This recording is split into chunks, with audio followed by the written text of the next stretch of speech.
ball right through the hands of Emilio Rodriguez. That's incomplete. He had a chance to get that in, but it didn't quite work out, so it I'm watching Jim Allen celebrating 50 years. Take the microphone, the real playground, ladies. Catch yourself, we're live. We're live. Oh, we're live now? Yep. All right. Hey, folks, thank you for being real patient with us here. Yeah. So, just to recap to everybody, this is Tom Wilkins here, and Howard Gabriel will be joining us hopefully in a few minutes. Just to give you a recap, I know I've been updating everybody on the side, I've been going back and forth, but right now it's the Queen City Raiders leading 8-0 over the Western Massachusetts Blitzing Bears. Here we go on a 3rd and 6, ball at the 34-yard line. Everhart in a shotgun. Takes a snap. He's going to roll right. Oh, he may take it himself. Goes out one tackle. Lobs one. Pass is caught. It's going to be short of a first down. However, the completion to Curtis Dowers for the 29-yard line. So it forces another 4th down decision for the Blitzing Bears as the ball be spotted at the 29. They need to get to the 27.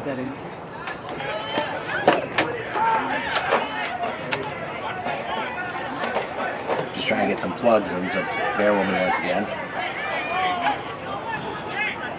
For those who have been waiting for a feed, again, we thank you very much for your patience. So, here's what we're looking at right now. Blitzing Bears, 29-yard line, facing a 4th and 2. Once again, Everhart in the shotgun. Hoping to see if he can find a receiver and keep the drive going. We're down to 3:20 left here in the first quarter. Again, Raiders showing blitz, and they got a receiver running behind. They got going an inside handoff, and it's going to be a first down to the 25-yard line. Run by number 44. That's got to be Lamonte Wiggins. 4 on the play, moves the chains. About 5 yards. That's good for a first down. First and 10 for the first time. This time they make it through for a gain of 5, and they are at the Queen City 24-yard line. All right, so it'll be 1st and 10, and now we have an official timeout with looks to be 2:43 left here in the first quarter. We're just adjusting the camera a little bit to make sure we're in good shape here. Oh, God, it's so bad. It's all right. It's better than it was. So for those of you who just joined us, just to give you a recap, the first score of the game came on Devon Hicks' 5-yard touchdown run. He also scored the 2-point conversion. Those are the points right now at 8-0, 3-play, 55-yard drive. That's how everything started today for the Queen City Raiders. The Blitzing Bears drove all the way inside the 30-yard line the ensuing drive. They went for it on 4th down, ended up throwing an incompletion, but they were able to make a big play on the Raiders thanks to an interception by Joseph Colon. So it is Queen City 8-0. We're working on getting everything fixed now.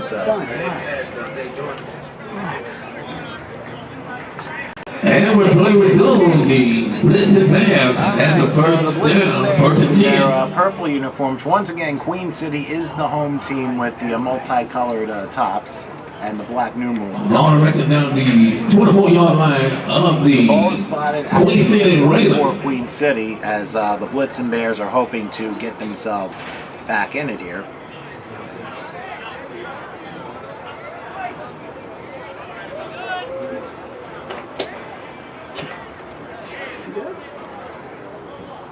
Hopefully the camera shot's not too far out. Just looking at the battery here.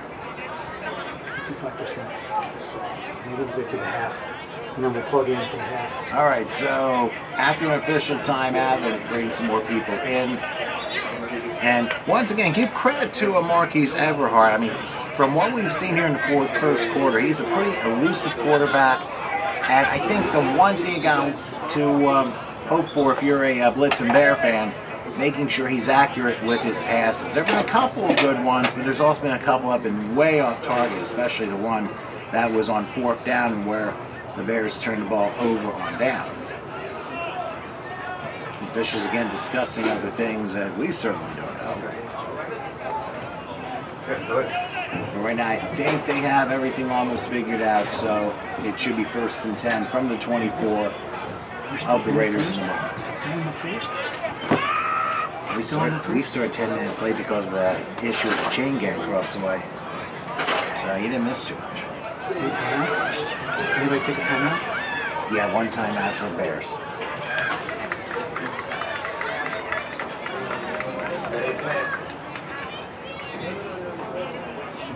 I think it's probably a far side issue that was being dealt with, and that's why the officials were right here. Remember, we just came off of a 4th and 2 situation where Levante Wiggins was pretty much going to score on offense for the Bears with his discretion, but he's been able to slip out of it and just keep on going. And then on defense, it's Joseph And Malone, still the just on queen of special all. teams, They and love also it. The second he game. had that interception on the previous drive on defense and set up where the Blitz and Bears are right now with a chance to hopefully tie things up with 2:43 left here in the first quarter.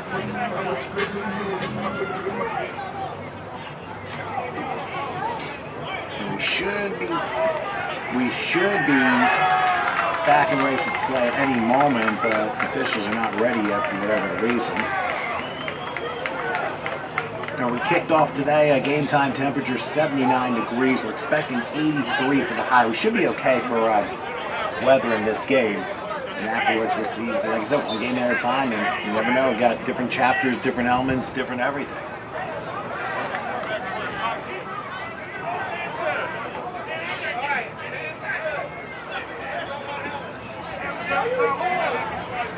So again, just basically a free timeout for both sides of that clock.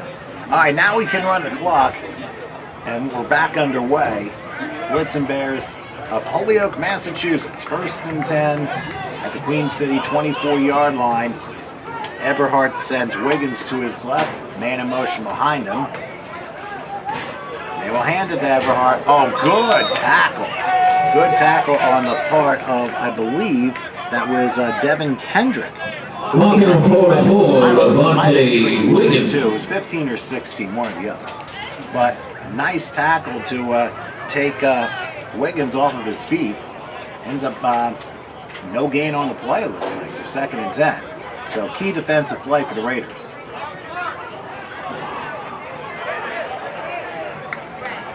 They got that mouth of the Queen City Raiders, number 15, Devin Kendrick. After breaking the huddle, it's 2nd and 10. By the way, the man in motion that we've seen the last couple No of game on the play. Second down, still 10 yards go. Win the first quarter. He's going to line up on the near side of the receiver. Queen City Raiders in the two-tone jerseys is out in front, 8-0. Wiggins is to the left of quarterback Marquis Abraham. He'll wait the shotgun snap. And take it, goes back, no pressure, looking, he screens it, goes left, and that's Wiggins, crossing the 20, into the 10, to the 5, and he lands into the swing. What a job by Levante Wiggins, a 24-yard screenshot screen, on his own, and the number Bears 44. are on the board with a man to No left here in the introduction. first. Levante Wiggins. Boy, has he been a workhorse in this game already? It's only been one quarter. Bears, yes. 6 minutes. 6. Just keep going. So let's see if they, I don't know if either team has a kicker. I believe the Raiders do. That's why they went 2 right away. Who knows? Short pass in a long run by the 44 Levante this Wiggins. game. As the Blitz and Bears closing the gap in the first quarter, Great 8-6. job on the part of the Blitz and Bears responding. They end up with a key 4th down conversion on the part of Wiggins, and then some nifty moves on a 24-yard screen pass. And they get themselves a pay dirt, and more importantly, they convert with points off the turnover by the Raiders on the interception by Cologne. So that's also very critical. All right, so they are going to go for 2 and try and tie this thing up. They got a line 3 wide slot right. Waiting on the Eberhardt snap. They'll take it. Rolls right, fires, juggle, and is it caught? Yes, it is! I'll tell you what, there have been a few circus sacks already in the first quarter, and that was Melquan Pickney who came down with it.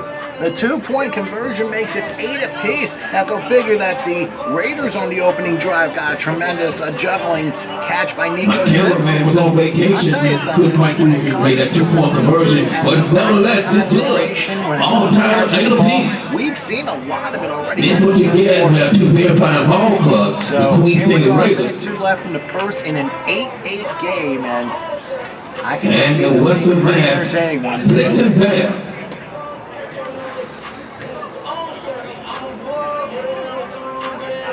And I'll tell you, for the Blitzen Bears, considering they're in here in South Florida in this warm weather, I mean, it may take a toll. Yeah, you're watching part 1 of 3 hits in a row. I would have to. Coming next part 2. I can't necessarily confirm. 3 o'clock Sunshine Screen National Championship on the line. They are the unbeaten 11-0 IAFL champs, Sumter Sharks. Take on the 10-0 TFL champs, Long Island Eagles. Just scored a 2-point conversion literally a minute. And at 6 o'clock, 3 American Football News Today Championship. Tremendous play. 14-1 CFA Carolina Panthers. Take on the unbeaten 11-0 ESFL champs, Texas Red Raiders. With the 2-point conversion by ESFL champions all going down right here, now let's see right how now. Queen City will respond here. At Tropical Park. And those of you who have checked on in here in Massachusetts and, of course, the Kentucky, Carolina Ohio, Panthers. Indiana areas, thanks so much for joining us. Much better than the Carolina Panthers. All right, on the kickoff, here is Hicks going to take it back. They'll cross the 30 near side, slowed up and pushed out of bounds at the 32-yard line. So that's where Queen City will start their third drive. And guess who was in the action again? Joseph Colon. He's had a very good kickoff return. He's had an interception. He's had a tackle. And here with 50 seconds left here in the first quarter, Queen City will try and start things up yet again. And from what I've seen in these quarterbacks, especially Tally is not afraid to go deep. Now remember, first play of the game, he went 40 yards. And he found Johnny Long. He went long and got it. People, Mr. James Crowley, and also Mr. Sean Wood. God. Keep going. And Troy Williams. Not working. So it is 1st and 10 as the ball You know starts me, I'm just at the nobody 32-yard trying to tell line somebody. for the Raiders. They'll wind up a 4-receiver set, back to the right, triple to the far side. And we'll see what Tally does here in the shotgun snap. Both quarterbacks like to play in the shotgun, but here's a handoff meanwhile. And the Bears came flying that time on Hicks, and no, you're not getting any further than this. And he might have lost a yard on the play at the 31-yard line. We'll see if they can get another play off before quarter time. And the officials are going to just say no gain on the play, so 2nd and 10 from the 32-yard line. No gain on the play, 2nd down, 15 yards to go, first To quarter. the near All side tied of up. the receiver set. 8 apiece. Looks like Hicks will line up to the left of Tally. They'll get the snap off. A quick throw, pass is caught and brought to the 35, 37-yard line. Good run on the part of That Kevin pass Thomas, is who complete. catches the ball and forces a 3rd and 5 as the first quarter turns the page. So we've reached quarter time here at Tropical Park here in Miami, and not often you see And making a stop for the Blitzen Bears will be number 10. between the Western Massachusetts Blitzen Marcus Bears and the Eberhard. Queen City Raiders. Get to record number 2 in a moment, so grab a little thirst here. That's in the first quarter, after 1 quarter play. All tied up 8 apiece.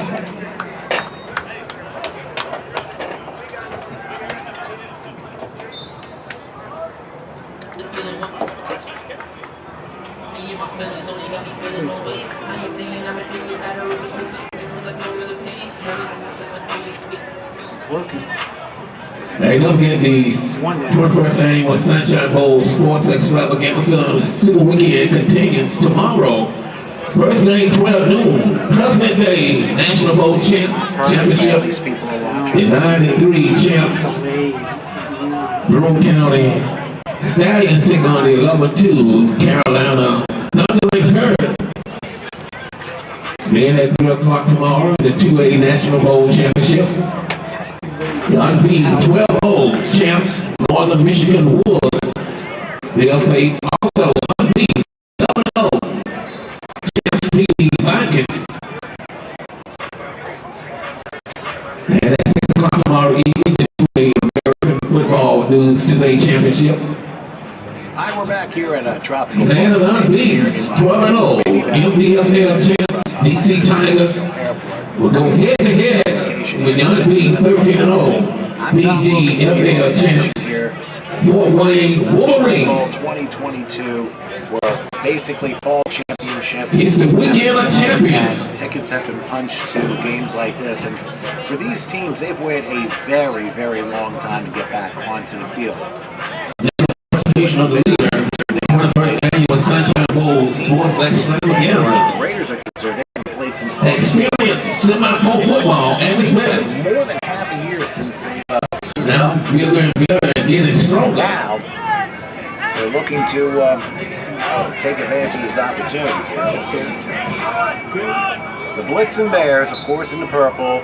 Queen City in the light blue and pink. It is 3rd and 5 from the 37. Here's Tally. He's going to call his own number, and he will get his way for a first down. And the ball came out, I think. Ball came out. It might be Blitzen Bear football. I believe I got it. That was a hard hit. It is indeed Western Massachusetts. And the big ruling that is Blitzen Bears have the football by the Raiders. I mean, Tally took a hit, and I thought I saw the ball come out. It certainly did. And I believe the person who recovered it is the guy who got one of the sacks, Mark Jenkins. Does his job on defense, and the Blitzen Bears come through yet again, and they will start in plus territory at the Queen City 45-yard line. They've already converted their 8 points off of an interception. Now, they got a chance to do even more. As Everhart goes back to work, and we'll see what they use with Levante Wiggins here in this next set of plays.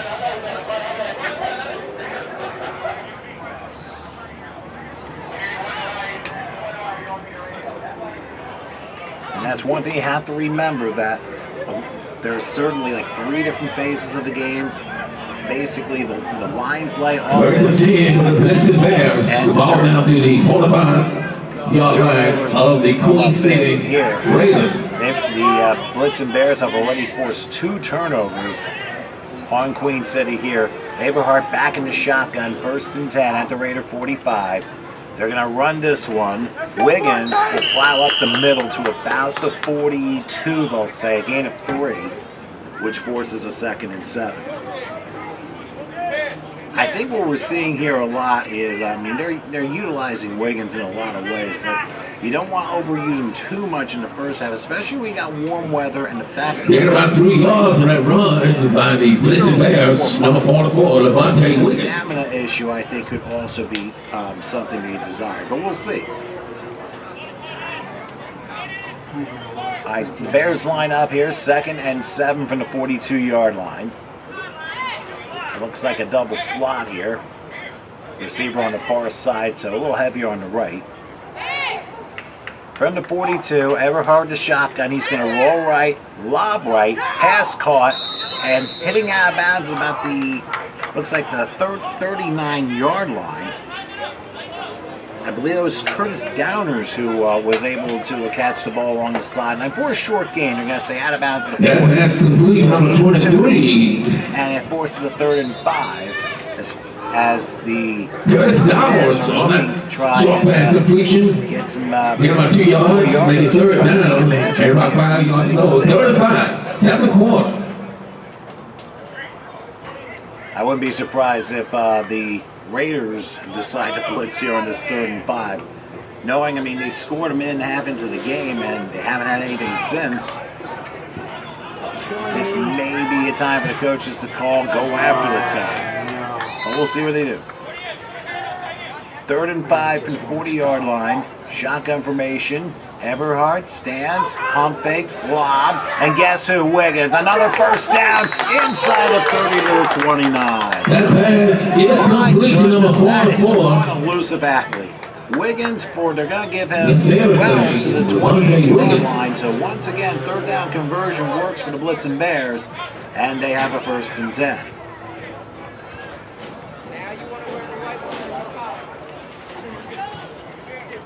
And as I said, we're looking at two elusive quarterbacks, but Eberhardt, he's been, I think, a little bit Little number 2, Tyler Cosby on the stop.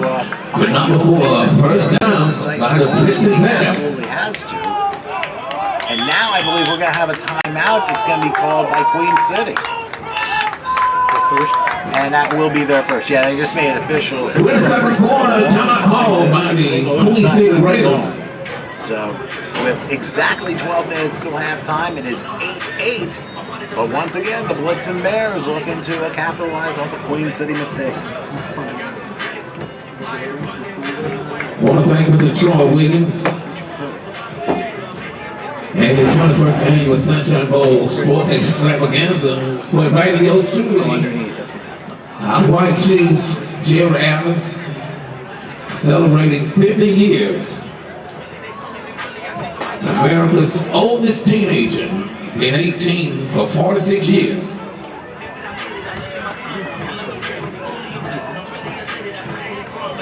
Join me this Monday at 7:30 on WESY Radio. Sports Action 2022. Fun place to be.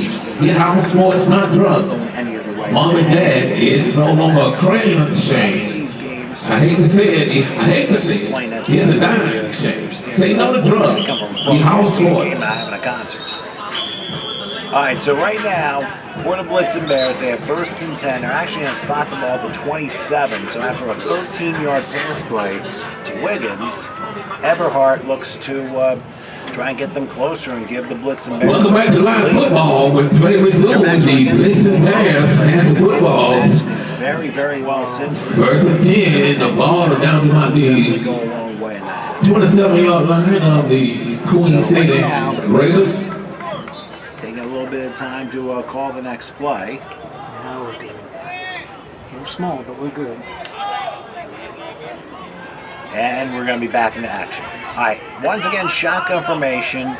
Wiggins will line up to the left of Eberhardt. It's going to be 3 wide slot right. 1st and 10 from the 27, and it's Wiggins. Up the middle, and he bowls his way to the red zone, down to the 19-yard line. Another 8 yards. That basically was straight up the gut, and that's exactly what Wiggins did. So another pickup of 8. Another big run by number 44, Devontae Wiggins. So 2nd and 2, ball out the 19-yard line. Gain about 8 yards, 7 down about 2 yards to Best go. known for defense. Well, they've done it already with 2 turnovers, but you also have to understand the bruising offense that they've been putting out as well. And to this point, Wiggins has been leading the charge. So again, in the red zone, they're at the 19-yard line. And they're going to go pro set here on this one, evenly dividing the receivers. They got Wiggins to the right, now going to the left of Eberhardt. 2nd and 2 from the 19. Wouldn't be surprised to see a quarterback draw. No, quick shot, pass caught. That's going to be a 1st down. Cologne will get all the way down. That pass is complete on the far side. So Cologne. As the clock continues to run inside the quarter. Cologne on everything. Smells like a good drive. 1st down to 10. And as I move the... Sorry. Oh, there's no way. Being joined by... Gain about 7 yards. That's good for 1st down. 4th and go. Correction. Well... 1st and 10. The ball is down to about the 11-yard line. All wonderful from a technical standpoint, but at least, hey... We're getting there. We're getting there. Yeah, one step at a time. Now, they said he was out at the 11, so it'll be 1st and 10 for the Bears at the 11, so they can get a 1st down without scoring. Wiggins to the left of Eberhardt, 3 wide slot right. He'll take. Now he calls the draw inside the 10. A flag is down. He's getting to the end zone, but wait a minute. Touchdown, number 5 on the break. But the flag was Quarterback keeper. probably about the 12. That's a little too long And for I a had a sneak, but feeling there had nevertheless, to we be have a flag for a on the hold. play. It's going to be a hold on the Bears, and that nullifies that. Yeah, Tom. You know, I'm watching the action here. You know, went away. You know, got a couple things, and we should be good, I guess. It's just gonna be a low res. It's 480. We're sorry. You know, usually we're used to the 720s coming out, but you know, we work with what we got here. It's gonna be hot, and the computer's gonna get really hot. So we just don't want to push it with the computer. Well, that's also a big thing too. You know, you gotta do the climb. We're gonna try to get the clock in. I didn't change the quarter to second time because you never told me. Hold of the call against the paying offense. attention You to got to that. notify We're him. gonna get Tom's TV set up so we Run by the quarterback, no touchdown. And we'll be here for all. Still first down, first and 20. The ball back to the turn 1 yard line. As always, it's always on me. Seems everybody, you know, put in the comments here, but we're back and we're live and we're bringing it to you with the scoreboard on there, so you don't have to ask what quarter we're in, you don't have to ask where we're at. Well, we won't have to ask for Yelp for help based on one of the comments I saw earlier. Burn it up, Don. Anyway, after the holding penalty, first and 20 now from the 21-yard line. As Everhart in the shotgun, Wiggins to his left. There'll be a triple to the right for this 4-receiver set. The boys do the work out there. Everhart will wait for it. He'll take it. Goes back. Oh, they're coming after him. He'll have to throw. Pass caught nicely down to 15. It's Cologne getting most of the yardage back, and they're going to spot him at about the 30. That pass is complete on the far side. So very wise play to get a little middle screen out to Cologne. Who, like I said, has done everything on all three sides of the ball and gets most of the yardage back. So gains, we're going to say 7, so it's going to be 2nd and 13 from the 14-yard. Not a bad play, not a bad play. Getting to the outlet guy, get a couple positive yardage out of there. We're still behind the sticks, but you know, it's going to be if you either score Get about 8 yards, second down, by 12 yards to go, 7 and 12. We're better, Tom. That's all I can say. It's 8-8. We gotta get a score here. Well, remember, they were down 8-0 3 plays into the game. Countryside. I mean, the Raiders really went all out in the first, mid 20 seconds, and it led to a touchdown on a literally short field. I don't think anybody saw that, though. Well, that's okay, Tom. You can give us the replay. Yeah, I'll gladly recap in short time. They gave him 8, so 2nd and 12 from the 13-yard line. Everhart again to shotgun, Wiggins to his right. Single back, Tom. Yeah, they've been doing that a lot. They triple the right. Let's see what Everhart does. Takes the snap. Now he calls his number. Now he eludes and fires. Oh, what a catch by Wiggins! And Wiggins is able to get a couple positive yards out of it. That looked like it was going to That pass is flipped off to number 44, Devontae Wiggins. Wiggins has some pretty good hands to go along with that and gets back to the original line of scrimmage, forcing a 3rd and 10. Yeah, you know, you got to be a little bit elusive, and you got to be, you got to move the feet. So, you know, once you do both, you know, you're going to get everything going. You know, I just want to remind everybody, you know, even at half, we're going to be moving a couple things around. So, may get a little crazy at halftime, but we'll stay on, and then hopefully we'll be straight for the rest of the day today and tomorrow. It takes us a little while to set up. Yeah, hey, and like I said, It's a new setup, new place. Exactly right. After all, I mean, hey, 99% of life is trial and error, and 99% of that is usually error, but we learn from Get about 2 yards, ball back to the right, so original under line of 7 minutes, scrimmage, still have 3rd down. 10 yards to go, 7 10, 1. back at the 11-yard line. They're going to evenly split. Maybe it's a pro set of receivers here. Wiggins will be to the right of Everhart. Let's see what play call they decide to do. Don't be surprised to see the Raiders blitz again like they did the previous play. Whoop! That could be an offside. Free play. And a pass. Gotta go. Oh, and a pass incomplete. Gotta go for it. It's a free play. Gotta go for the 6. Gotta go. Pass in the end zone, incomplete. You have a flag on the play. Turn his head at the same time and just couldn't come down with it. The only consolation is now you got a chance to do it over again on 3rd and 5. From 5 yards closer, yeah, and they move it up. So even better. Keep it going. Well, the only thing is, if he brings that in and scores, you don't have to worry about the offside penalty. But hey, it happens. At least something good came out of it on the blitz and bear side. Offside, and I no call against the believe that defense. is the first penalty of the game. Still 3rd down, 3rd and about 5 yards to It's go, been a 7 relatively 1. penalty-free game. There's been a false start. Of course, the hold a couple of plays ago, and now this offside.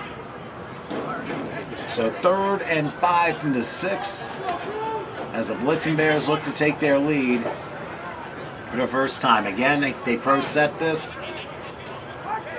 Tom with the pro set. Look at that. What do we got on defense, Tom?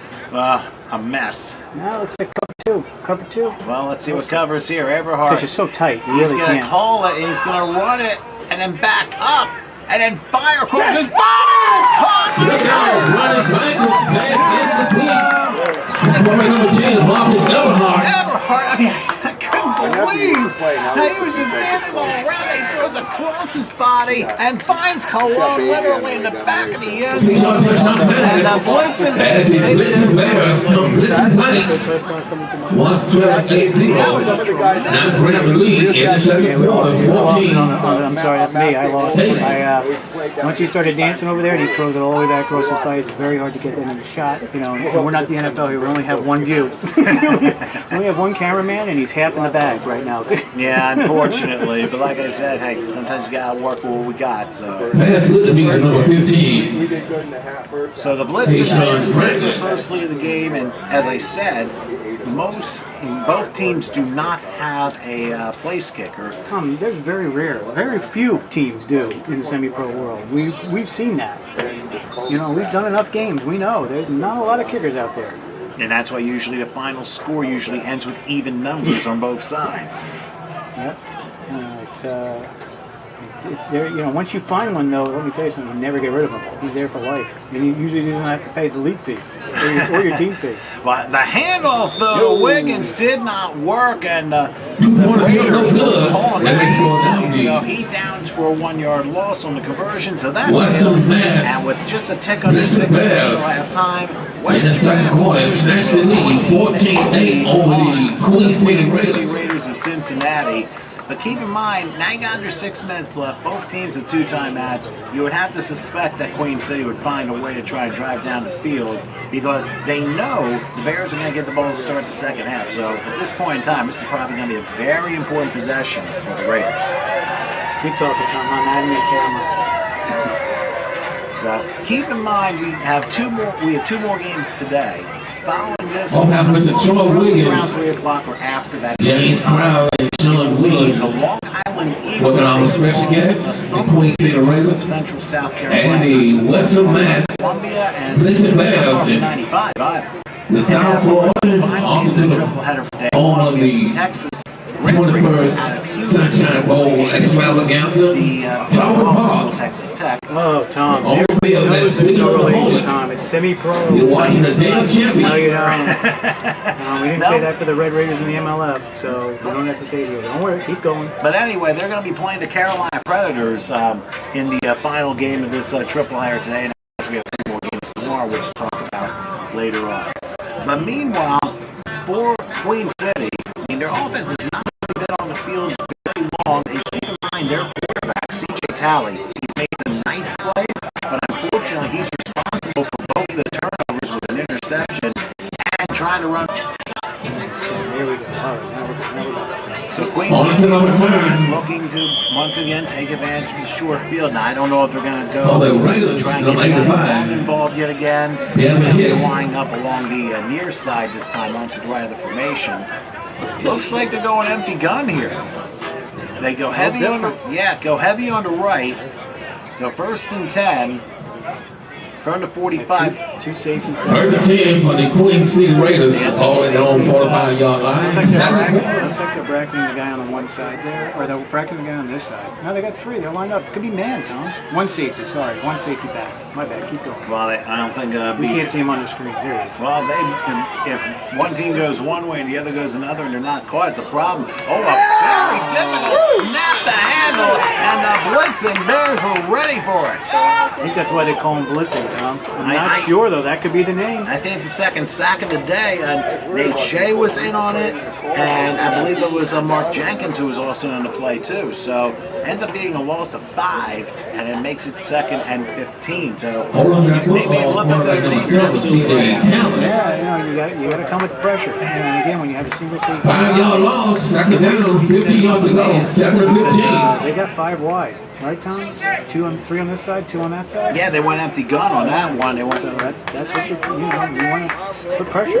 And when I say heavy on the right, that means more receivers on that side of the formation. Here they triple the right on 2nd and 15.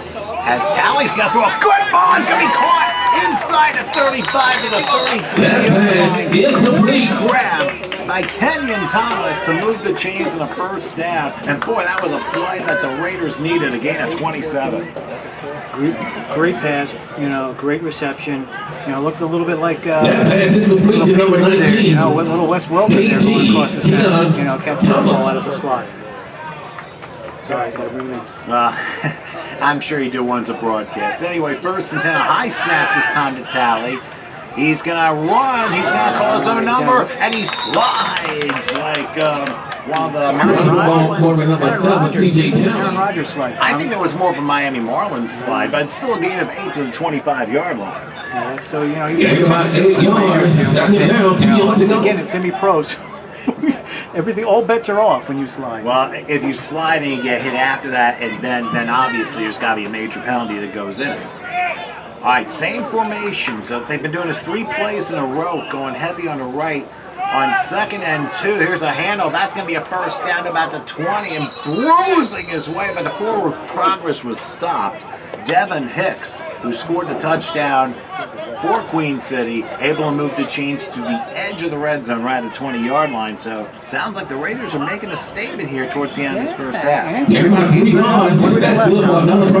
see the clock if I put it on the screen. Well, there's 3:20 and counting till halftime, and remember, Ball down to the 20-yard line. We got that on the Second quarter, the blitz is We there. got the second quarter. We're good with that. Blitz all the way back and taking the lead. That is So we brought it all back. 14-8, All you do now is bring on the second replays, quarter. but I'm not really, pushing the processor on the replays. So well, just as long as the fans are enjoying they got what great they're coverage. seeing. It's great coverage as always from the HST network. That is correct. So 1st and 10 for the 20-yard line. As Tally is back, has plenty of time. Takes a home run shot! And it's wide, incomplete. He was out of there. He was This is much out of bounds on the far side of the field. 6 feet out of bounds when he caught that. Now maybe in the CFL that counts, but Nico Simpson, the intended receiver, but that was a good idea. It's just there's not enough room there, but it ends up being incomplete. And don't get checked out with the Ball in the corner, but there was no episode. I don't even know if Odell would have brought that downtown. That might have been Plastic man would have blown me on that. Something Sharks keep it in the NFL. take on the 10-0. But still, it's a 2nd and 10 Long from Island the Eagles. 20-yard line. The formation they've been using mostly is a 4-receiver tripling to right side. They do it again here as Tally awaits the shotgun snap. It's a high one. He tries to get out of there, but no way! Nate Shea brings it In the backfield and making a big stop. Look out, number 1, Nate Shea. They've been this first half on defense. I say Nate Shea from his private fan club. You look at your line guys, they're really not large men compared to the guys on the other side. So that's a mismatch. But again, when you have speed and technique, Lost by 6 yards, man. Big stop by number 1, Nate Shea. So that's a great play. Third down. And the man And about 16 yards to go, second he's the quarter. one that leads the score. And He's the going one semi-pro football at his best. and bring the quarterback down. Hey, you look at Just the like size the of real the line, thing. you got 4 men For the coming. first inning was shot Four-man hole. rush. So, you just got to use your skill and your techniques. Well, they were going to switch sides in the triple, but the 2 2 minute minutes warning just came remaining down. in the first They count half. 2 14 minutes to 8. warning. So now my question to you, Howard, here, I mean, to kind of elaborate on what you're talking about. Yeah, I mean, just as long as you have the technique and you have the speed, you can certainly do some damage to their offensive line. Yeah, I mean, you've got 2 different types in the NFL. You've got a Chandler Jones who's an outside pass rusher who's got. They don't get point 3 today at 6 You got o'clock. Aaron Donald. The 3A American Football News today championship game. 14-1 CFA Carolina Predators take on the unbeaten 11-0 because if he's double teamed, USFL champs Texas Red Raiders. it looks like the blitzer guys. These blitzers, I call them blitzer guys. If the Bears, the Massachusetts Bears, again, Massachusetts, Patriots country. Keep that in mind. Western Massachusetts, Yeah, man. Western, You're that's, still right about that technically. Yeah, that's way out. That's not even near Gillette. But You're about 2 hours away. Holy heck. I was brought up in Bedford for those of you Massachusetts people that are watching. So Bedford's near Concord, Lexington. It's about 30 miles east of Boston. And at that time, Tom, I was in the 2nd grade to the 8th grade, and that was it. I was done. It was all Boston. Red Sox, Celtics. Patriots. Third down, 16 yards to go, second quarter. I think it was for my job in West Brookfield, like the South Central part of Massachusetts. I don't know how far it is from Holyoke, but definitely about 20 minutes from Mass Pike. Anyway, here we go on a second down. The pass is intercepted again! K-Sean Quickly! Not a practice, Tom. We went too fast. But anyway, that's all right. I'm getting there. K-Sean Give me a chance, people. Give That's me a all chance. right. K-Sean Quickly by number 15. Third turnover of the game, ready for Queen City. And the quarterback's thrown 2 interceptions. He's lost a fumble. And what a dagger to nearly end the first half for Queen City. It's like, what on earth is going on? That time you think, the 3 interceptions, you think that's... And the Blitzen Bears will take on Is that down. from not First reading? of that interception Or by is it just from passes that are either thrown or missed? number 15, The first K-Sean interception, I Quickly. think, was a bit underthrown, and that Okay. was when, Okay. and I know the fans didn't get to see it, but they went for a deep ball for the receiver, but it was underthrown, and Joseph Colon had to albatross his way. He made the interception. He did not fall down, believe it or not, and he was able to return a pretty good distance and set up the first score for the Blitzen. First and 10 for the Blitzen Bears, deep on territory, down to about the 6-yard line. By Queen City, like I said, 2 interceptions and 1 fumble lost, all on the quarterback. Yeah. I mean, that's got to be tough for CJ Talley. Yeah. It's, it starts playing on your mind because then you just want to run the ball. But they're only down 6. So it's not like it's a huge deficit that they've got to come back from. All right, for first and 10 for their own 5. Oh, and a low snap, but and a hard hit inside the 10, maybe the 11. Marquise Everhart, the quarterback, called his number, kind of like a broken play, but he was able to skedaddle his way. They're actually going to give him the 13-yard line. Quarterback keeper number 7, CJ Talley. Not bad. And then the first make stop for Picking the that ball up in the end zone on the ground. Well, here's another interesting thing. They're letting the clock run down. We're about a minute 20 till halftime. quarterback keeper number 10, Marcus Everhart. Defensive stop. On the stop for the Raiders, number 7. Each team has 2 left. Sergio. Yeah, you're right. They got to keep them. They got to keep them out of Engelman. Now they other see if they number can stop 7. him here, but they have Wiggins, and that's not going to happen. Powers running. The steamroller, and that actually was Number 44. 40 for a You gotta go City. Wiggins. That is a Daniel Devontae Wiggins. He's in a pretty hard hit, but Wiggins is just a train as they get the first down and a timeout called, I'm pretty sure, by Western Massachusetts. They were 55 About a seconds. 16-yard run. Ball's going to be spotted at the 32-yard line, so a gain of 19 for Wiggins. He has one of the touchdown receptions of Eberhardt today. The other one, of course, Cologne, which gave the Blitzen Bears the lead. So I'll tell you what, you got to bruise him back like Wiggins, who keeps carrying the load. The Raiders are going to be in trouble in the second half if you can't stop First and that. 10 for the Blitzen Bears. We ball out to the 33-yard line. Second quarter. All stop, maybe. I'll stop. Blitzen Bears out in front. Florida, so we had to go Tampa there. 14-8. I was thinking like Florida. I can't think of anybody from that area that would. He's just a bruising back. That's bad. That's the bus. You get on the bus and it's over. All right, here's now Same flags. Okay, the play blew dead. Play blew dead. Now it should go back to 55 seconds because I thought a timeout was called. By somebody? Second time out? Well, flag on the play. Flag on the They're gonna play. have to. I think the official got to double check the time. I mean, I don't know. Maybe I missed something, but yeah, it's gonna be against the Blitzen Bears. Illegal shift foul against the Bears, so it's a 5-yard penalty. I don't think they're gonna worry about the clock. And if they do, they do. Either way. Leadership, No one we can call see it, against Tom. offense. Just That us. would go We'll like say they put the time 5 back. yards. Okay, everybody, they put the time back on the clock. I mean, well, the Bears are going to get the ball to start the second half anyway, so they'll probably just let this thing run down.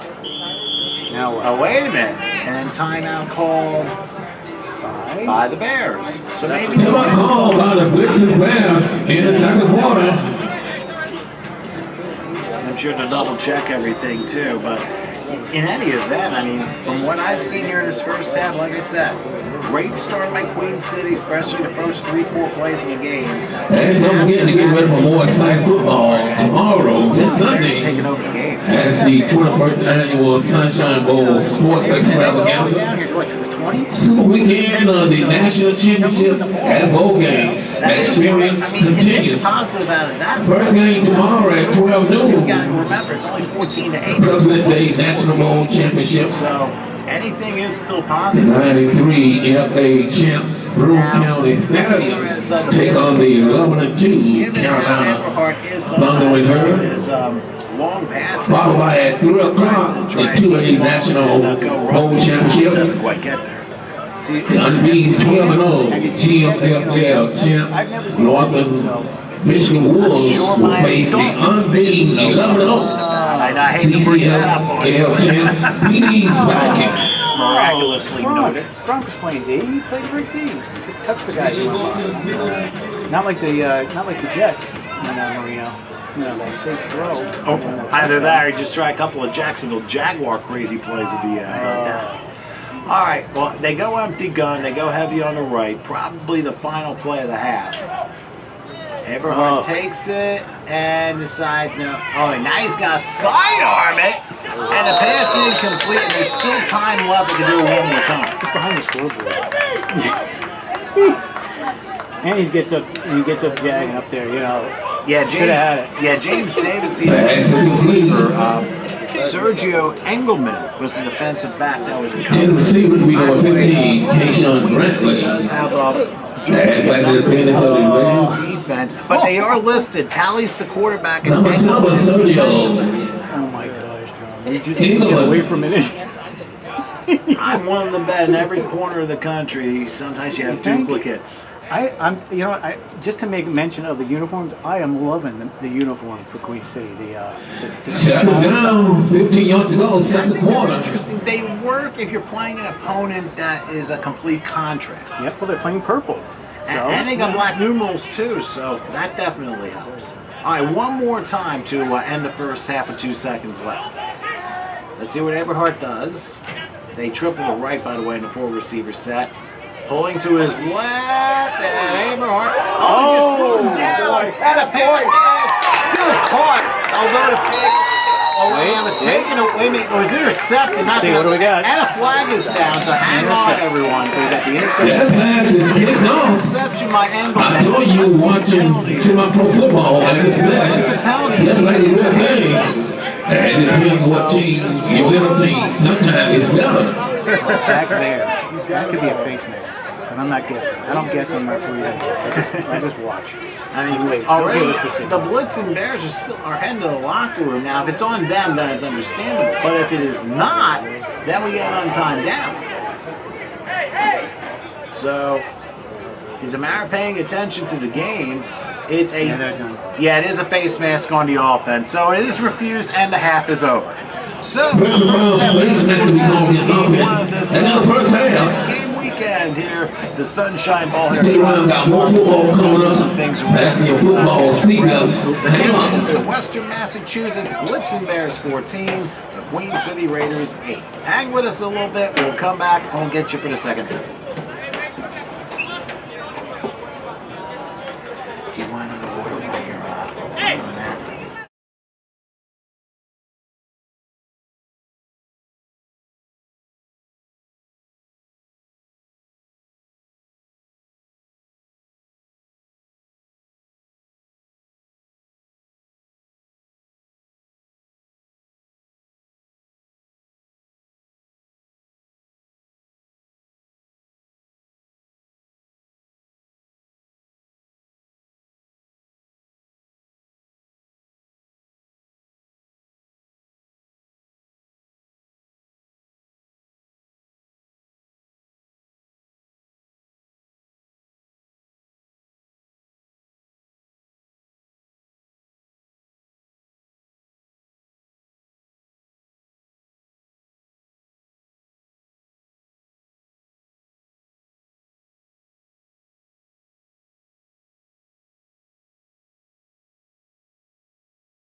Stadium here in Miami, Florida, as we're about to start the second half in Game 1 of the six-pack of the weekend of the Sunshine Bowl Spring Championships.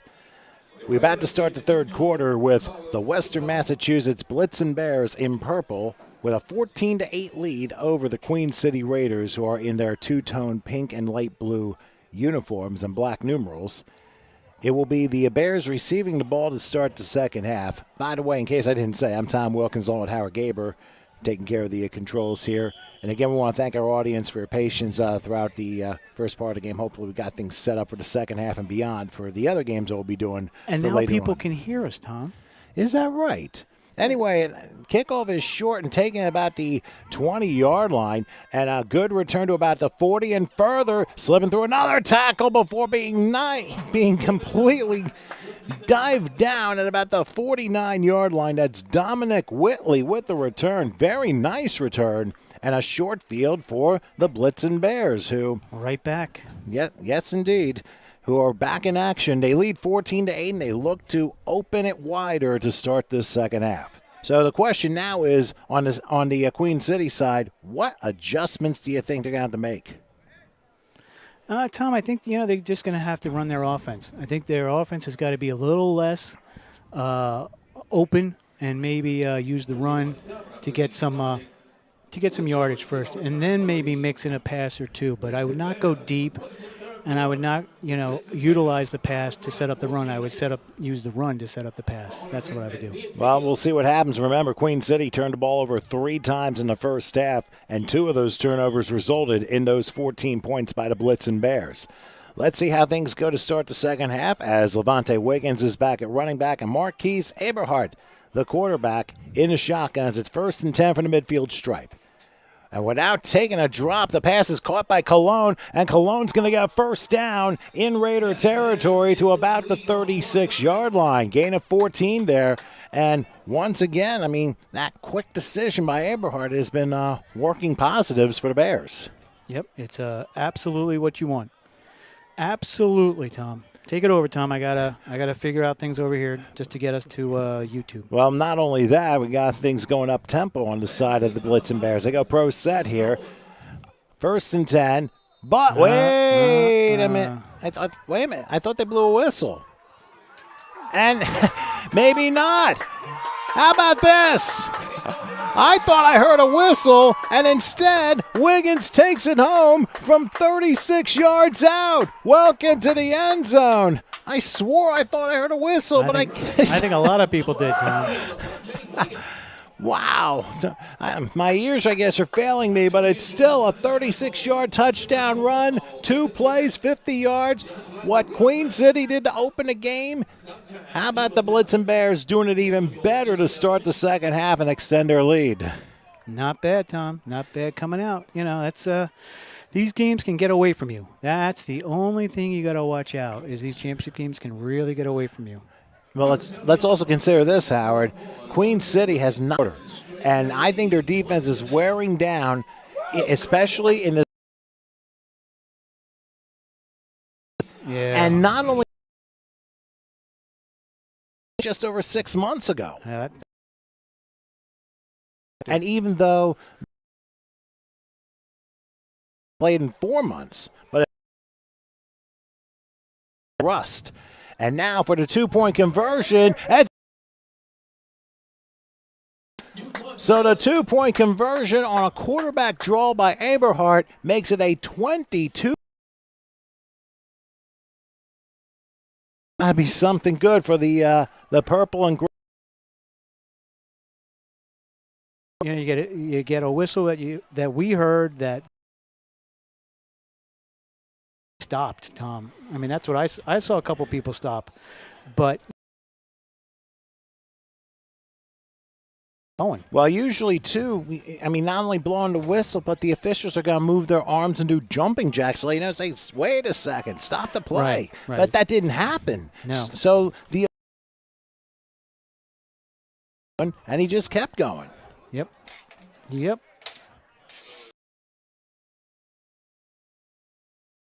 Big response as they will now get the ball and try and make this a 1-score game again. And they had a very nice by Kayshawn Brantley. And protecting the football is what these Raiders need to do in the second half. You can't turn the ball over anymore. Already, the Blitzing Bears are +3 in the turnover category. Queen City's got to really take care of the ball. 5 seconds into the second half, which we've only had those 2 plays. The kickoff is taken by Kenyon Thomas, who's going to and I'll punt to the wrong people. And I think one of the key things is his accuracy has been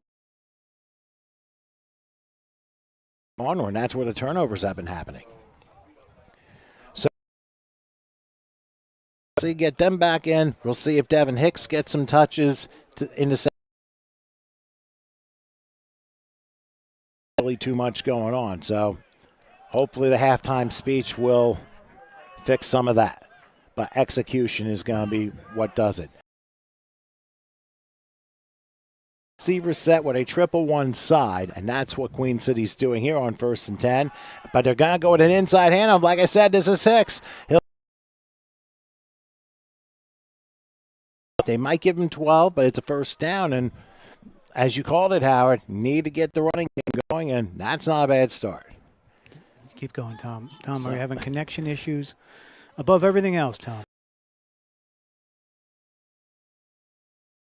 7-yard line, and they'll do it again. Same for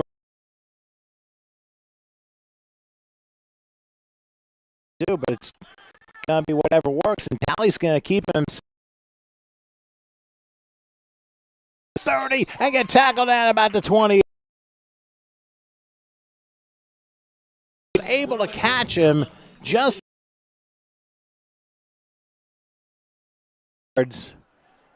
actually they're going to say that Tally stepped out. It's a 1st and 10, and that's exactly what Queen City needed to start this second half. Again, from the 20-yard line. Let's see what happens. Back the pass, no pressure, looking. Naturally, now he's going to run. Got at the goal line out of bounds. Probably was not a bad decision. So sometimes rather another play. I mean, the pocket had already been intentional. We'll try it again on 2nd and 10. They're down 20.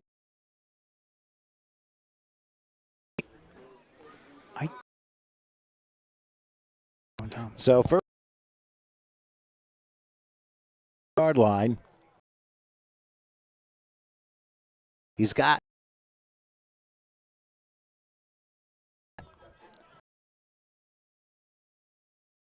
that's going to be caught. Going to be interesting. You take and the Raiders are going to take the. I mean, it's only a 10. And that's kind of 15 yards. It wasn't a bad idea. You took what you.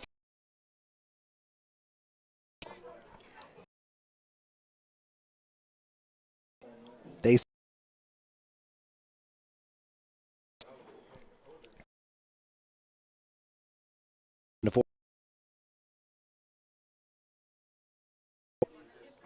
now the shotgun.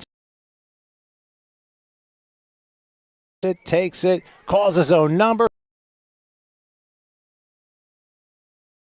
Line and a late here. Tally was able to gain 9 to the 6 and now add half the distance on the face now for the Queen City Raiders. This is a team that this year, playing a Western Massachusetts team that went 9-3. They won their New England Football League. We got to have it if you're a Raiders fan. First time we've seen an I formation here. They're going to go really big. First and goal from the 3. Let's see if they go to Hicks. No, they go to fullback, and he gets it. Welcome to the end zone. Beautiful run on the part of Antonio Jackson, the fullback, who just bowled his way over for a 3-yard touchdown run. And Queen City is right back in this game. Now the key is to get the extra point. Well, actually, the 2-point conversion. And you're basically right back into the thick of things. And even if they miss, it's still a 1-score game. That's what they wanted to do. And now they want to try and get a little bit closer. This game could get football to be played here. I will try it again. The 2-point conversion from the 1-yard line. I think he got it. Yes, he did. The 2-point conversion good for C.J. Talley, and it is a 6-point game with 9:15 left in the third at 22-16. Although Queen City still trails by 6, they are back in this game with a drive they absolutely had to have. Now it is up to their defense to stand up and try and stop those Blitzen Bears, because the Blitzen Bears have had the football a lot. And it has kind of worn down the Queen City defense. So now it's going to give their offensive chance. Because remember, now they can tie the game with a touchdown and go ahead with a 2-point conversion. So the 22-16 game, keep in mind, both teams have made. Right now, the difference in this game was the missed 2-point conversion after the second touchdown that was scored by Western Massachusetts. Now, of course, we mentioned Marquise Eberhardt, who has had 2 touchdown passes, one to the running back Levante Wiggins, the other to Joseph Colon. I mean, there have been a lot of stars that have really stood out for the Blitzen Bears. Now it's just a matter of trying to get things all together. There's still entire fourth quarter to go, so we just got underway in the second half, and already both teams have scored. So let's see how, as clouds are starting to overtake South Florida right now. Let's see, obviously the Blitzen Bears, they have Dominic Whitley, who's rushing from 36 yards out. Now we'll see how they respond here after Queen City got themselves back on the board. This has the potential of possibly being a very high-scoring second half. It's anybody's guess. All right. So the men in purple will try it again. Down from the 46. Here's Aberhardt's going to throw a screen. There's Cologne again. Another first down into Raider territory to the 42-yard line. So another 12-yard pickup. And once again, the Blitzen Bears are on the move on offense, as we're down to under 8 minutes left here in the third quarter. They're actually going to give him the 43, so a gain of 11, first and 10 from the 43. And now this time it's Wiggins. Wiggins inside the 40 to the 38-yard line. Another 5 yards on the play. DeAndre Jackson was able to bring him down there, so another 5 yards. And you can see Levante Wiggins, as we had talked about before, could mention a Jerome Bettis or a Mike. Finish things off. But keep in mind, we're only midway third quarter, so there's still some time left, and it only takes one play to turn this whole thing around.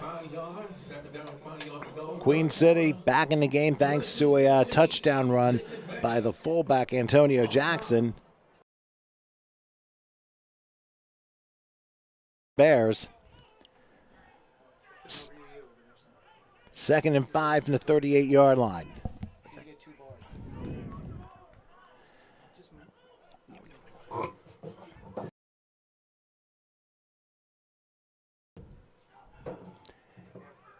Here's Eberhardt.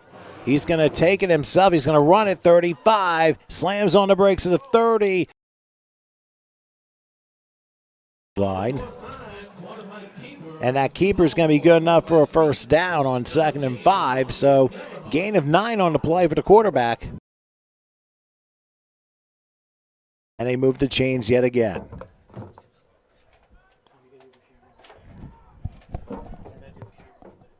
Sorry. Okay, so it is as the Blitzen Bears look to extend their lead. Just under 6 minutes left here in the third quarter. They're going to go pro set here. Wiggins still left of Eberhardt.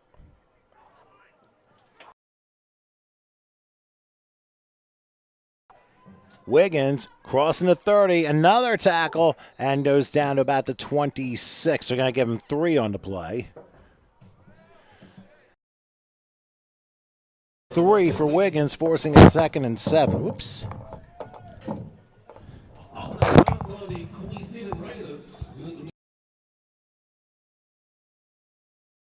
We got 2nd and 3. Eberhardt back looking, takes a shot right past, caught inside the 15 to the 14-yard line is Dominic Whitley, getting the Blitzen Bears into the red zone yet again. Another first down, another gain of 13 as the ball is spotted at the 13-yard line. So the Bears are really being efficient here, trying to get this score. If they're able to do that, they could be in very good position, because right now you can probably start to see Queen City's defense start to wear a little bit in this heat. And as we mentioned, they haven't played since August, so again, that may have something to do with it. They could be wilting. They could be wilting out there, just like our MiFi is right now. Oh boy. Sorry about that. You know, it's the heat and it's everything going on today. So, you know, at least the technician here is trying to fix things on the fly and get you back to the game as soon as we can. So, you know, Tom keeps going. I have to. I got 5 more games left after this. Yeah, you know, it's just, you know, everything's, you know, it's not an exact science. That's true. Here's Wiggins, and that running play wasn't exact science either, because that was a good stop by Marquise West, who knocks him down for a 1-yard loss, and that's a big play for Cincinnati's defense as we're coming down to 3:20 left here in the third quarter. So it'll be 2nd and 11 following the 1-yard loss. Very few times have there been negative plays on the part of the Blitzen Bears on offense. But that could set up for another pass, possibly to possibly to Pickney, possibly to Whitley, and of course possibly to Cologne. And don't forget, you could use Levante Wiggins in a possible mid-screen if you wanted to. A lot of passing, Tom, I'm hearing. How about a draw up the middle? Second, was it second? Yeah, 2nd and 11 from the 14. I wouldn't be surprised if Eberhardt tries to draw, but Queen City has seen that before, so this could turn out into a change of play while the play is in motion. We'll find out. Here's Eberhardt. He's back, rolls right, takes a shot at the end zone. Oh, incomplete. Off the hand of Dominic Whitley, and it was there, but his hands were not set, and he couldn't bring it down. That could be a play to come back and get the Blitzen Bears. That probably should have been caught, but maybe his hands just weren't set. Could be, you know, Again, you got to remember, too, is a lot of guys have never played on this field. So you got backgrounds, you got sun, you got sky, you got everything going on here that they've never played here. So those are all factors that you know, you don't really read into when you come down here to Florida. You know, it's also the humidity, the sweat on your hands, all that kind of stuff. The MiFi that doesn't work every now and then because a cloud goes over. You know, you got a lot of factors down here that we didn't even take into consideration when we set up. Well, that's very true. I mean, it doesn't matter where we go. It's a matter of making sure everything's all set, making sure everything is good for the broadcast, as they say. So whether it be a football player or a broadcaster, got to take everything into consideration here. All right, a big 3rd and 11 from the 14-yard line. They're going empty gun this time, and it looks like they're putting an extra lineman here. Could be tight end. Let's see. Eberhardt rolling back, being chased. A lob pass. It's caught by Cologne, but I don't know where he's going to – he's probably going to be a yard short of a first down. They're going to give him the 5, maybe the 4. The line of game, I think, is the 3. But they're going to be a little short of a first down. But that was a nice leaping catch by Cologne. Very nice. Very nice pass. Put it right on his hands. Got escaped again. Even with an extra lineman, Tom, they still brought the rush and they got to him. So, you gotta go back in that huddle and start talking about blocking assignments for your linemen because obviously they're getting pressure. And we'll see if more pressure comes as the clock grinds to 1:40 left in the third quarter. Right now, you're looking at the play of this game for Queen City. It is 4th and about 1.5 yards. Ball be placed right outside the 5. They have to just cross the 4 to get a first down. So obviously they've got Wiggins back in. He could run it. He could also be a blocker for Eberhardt. Let's see what happens. It's going to be Eberhardt himself who slips through a tackle and will just barely get a first down. Good enough. But we'll see where they spot it. Let's see where they spot it. What do you got? Oh, my goodness. Looks like the 3.5. I think he just has to cross the 4 to get to the line of gain. Oh, no, he didn't, Tom. Look over there on the far side. He's got that football right on the 4. Oh, they're going to have to call a chain gang for this one. It's right on the sideline. That is close. And Queen City thinks they've stopped them, but they're going to ask for a measurement to make sure. I'm not sure if he got a good spot or not. No, it's all questions, that the officials are being. Oh, and now a flag just came out on the far side. So that's probably unsportsmanlike. That's what that is. That's just someone yapping, or a sideline warning because they have too many guys on. But this is pivotal, Tom. This is a 6-point game here. And all of a sudden, Queen City's got the momentum. Yeah. Remember, they scored a touchdown, got a 2, made a 6-point game, and provided this defensive stop holds. Then they've got the ball. The only bad thing is they got a long way to travel back when they're nearly their 4-yard line. But is it possible that during the slip that his knee went down and that's where the play stopped? Tom, it's so hard to tell. Tom, the one thing that they don't have here is replay. And that's a good thing because this could take another 10 minutes. Oh, with boy. Replay. And the third game may not start until about 9:30 tonight if that were to happen. But obviously being facetious. Yes, you are. But, they're just – let's see what the penalty is. Let's see what the spot is. They're not going to move. They're not going to move anything. Well, right now, they haven't moved the chains, which is interesting. It really all depends on where the spot of the ball is. Because we see one of the judges standing at about the 4, and you have to get past the 4 to get to the line of game. So we'll see what they decide to do with the sticks. Now don't forget, too, there was a dead ball foul probably presumptuously against the Blitzen Bears, so they're going to have to move it from that spot 15 yards for unsportsmanlike. And that doesn't help them because this is where you got to really stay disciplined and then wait and see what happens. The problem is there's no way you can challenge anything here. So No, so it's going to be 1st and 10 from the 19. That's all. You got him out of the shadow of the end zone, and there's nothing you can do. So you know what? You didn't get the first, so you just bite your tongue, stay good on defense, and maybe get the ball back. But now you aid the other team by giving them a free 15 yards, and you gotta play tough defense. There's a difference between starting from your own 18 and your own 3. That's how big that unsportsmanlike conduct is now. So for Queen City, they catch a huge break, making that big 4th down stop.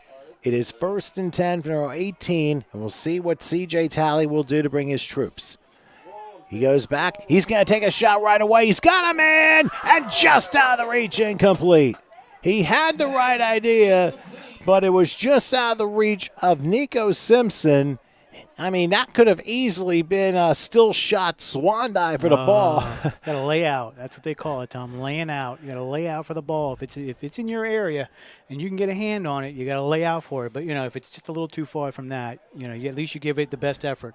Well, and that's exactly what he did. He gave it a shot. It was just a little bit off. Maybe another a third of a second he would have had it. But hey, sometimes timing is everything in a game like this. Yeah, it's just get the ball in his hands. That's all. we've seen it in the NFL, and then we've seen guys that don't lay out in the NFL, and they go back to the huddle, and guys are yelling at them. And then we have us laying out on Miami Beach. Would be nice, but anyway. Here's Talley keeping it on second down. He's got a lot of room to run. First down and out of bounds. Past the 40. They're going to give him the 42-yard line. So a gain of 23 on the play, as it looks like we're going to have this as the last play of the third quarter. Yeah, they're going to say the 41, so a gain of 23, and I think Queen City will just be content to let it wind down, and we get to three-quarter time in what has been a very, very entertaining game. What a nice opener. Yeah, just what you want. Tight game going down to the fourth quarter. That is correct. So we've reached three-quarter time. Let's catch our whistles here a little bit. Right now, the Western Massachusetts Blitzen Bears 22, the Queen City Raiders 16. Give us a moment, and the final quarter will be coming up.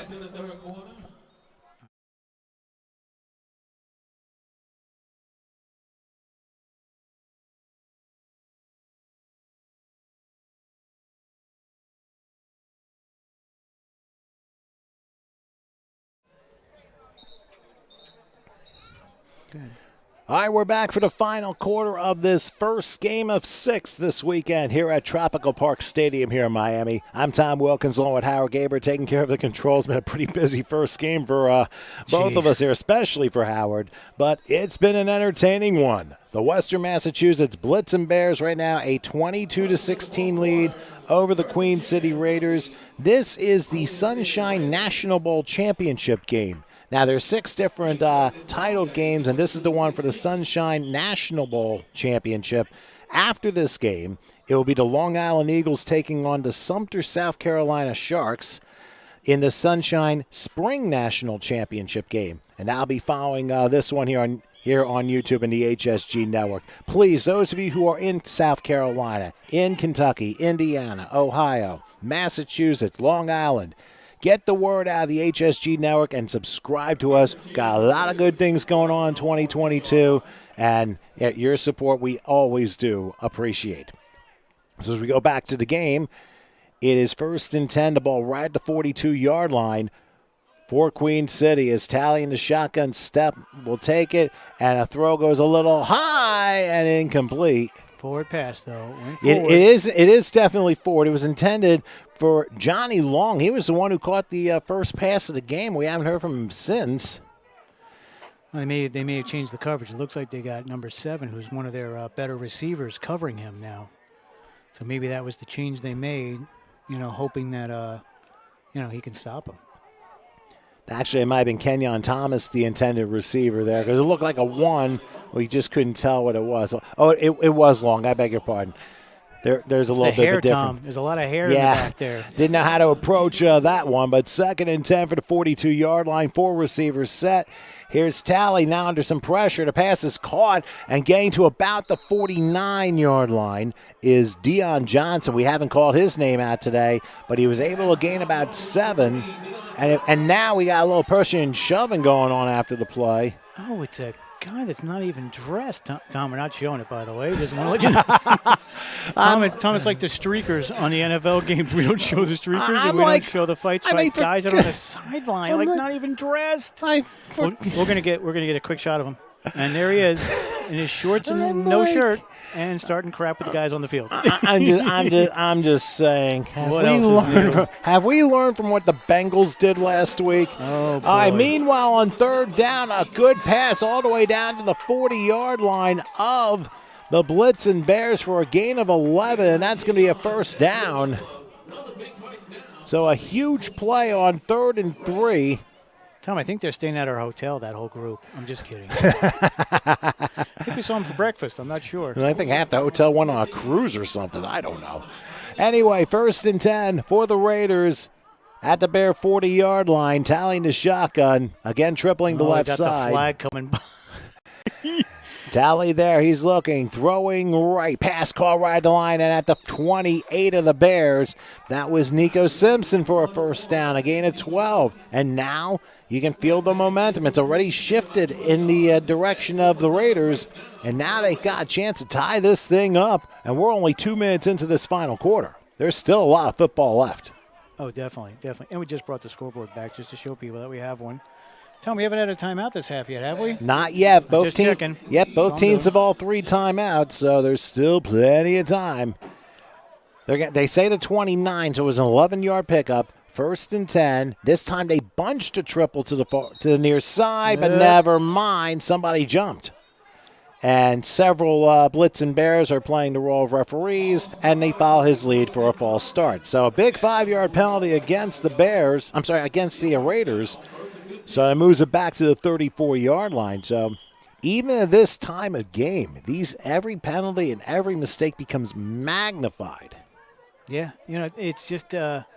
Oh wait, I did a Frank Cicino. I said yeah. By the way, shout out to Frank Cicino, who may be watching, who's somewhere down in Florida here in the Orlando area. He's working today, but he's probably going to be watching a little bit of the game. And we're embarrassed by the level, but no, that's okay. Well, Keep going, Tom. Well, my color commentary is not up to his snuff. let's put it this way. At least we're not doing the Flyers. 1st and 15 from the 34. Here's Talley back on the left, looking, fires short, pass caught by Long, and Long stretches its way to the 22-yard line. There's our guy. He's getting some interesting airtime here. Oh, you know what they're going back and forth with the D-backs. That's what they're doing over there. He's going back and forth with the D-backs, and the D-backs are giving him ammunition because they're answering. So you just got to sometimes you just cut it, play the game. But you know what?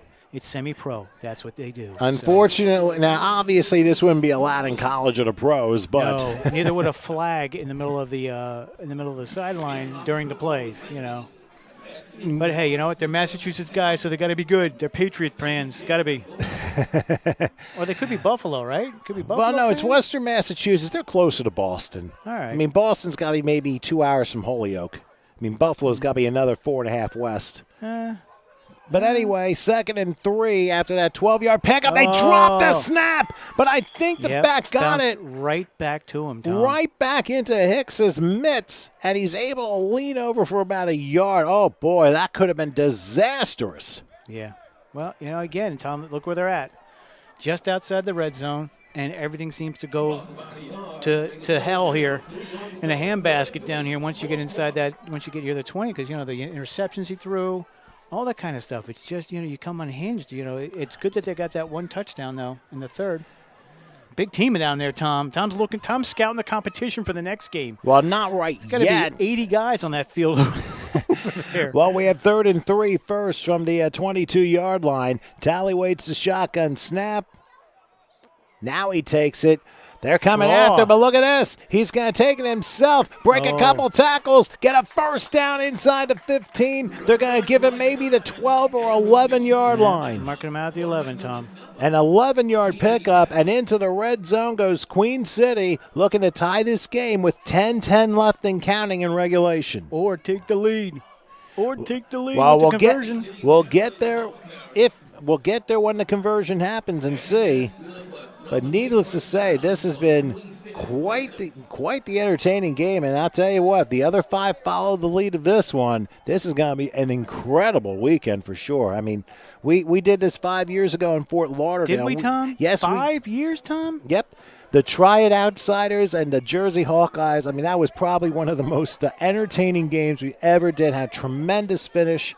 A field goal just barely made in the final seconds for and Tom, no one remembers. Tri-County. Well, hey, it's probably one of the greatest games I ever did. Maybe the Hawkeye guys. Well, but from a broadcasting point, it's different. Anyway, first down, here's a handoff left side, and this time Hicks is not going anywhere. It is thrown back, and they may give him full progress.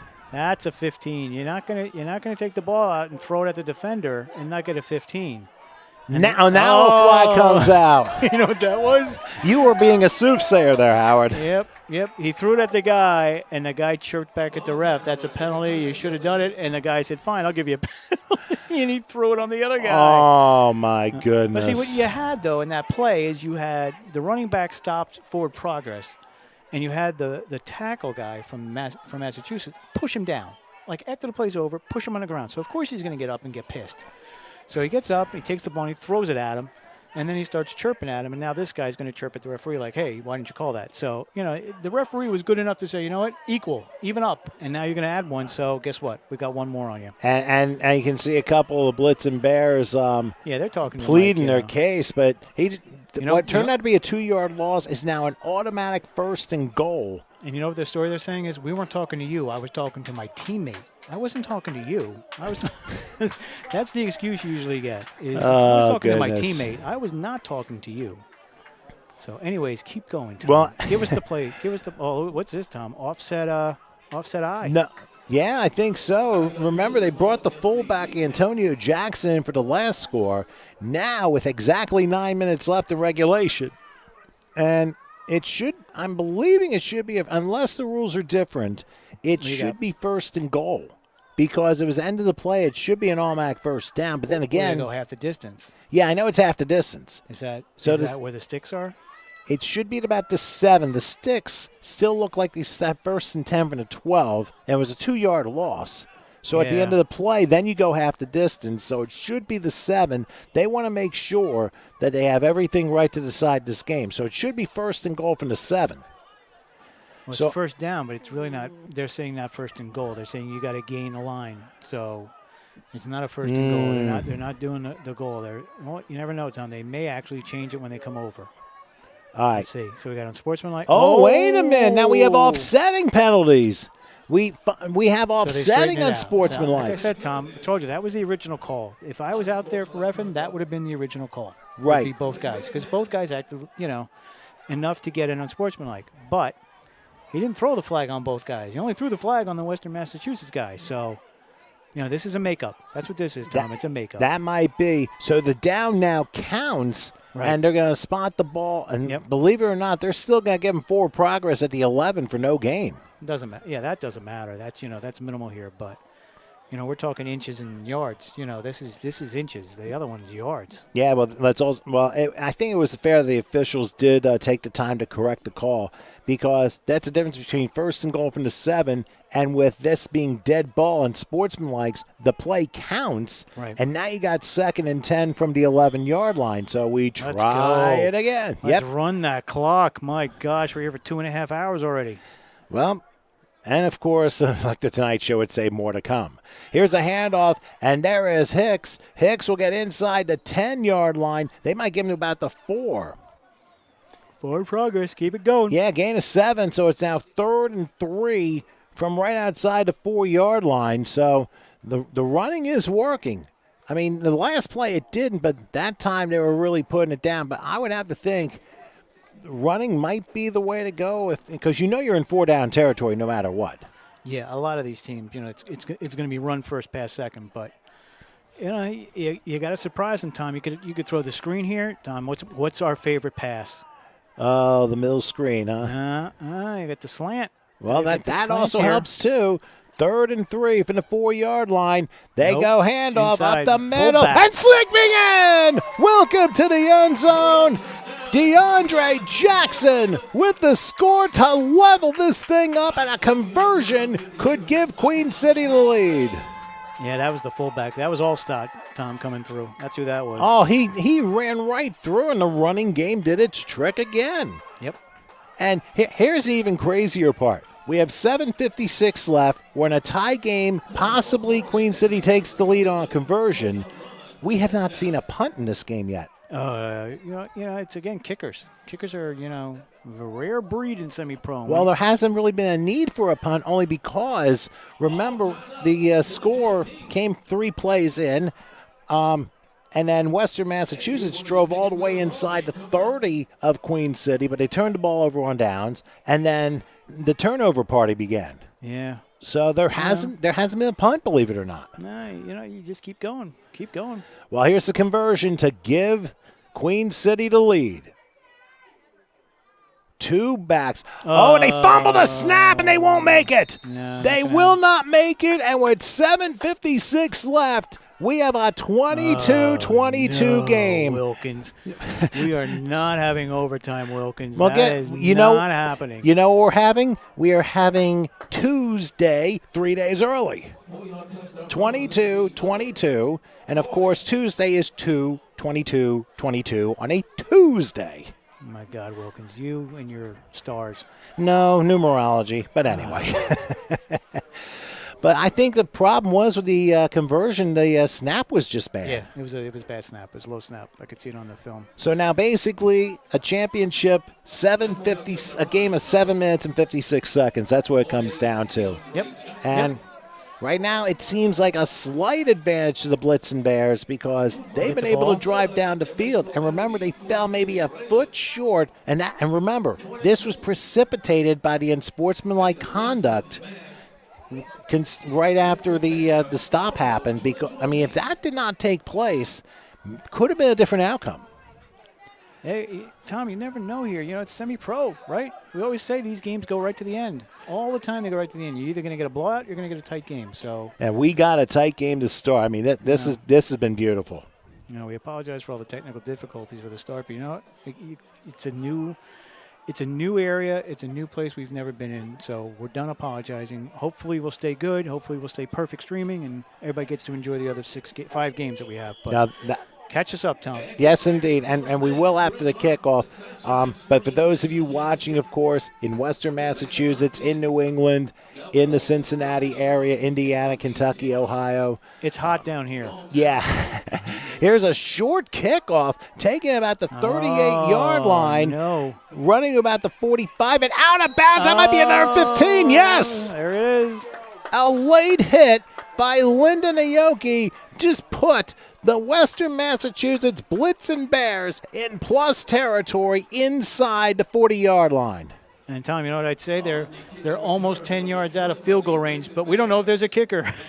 Well, we have field goal. They haven't needed one, whether it be for conversions they or could field be hiding goals. somebody over there. They could grab somebody from the next game and say, "Dude, put on a jersey. We need you." No one's going to know, but usually it doesn't happen in these games. Yeah, somebody eventually points it out.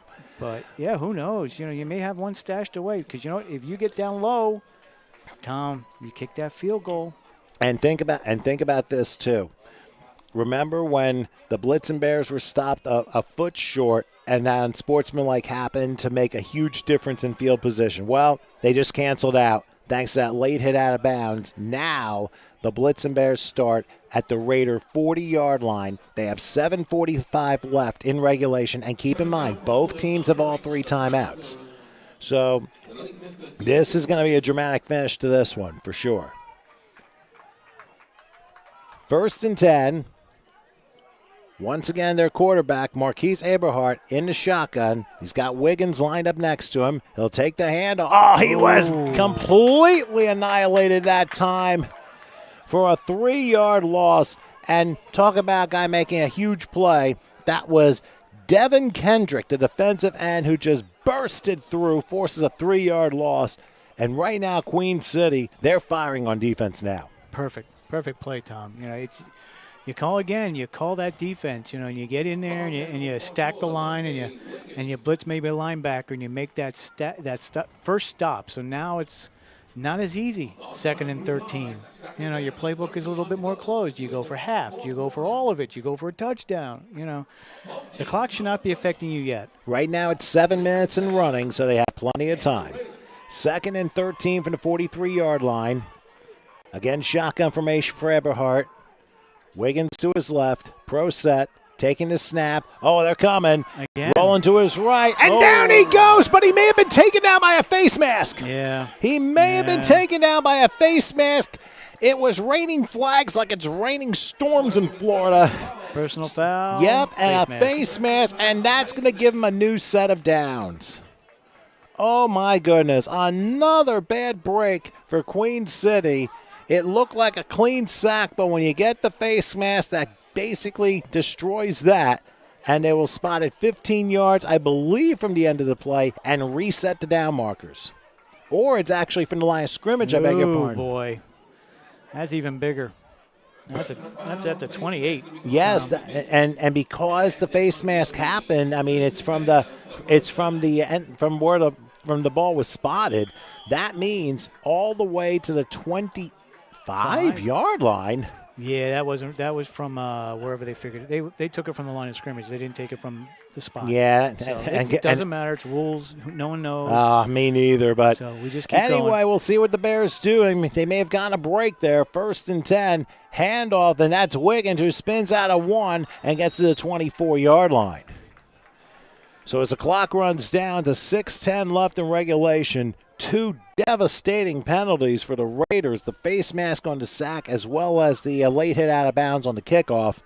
Boy, that could come back and be monstrously huge if the Blitzing Bears take the lead here. And the Blitzing Bears are doing just what they need to do. Shave clock, run the ball. Shave clock, run the ball. That's all you got to do. Take it down. You don't want to leave them enough time. Now, again, this is not the Kansas City Chiefs and Patrick Mahomes out there with 13 seconds left to get a field goal, but you don't want to leave them any time at all, even in this game. It is 2nd and 9 from the 24 of the Bears. I'm sorry, for the 24 of the Raiders. Bears looking to retake the lead. They have had it for a good part of this game ever since the second quarter, but the Raiders have roared back.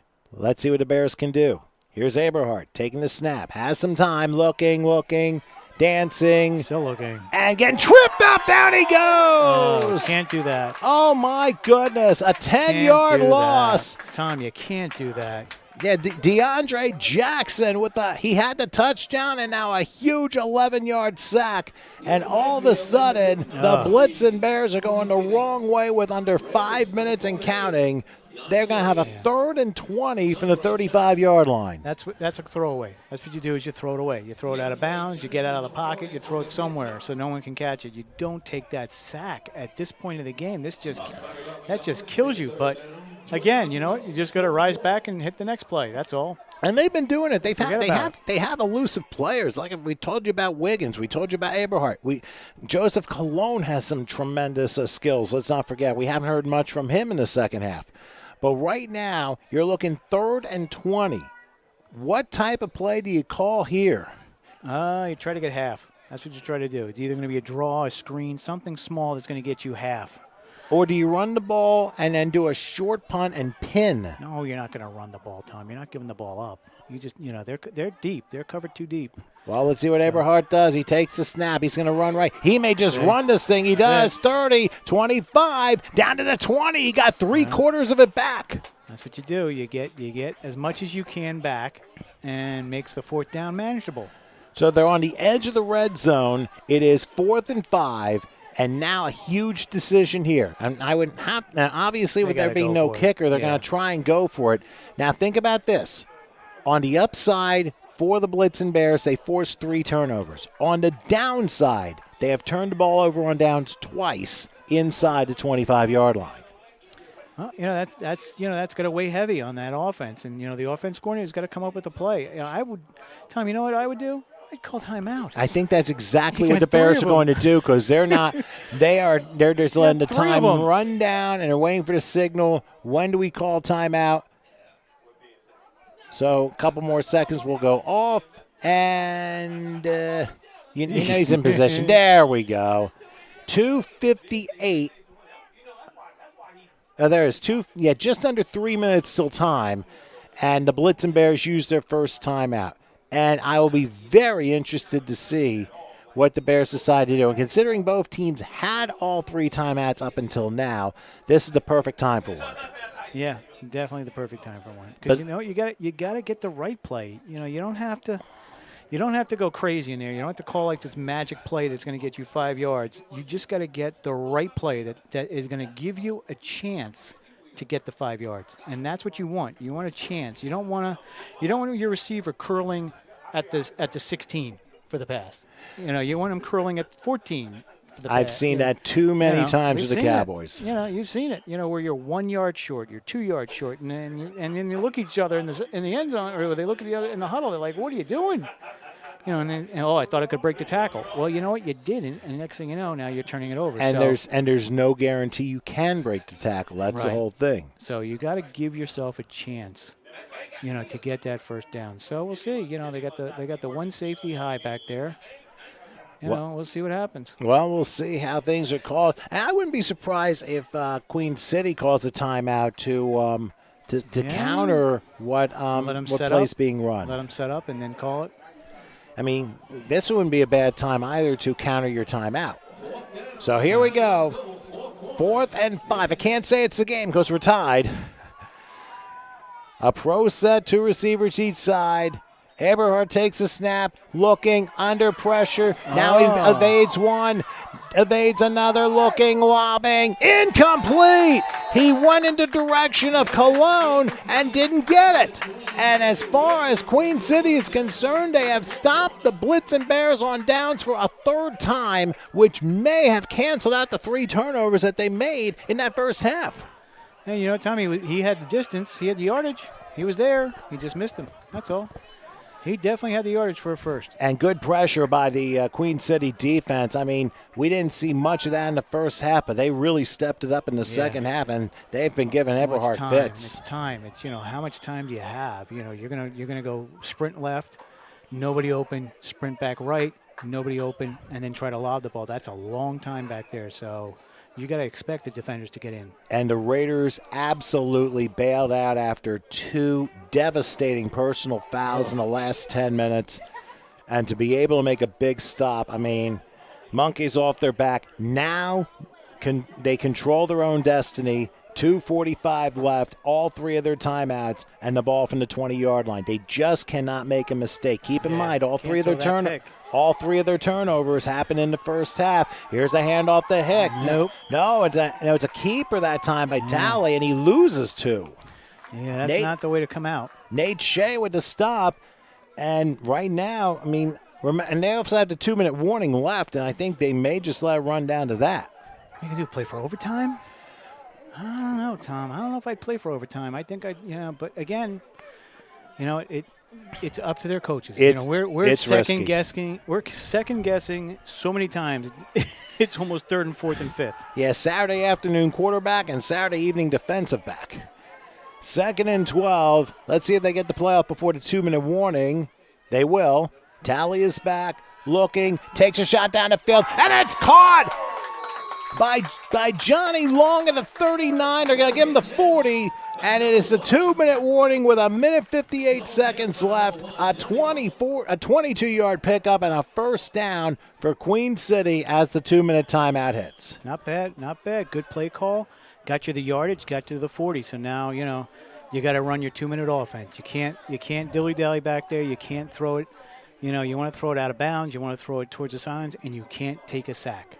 Take the sack. You have to be smart with the football right now. I mean, what's done is the past, but now this Queen City team, who had a perfect year in the MFA, whatever the league is, I'm not sure what it stands for, but they won all 11 of their games. Wow. They won their championship game in mid-August, 32-0. I don't think they've played since. And just over 6 months later, here they are with a chance to bring home a championship. If the Bengals couldn't do it, maybe this team will. We'll see. The Bengals couldn't do what? Because they're from Cincinnati? Well, they're the Queen City Raiders. They represent Cincinnati. Wilkins. Well, hey, this is their moment of truth. We'll just say that. Tom, you don't know they've won one before this, have you? No. Have they? For the Bengals, no. No, for them. Oh, for them. Well, their head coach won his first league title with that win back in August. So let's see what they dial up here. Drama guaranteed here in South Florida. There we go. 1st and 10 from their own 40-yard line. And right now this set has worked so well for them. The 4-receiver tripling one side. This time it'll be the left. They do have Hicks standing to the left of Talley, who takes the snap. He's looking. He throws left. He's got Deion Johnson, and Johnson's not going to get that much. He's actually going to stay in bounds. Yep. They're only going to give him 2 to the 42-yard line. Now, this is where the kicking game comes into play, or lack thereof. Well, and as of right now, we see no kicker. There's nobody warming up, because usually you would see them kicking into a net. You know, we've seen a lot of guys up north do that, and they warm up a lot, but there is nobody warming up. So and this the only is 6 or nothing. And the only net out there is a soccer net that is near the track and field area.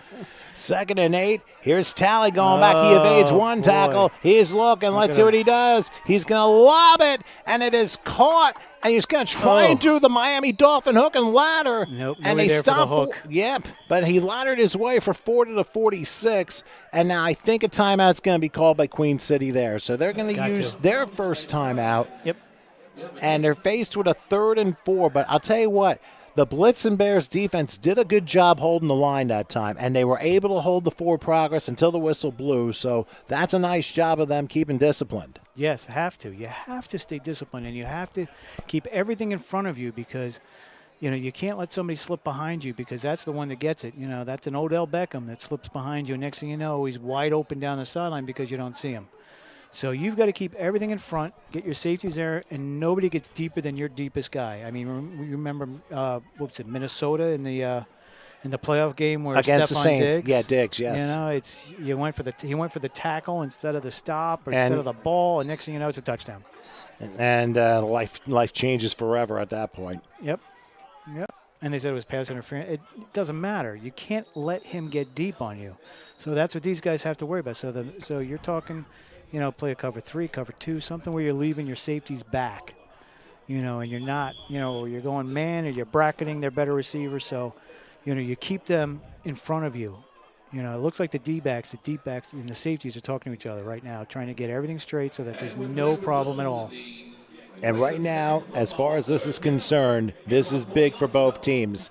The Queen City Raiders approach the line a 3rd and 4 from their own 46-yard line. They have 1:12 seconds left, and each team has 2 timeouts. Tally in the shotgun.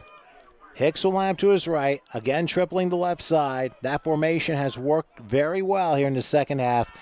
Tally back, looking. Oh, here they come. The Blitzen Bears. No. They 3 of them miss. Now he's going to try and get one, and he lobs it away incomplete. That's live for another down. That's all you're doing. Live for another down. And I'll tell you what, for Tally, he really was able to escape any way possible and was able to throw it away. But now this is going to be an interesting call. 4th and 4 in your own territory at the 46-yard line. You're not punting. If you haven't punted all game, you're not punting now. I can tell you that. Not under 2 minutes. What do we got, Tom? We've played 59 minutes, and we haven't had a punt in this game. So it would be 1 minute on the clock, Tom. That's what you're telling me? Yeah, pretty much. All right. So, yeah, you're not punting. You're going for it. And you just have to, again, Tom, this is the same thing on the other side. Just we said, give them a chance to make the play. And now timeout called by Queen City. So They got one left. Well, while they're doing, they have 1 timeout left. They might as well use it and see what their head coach does when it comes to drawing a play. Their head coach is Sean Ford, and we'll see what final play can come in with. But here in South Florida, hey, the NFL underway a lot of dramatic games. Why not the opener of the Sunshine Bowl? Yes, why not? At 2:43 in the afternoon, Tom. By the way, for those of you wanting to wait and watch the next game, it will be starting approximately 20 minutes after the conclusion of this game. So stay tuned. We will not stop. We will just kill the sound. So anybody that sees it that has no sound, you don't have to send us a message. We know there's no sound, and thank goodness, hopefully there's a picture still. Well, maybe a little blurry, but it's a picture. And thank you all for putting up my comments at the beginning of the game, trying to update as best as possible. It's just a unique situation. It's a new venue for us. We've never done this area before, but hey, sometimes it's a matter of making a difference one way or the other that makes the whole difference into how things are presented. So we really appreciate you guys, all of you in Western Massachusetts, in New England, in the Cincinnati, Northern Kentucky areas. Thank you guys very much for your patience. And please subscribe. Yes, HSG Network on YouTube. Please do that. We got a lot more things coming up besides this year. So we'll be back in July, Tom? Yeah, July. We'll be July back in Virginia. That's right, Manassas, Virginia, I believe. Tom, we got a timeout for the Massachusetts team. So they just took theirs. Oh, so they've countered with a timeout. So each team is 1 timeout left, and I think that's an interesting timeout. Probably to see how they're going to line up. But see, I would have let them line up. That's what I would have. I would have let them line up, and then you call it. You don't call it in the huddle because you still have no idea. Now they can change it. And you see how close these two huddles are. One could be hearing the other. They could be intercepting signs. The spies from each line. Hey, spring training may not be happening till March 5th at the earliest, but talk about stealing signs. We're stealing that possibility in football right now. Yeah, they got to watch. They're usually pretty good about that, but it looks like it's filling up. We'd like to again mention that the visiting stands are open. But nobody wants to go in. I guess nobody wants. That's got to be hot over there. This, I think, is in a little bit in the shade, Tom. I think people in front of us are in the shade. A little bit, and of course, you have to deal with the clouds hopefully rolling in at some point in order to make things comfortable. Florida, right? Well, it is South Florida. Thankfully, there is shade underneath the bleachers, but you won't be able to see any football action. Glad I brought my sweatshirt. Well, considering where we came from and the wind that was up in Jersey, that was rough. 40 degrees. I apologize to everybody watching. It's at Franklin High School tonight. Have a great time. Enjoy the games. Well, they are going for it. It looks like 4th and 5 from the 45. Biggest play of this game, no question. This will probably determine the final minute. Tally in the shotgun.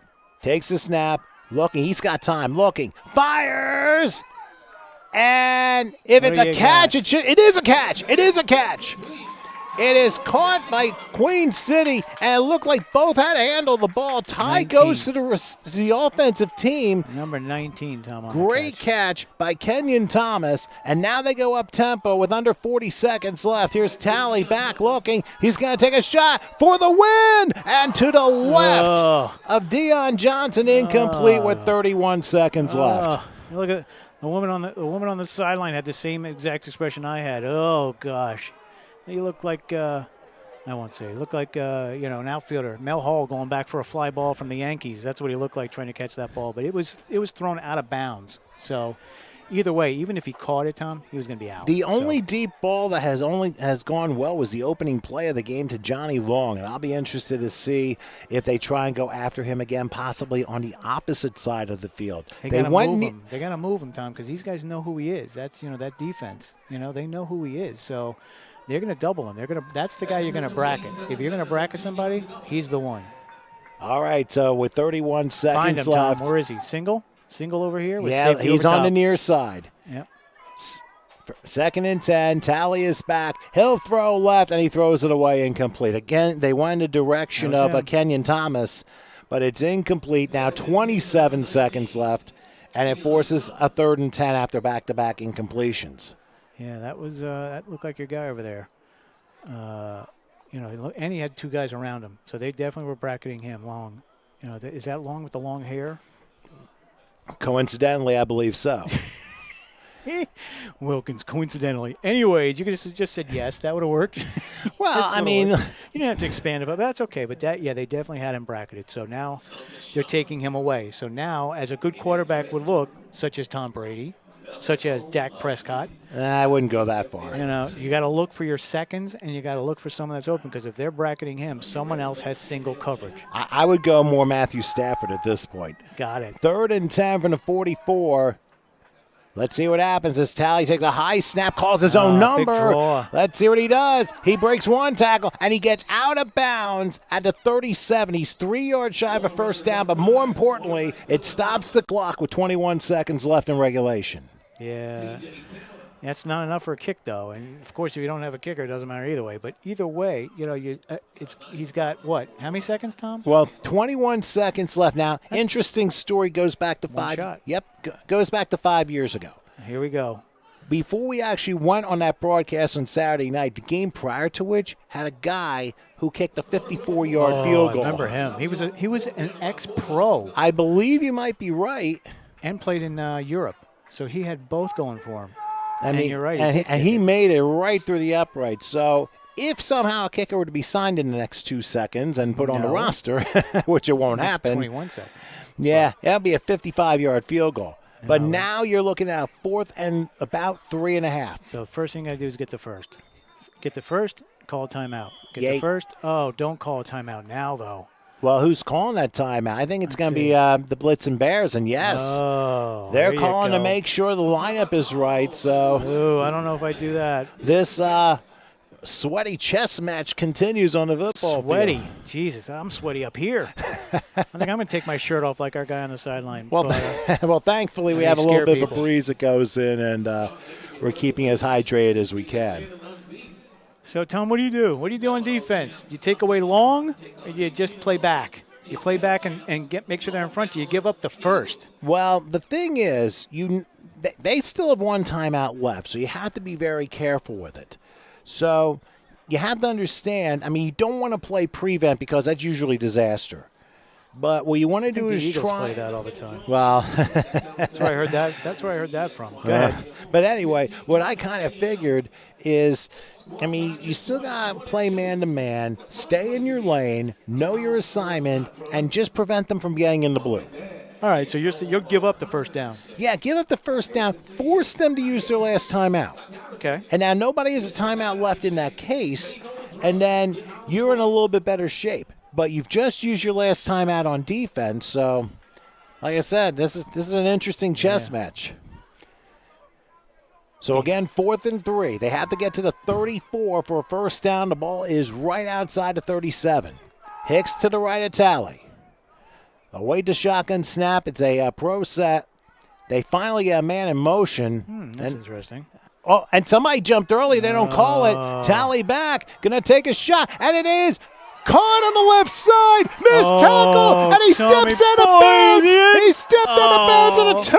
Oh my gosh! And there's a flag down, and now another flag just went down. Oh, these but guys I think. are... Wait a minute. No, this is not going to count. It's a hold. There's going to be a hold against Queen City, and then another flag went flying down after the play. Yeah, that was unsportsmanlike. So because they didn't call it. That's why they take it easy. They Let me give you the little rundown here. So they did not call the penalty on the jump, which you saw and everybody else saw. Hey, they impersonated the Rams. What can I tell you? Hey, and the Massachusetts team went berserk on the sideline. So the coach was on the field. That's a 15-yarder.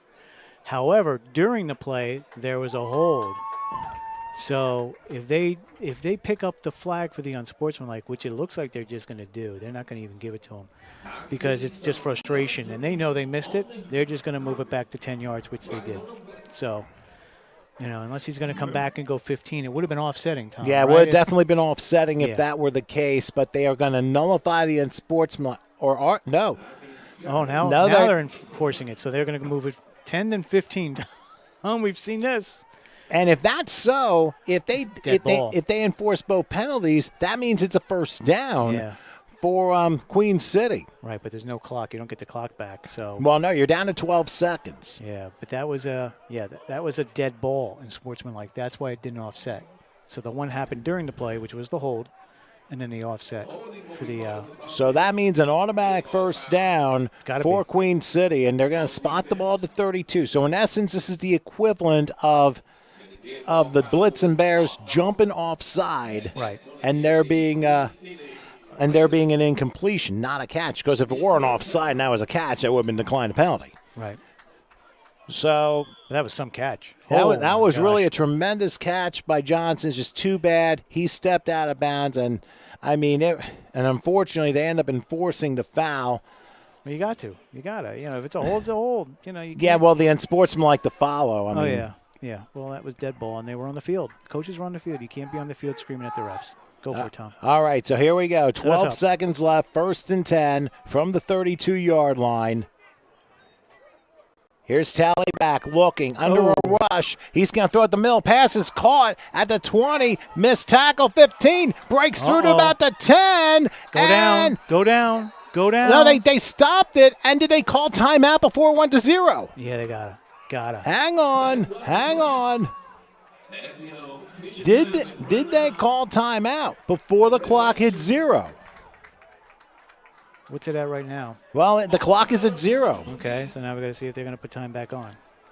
Yeah, we're going to find out in just a moment, so hang on. And because obviously they still had one timeout in their pocket, and then it comes down to one play. That's what I was saying. You got to go down. You only got 12 seconds. You're not going to have time to juke 3 guys when you're in there. Yeah, that was a mistake on the receiver who caught the ball. 1.6. And I think they're gonna put 2 seconds on the clock. Or 1.6. You want to average it up? We can average it up. So. No, not 6 seconds. 1.6. Well, 6 seconds. Time for one more play. That's all it is one play, Tom. Bring the kicker in. Where's the kicker, Tom? Look, Tom. Oh, look look at over it. here. Look over. Let's get Oh, on my camera. gosh. Oh, There, yeah. you have Devin Kendrick going to Oh, try and kick They what can't could be even a get the 20. snap. Let's get your long snapper Oh, going. goodness. Memories of up in North Jersey. I mean, telling you. Tom. Here we go. Oh, yeesh. One more try. There This has is during the. They're going to call timeout anyways. It doesn't Well, matter. they did. I mean, they Oh. already used their last time out. That's why the time's been put back. Ah, gotcha. Okay, so let's get So- the 0 up there. I'm telling you, Tom. this oh, is- I can't wait to see this. Oh, I'm excited. This is what we live for here. You got to remember, we watch these games all the time, and there is so few kicks. And we haven't seen one through 59 minutes and 58 seconds. So now they're going to try. I mean, you can't do gotta. the double fullback. Well, let's make sure they move back, Tom, first far enough. They got Well, to be 7 to 8 yards. they're- Let's see where he goes. Well, the ball is spotted at the 10. And you know they're going to be coming. It's going to be they're tight. 25-yard field goal, boy. They're tight, Tom. And they probably asked him. It will be Ben Hills to try it. Have you ever done one? No. Yeah, back in high school. Well, we'll see. Pop Warner. For the Okay. championship. Good Low hold. snap. Kick Uh-oh. on its way. Uh-oh. Oh, he missed. He's wide left. Oh. He was wide left. Oh, he had the height, though. He had the height. I was curious to see if he was going to be able to get the snap down, but he hooked Oh, it. he And had it. extra time is happening here. You can't share the Oh. trophy. You had 7 snaps that you couldn't hold, and this one was perfect. Oh my gosh. That's good. You know what? Hey, you tried. That's all you can expect is you tried, and they did. So that, and we didn't even expect it. Well, we're in uncharted territory here as we've reached the end of regulation in our first of 6 games. The Queen City Raiders have rallied back against the Western Massachusetts Blitzen Bears. We are tied at 22. Now, this is the interesting part. We have to have a winner. Oh yeah. So the only thing we don't know, Tom, is whether we're going to do college or pro. That's Well, what we gotta at the look and see. moment, the scoreboard has NFL regulation 10-minute overtime. Oh, there you go. But in the playoffs, It's 15. it, right? it's 15. It's like you're starting a new game. yeah. But just for those of you who are wondering, I know everyone was screaming about the overtime rules after the Bills-Chiefs game a few weeks ago. yeah. It's very simple. First team to score a touchdown wins, or a defensive score. Either one of those two things happen, the game is over. Now, if the team getting the ball first drives, kicks a field goal, then the other team can match. But we don't have any kickers, so we probably don't have to worry about it. We do now. But we do now. That is Tom. true. But if you fail to score in the opening drive, then it automatically becomes sudden death at that point. So there has to be a winner at some point. Oh, there will be. And remember the game I did 10 years ago in Bridgewater went to triple overtime. Here's the good thing, Tom. The games don't start till 12 o'clock tomorrow, so we got plenty of time to sleep. Plenty of time. Well, Grab dinner here, take a little nap. a couple fast games, and then we're back in ad again. Could be. But- You know what? This is what you want, though. This is national championship games. These are big teams, Tom. These are guys. I mean, I'm looking at the next game, and these guys are solid. Both teams look solid. So you know what? Who knows? We haven't seen any of them. We don't do scouting. And who knows if they do scouting. But this is a different game. These are guys that are flying. How far is Cincinnati from here? What's that? 1,800 miles to come down here? No, maybe About about 1,500? 900. It's straight up 75. Yeah. All the way to Florida. Yeah, well, 75 ends in Miami, but it does go through Cincinnati. So that's a trek to come down here. Well, they're doing the coin toss at the 30-yard line. Why not? Let's do it. That's a new one I haven't seen. Because that's where everybody was at the end there. That's why. Conserve energy, Tom. You got to conserve energy, just like we're doing up here. You're on your second Gatorade, and And you're just about done your second water. yeah, could be third. No, yeah, second. I thought it was a third, but it's a second. All right, so we'll finally find out what goes on as to who won the toss. Now, I don't know they're if going down there. well, there may be different rules for the Sunshine Bowl, so I don't know If what that the clock story says is. 10-minute period, then they're not going to start at the 25 because that's a college. That's a college rule. So these guys got to get their acts together. I'm trying to find out what rules we're using. All right, Tom, I'll give a little spiel here. So, again, we're down here in southern Florida, in Miami. Yep. Took the plane down. Nice 2-hour and 35-minute flight. Yeah, we got in close to 1 this morning. Yeah, I had to get the rental car today, so we didn't save any money on that. But it's a beautiful car, Tom. It's a beautiful Toyota. Absolutely beautiful. Clean inside, just smells like fish. I don't know why. Well, this is Dolphins country. We got the hotel. The hotel was good. Tom slept through the night, didn't snore a bit. So all those people that know Tom, that are watching this, Tom did not snore at all last night. I will say I came close a couple of times. And you stopped yourself? Yeah, and I had to readjust myself, so it wasn't easy. I was pleasantly surprised. Oh, when I went to Best Buy, I didn't even get a fan. I should have got the fan when I was there. Whoops. But you know what? I have an idea, Tom. My idea is to find a YouTube video of a fan for 7 hours and just put it on. There you go. I think we're doing college, Tom. Okay, because I didn't know how this was going to go. Every league is different. Every organized event can be different with their rules.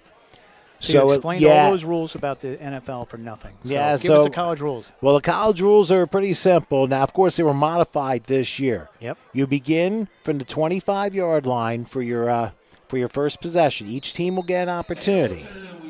And then, if that is tied after the first overtime, the second overtime we do it again, you must go for 2. And then after that, it's conversions until there is a winner. There you go. Well, I don't like the fact we had a college basketball game one time, and now we had 9 overtimes this year, so they still got to fix it. Anyway, the Blitzen Bears, Queen City won. They're going on defense first.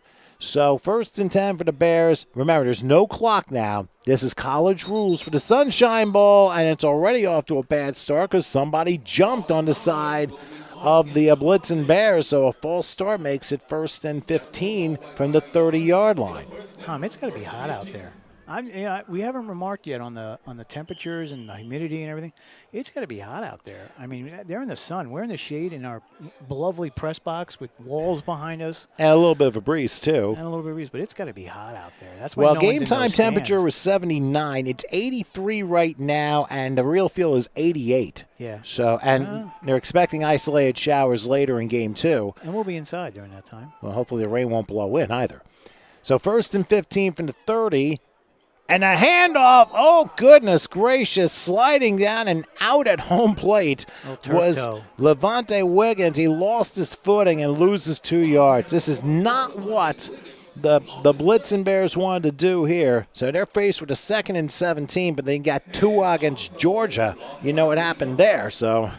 Yeah, you gotta redo the playbook here. So you got again. We're looking at halves, right? We're looking at getting half of this back, and then another half, and you got your first down back. But it's going to be tough. Like you said, these guys got to be tired out there. I mean, it's a long game. This is 3. We're going on 3 hours here. Well, we started about, I guess, 10 after 12, maybe a couple minutes after. So it is close to a 3-hour game. That's a long time on that field, especially when you're on a special turf. Yep. And the tropical sun beaming down on it. 2nd and 17 from the 32. Let's see what Eberhardt does in the shotgun. I'm guessing he's going to have to throw this ball. Yep. He's back. He's being chased to his right. Looking, and falls down the 44-yard line. Sacked by number 36, Lester Robinson. And it seems like, and now flag is down, and it looks like it's in the secondary, but it's a hold against Queen City. Yep, that'll give them that automatic first. 5 yards and automatic first, unless we're playing college rules. If we're playing college rules, it's 10 yards? That's all it is 10. We'll see where they spot it. Either way, that's a huge break for the Blitzen Bears. Let's see what they mark off and what we get. Because NFL, it's 5. Yeah, he's marking 5. They changed the stick. Wow, that is a huge, huge penalty against the Queen City Raiders. It is an automatic first down. So we're modified. We'll call it modified NFL, Tom. That's modified. A combination. Hey, college and pro, semi-pros in the middle. It's whatever makes these games more fun. That's the way you got to look at it. Whatever makes it more fun. And that's what we're having. We're just moving along here at a snail's pace. Well, don't forget, too, that if this Western Massachusetts team throws an interception, it becomes a pick 6, game's over. Oh, yeah. Yep. Both teams refusing to quit. I mean, this is almost like, what was it, Penn State, Florida State in the Orange Bowl like some years ago, went like triple overtime, and it was just as muggy. And I think Penn State eventually won that one. All right, so 1st and 10, back at the 28-yard line after the defensive hold. Another handoff, and that's Wiggins crossing the 25. That's a little more like it for him. They're going to say the 22, maybe the 21, so that's going to help. Again, no time clock because we are playing college rules in this Sunshine Bowl overtime, level at 22 apiece. This is the opening possession. Queen City will get a possession unless the Blitzen Bears throw a pick six and end the game that way. Yep. Oh, my gosh, Tom, there's a white tent that's just gone up. Holy. Well, you know what the good thing is, though, Tom? It's on the track, so it doesn't block our view at all. Well, that makes sense, and I'm glad they did it that way. Yep. We've had tents. Well, this is tense. 2nd and 3 from the 21-yard line. Here's Eberhardt, another handoff, and that is Wiggins. Well, he's not going to get back to the line of scrimmage that time. He may have lost a yard. Yeah, it's still the safe play, though. You'd much rather use that play than do the other one. And there's an injured Queen City player after that. Tom, we've been good so far. We've had maybe one injury timeout, and this one, I mean, legs could give him away. Maybe, cramp issues. That's a cramp. Definitely a cramp issue, and I mean that. Like I said, in hot weather like this, Tom, I'm cramping up here, and we still have 2 games left. I'm cramping. It's hot. I'm sweaty. You know, I can't wait to get back to the hotel just to shower, just wash this away this day. Well, at least now we are kind of like in the groove here, and hopefully it won't have any further issues for the other 2 games. Keep in mind that once this game is over, like you said, 20, 30 minutes after, it will be the Sumter Sharks of Central South Carolina, not far from Columbia. They will be facing off against the Long Island Eagles out of West Babylon, New York, of course, on Long Island. And that will be game 2 of this triple header today. And as I look it up again, that would be for the Sunshine Spring National Championship. Nice. So nice. This is why they should have had a Friday game. This game should have been on a Friday night. We get down here, we do it, and but you know what? Again.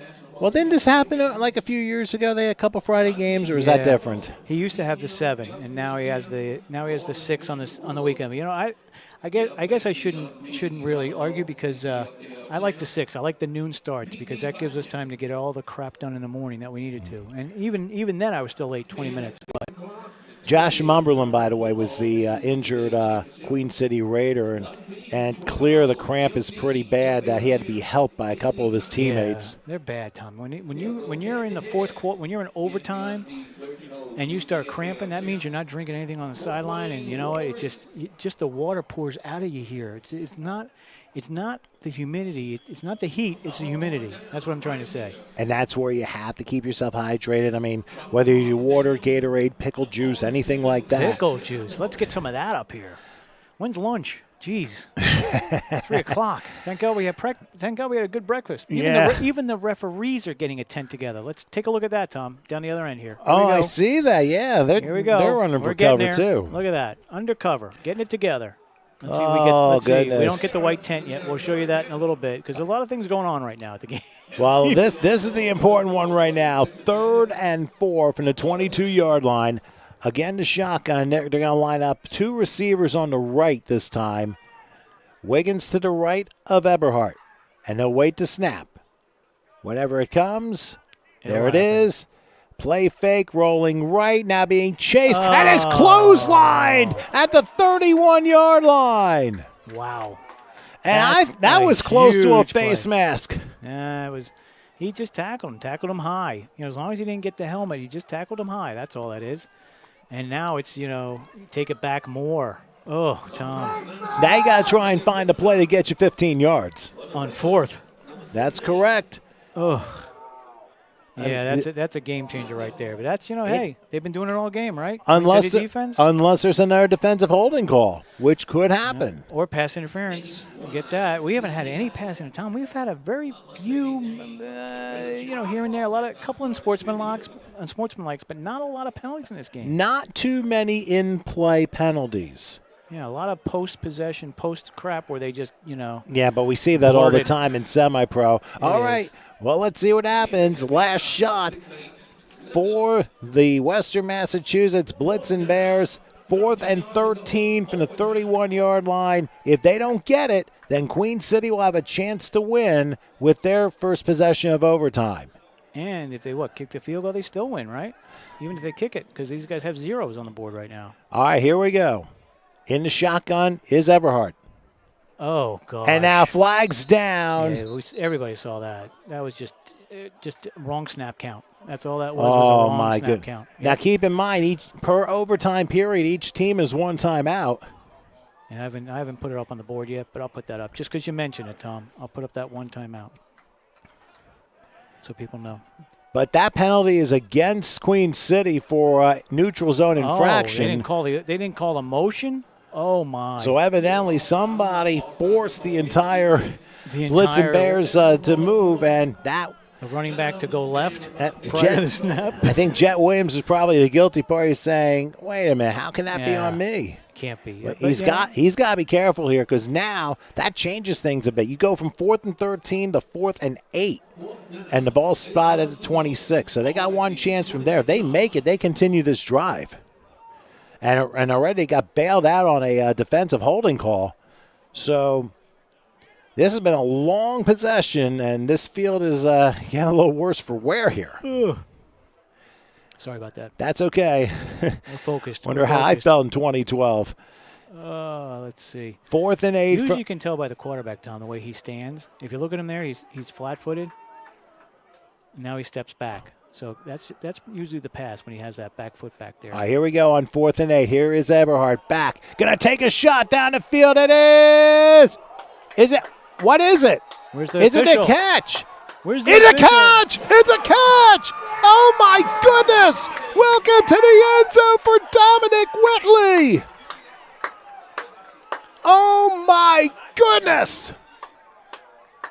And even with the other guy wrapping the ball around, remember, if each side catches it, tie goes to the offense. Oh, 28. That's an unbelievable catch on 4th and 8 from 26 yards out. And And Tom, everyone, Tom, let's tell people that on YouTube you can DVR it. So if you want to watch it, just move the slider bar back a little bit, and you can rewatch that.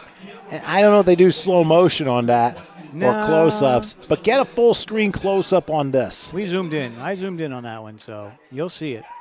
Oh, Unbelievable. man, that was an incredible catch.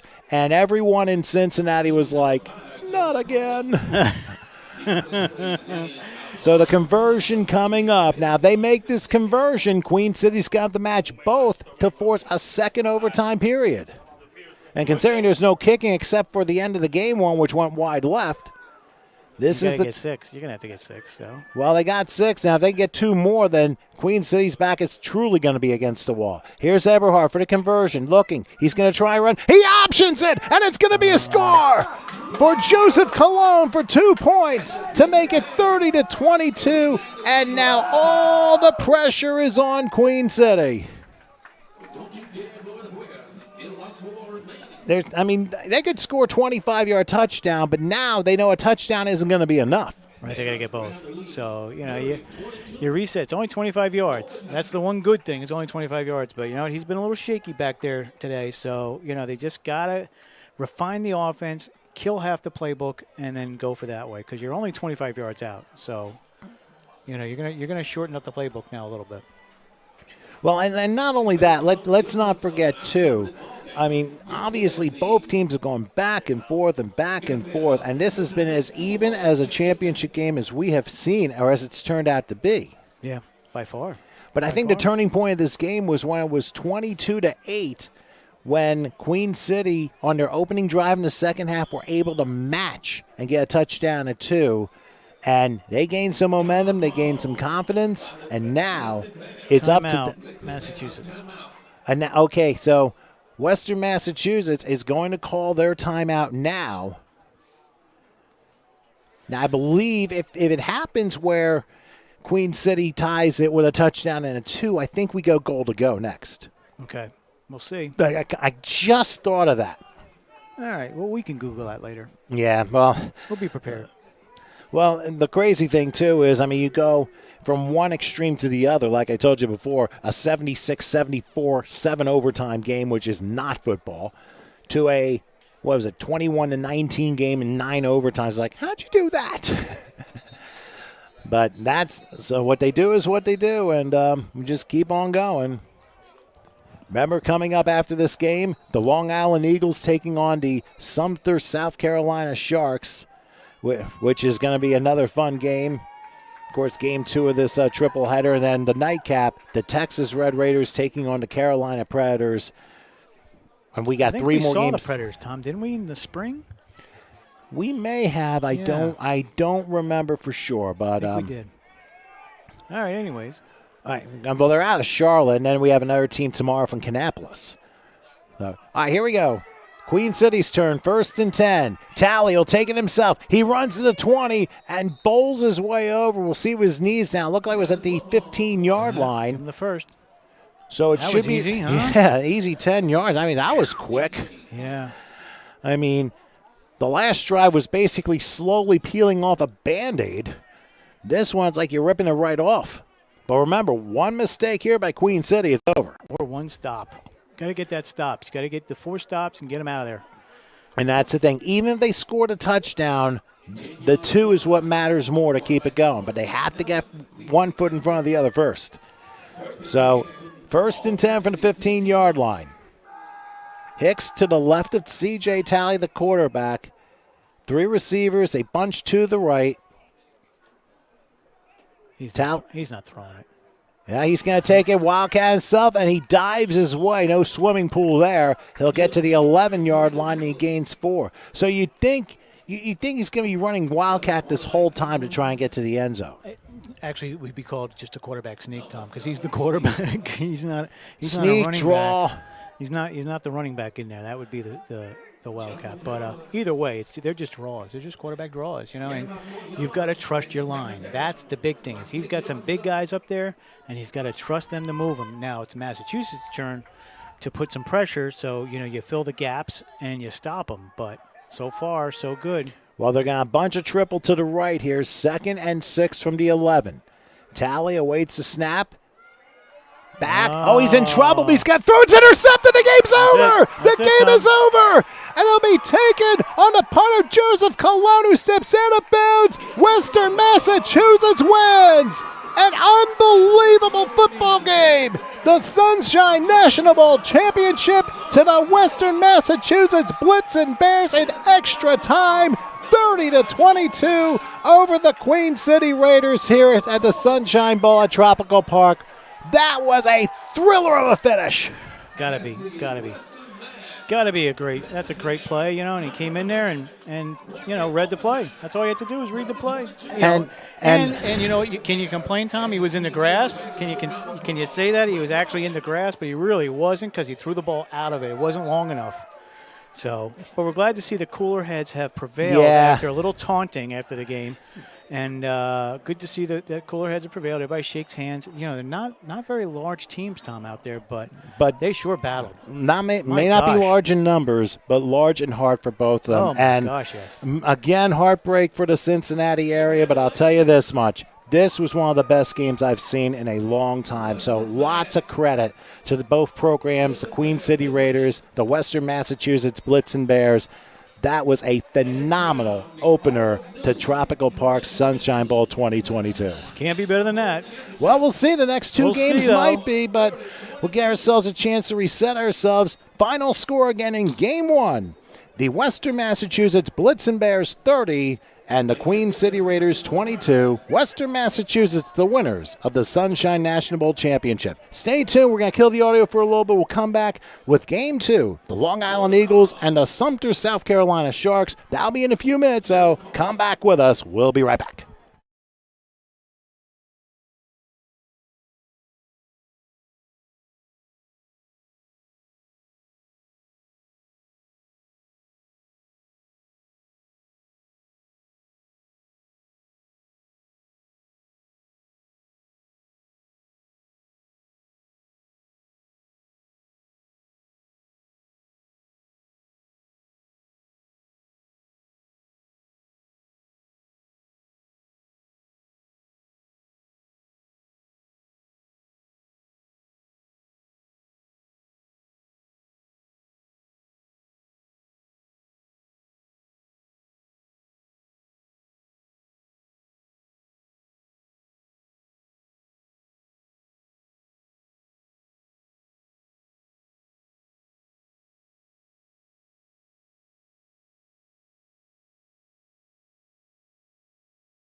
Okay, welcome back to Tropical Park Stadium here in Miami, Florida.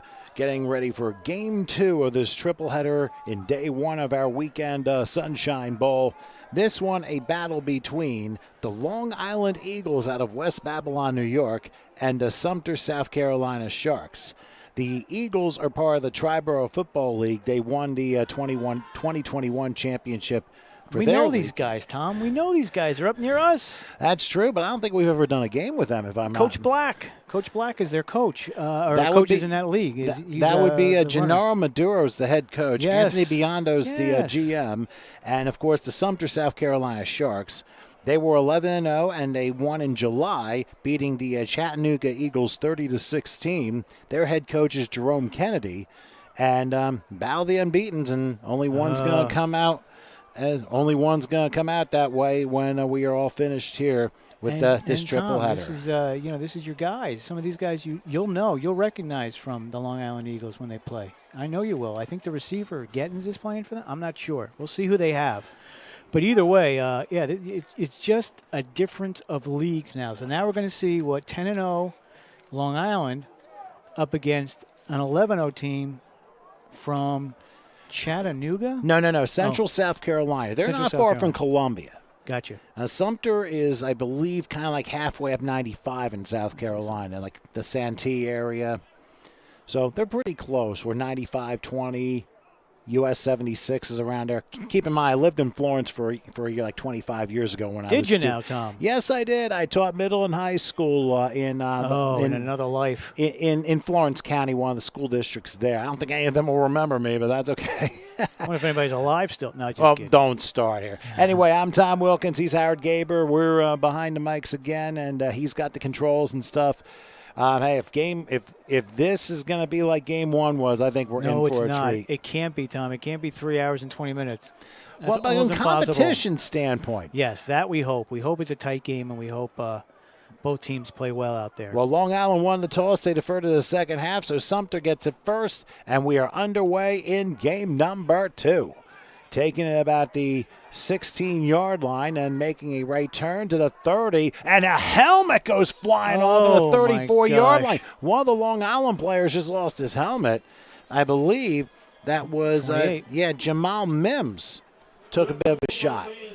Oof. So that was a difficult hit. That's not a way you want to start your game, I can tell you that. Definitely not, but a return ends up going to the, they're going to say the 35-yard line. So the Sumter Sharks, led by head coach Jerome Kennedy, will have 1st and 10 from their own 35-yard line. So let's see how this all goes.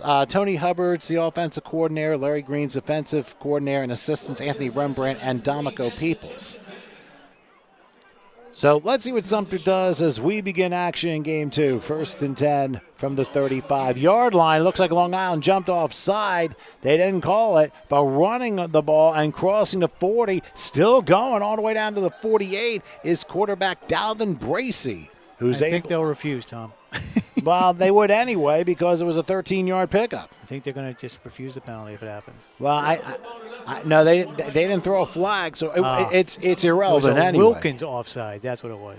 Tom noticed it and wanted to bring it to our attention. So. No, everyone wanted to pay the Los Angeles Rams homage. I don't know. Anyway, a gain of 13, and it's 1st and 10 from the 48-yard line for the Sumter Sharks as they are dressed all in white, almost paying tribute to Miami Dolphins colors. Here's a handoff going across the midfield stripe down to the 48-yard line.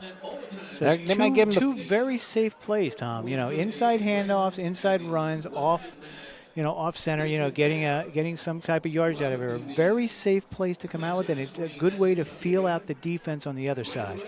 And they're going up tempo, or at least no huddle for the moment. The Sumter Sharks at the 47 of the Long Island Eagles, 2nd and 5. Their quarterback Dalvin Bracey in the shotgun.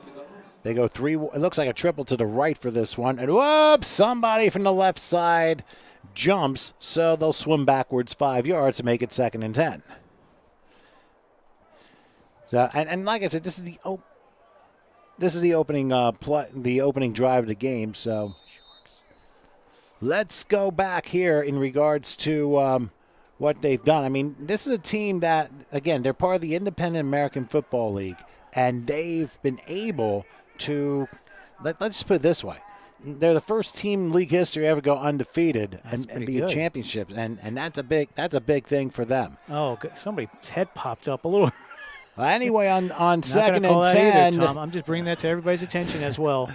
Well, there was a screen pass that time that went to number 88. That would be Kelton Tyndall, the wide receiver. And he's able to get the yardage back and maybe a yard or two more. They're going to spot it at the 46-yard line. And it makes it a 3rd and 4 coming up from the 46-yard line. So for Sumter, they are going to be able to line up. It looks like they're going to go pro set here. Again, going up-tempo, possibly no huddle, giving some time between plays. Back to the right of the quarterback.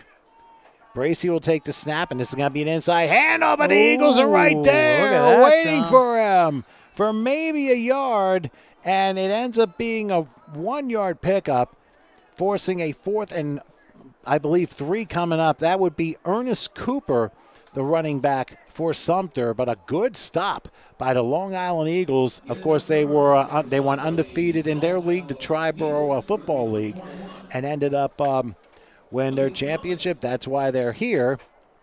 And we have a flag down, too. Hold on a second. What do we got? This crew's got to get their act together already. Well, the flag is down to 49.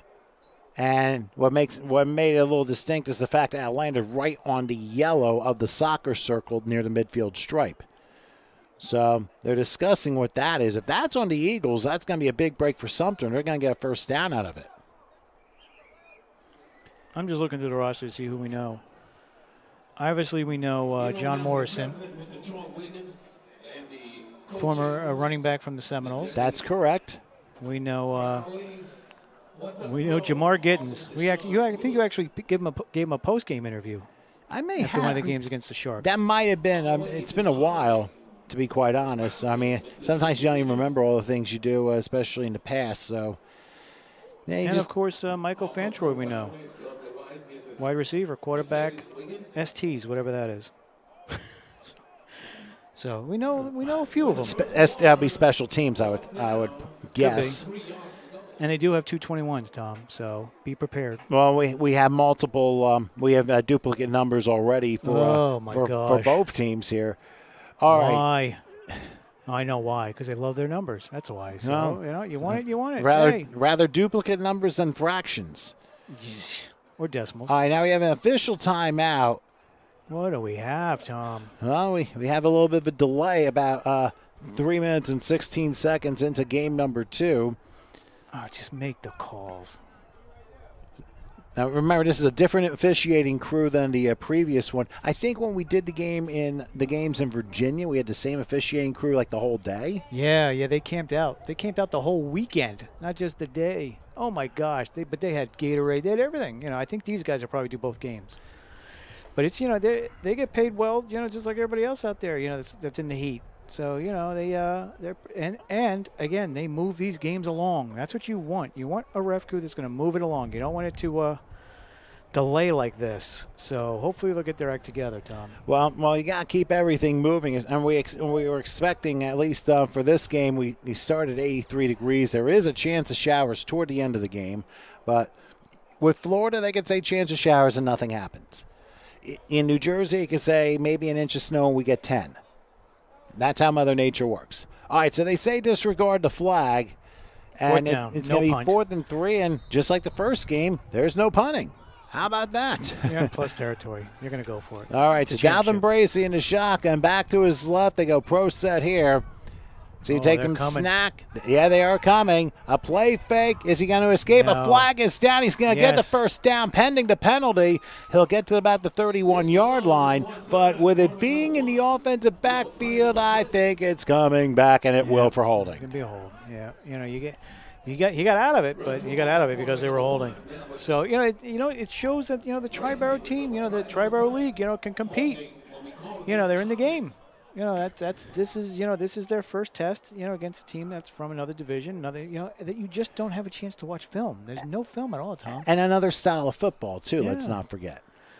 And Yeah. I think that really has to do a lot with. I mean, the only way you can scout would be to just look at things and study online and look for whatever's there. Find and, games. Find somebody that streamed it like us. Who knows? And none of it may even be relevant once you take the field. Right.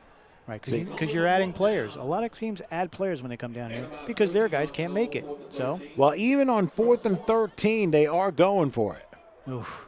Actually, no. I beg you. No, they have a punter at the 30-yard line. Just get him in the frame. And he juggles a snap, and he's able to get it out there. Not bad, Let's see what type of and it takes a good bounce, taking it to 16-yard line, trying to make a move out of it. Is that'd be number 4, and I believe that would be special. That would be Tavon Fan. Not only is he an offensive linebacker, but he does play special teams, and he was able to make the return. Outside linebacker, Tom. Outside. Oh, outside linebacker. Okay. That's okay. The heat's getting to me already. Does she have her sandwiches down there, Tom? Oh, please come up with us. Please. We can only hope. I texted if Mr. Crow, if Coach Crowell is working and listening to us right now, we're hungry. All right, we had breakfast, which thank God we had because we're still killing those carbs. But we could sure use something up here in the press box. Oh, coffee's also a help in the morning, that's for sure. If not, we're not coming back tomorrow until we eat tonight, and that may be an hour meal. So, well, considering when we got here last night, I mean, there were a ton of places closed at 1 in the morning. So, but there was still a ton of open, Tom. That's the crazy part. Yeah, well, different culture, different hours. All right, so Long Island with their opening possession of the game, 1st and 10 from the 23 after the first punt of the entire Sunshine Bowl. And this is going to be a handoff that's not going anywhere. That's Armani Beasley, who is brought down for probably a 2-yard loss at the 21-yard line. Yeah, that's a good play by the defense. So if you can't shore up the offense, then you punt the ball and you play great defense because now you're pinning them back, which is part of the football game here. That's what they say, Tom? Coach Nick says, that's football. Well, I wonder if he's watching at some point. But, hey, that's football and that's entertainment at the same time. 2nd and 12 from the 21-yard line. John Morrison, I believe, is a quarterback, and he stands in a shotgun. But this is going to be another handoff. And, again, that's Beasley. He'll get to the 25-yard line. Not but bad. That's about it. He'll get about 4, be a 3rd and 8 coming up. By the way, Michael Fantroy, who is a quarterback who's also a wide receiver, and he also does special teams. I believe he's the one that's starting the game. Okay, good. And they're in the cover 2. Cover 2 shell back there. 2 safeties back. They come up, play a little man on the front man, and basically a 4-3, 4-4. That's it's trying to get some pressure onto the quarterback. But again, they don't know what's going on yet. You can't read it 3 plays in. Well, you got to feel each other out, and that's the important thing on both sides. Long Island now with a 3rd and 8 from the 25-yard line. And now somebody jumped, and that blows the play dead. The question is, now it's who jumped first, and it looks like Sumter did. So a break for the Eagles as that encroachment foul put him at the 30. It'll still make it 3rd and 3.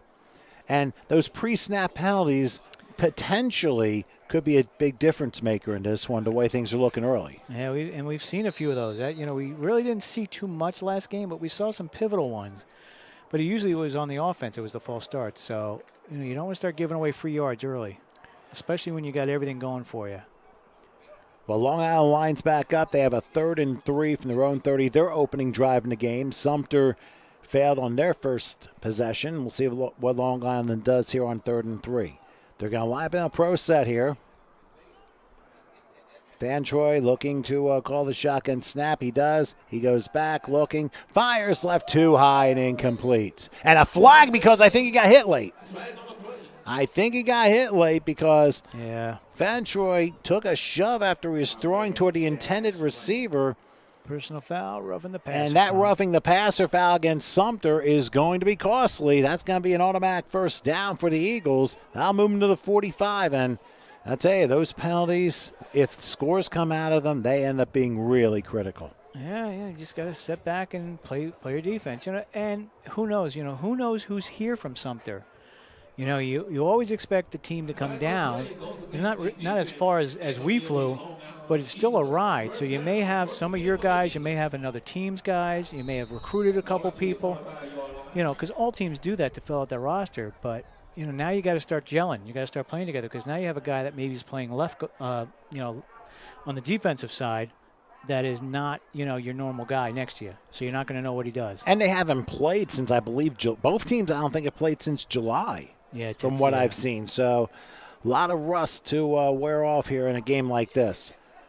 All right, so 1st and 10 from the 45 for the Eagles following the roughing the passer. Now they do a handoff, and once again, that's Armani Beasley, who's able to dive for maybe a couple to the 47, gain of 2 on the play.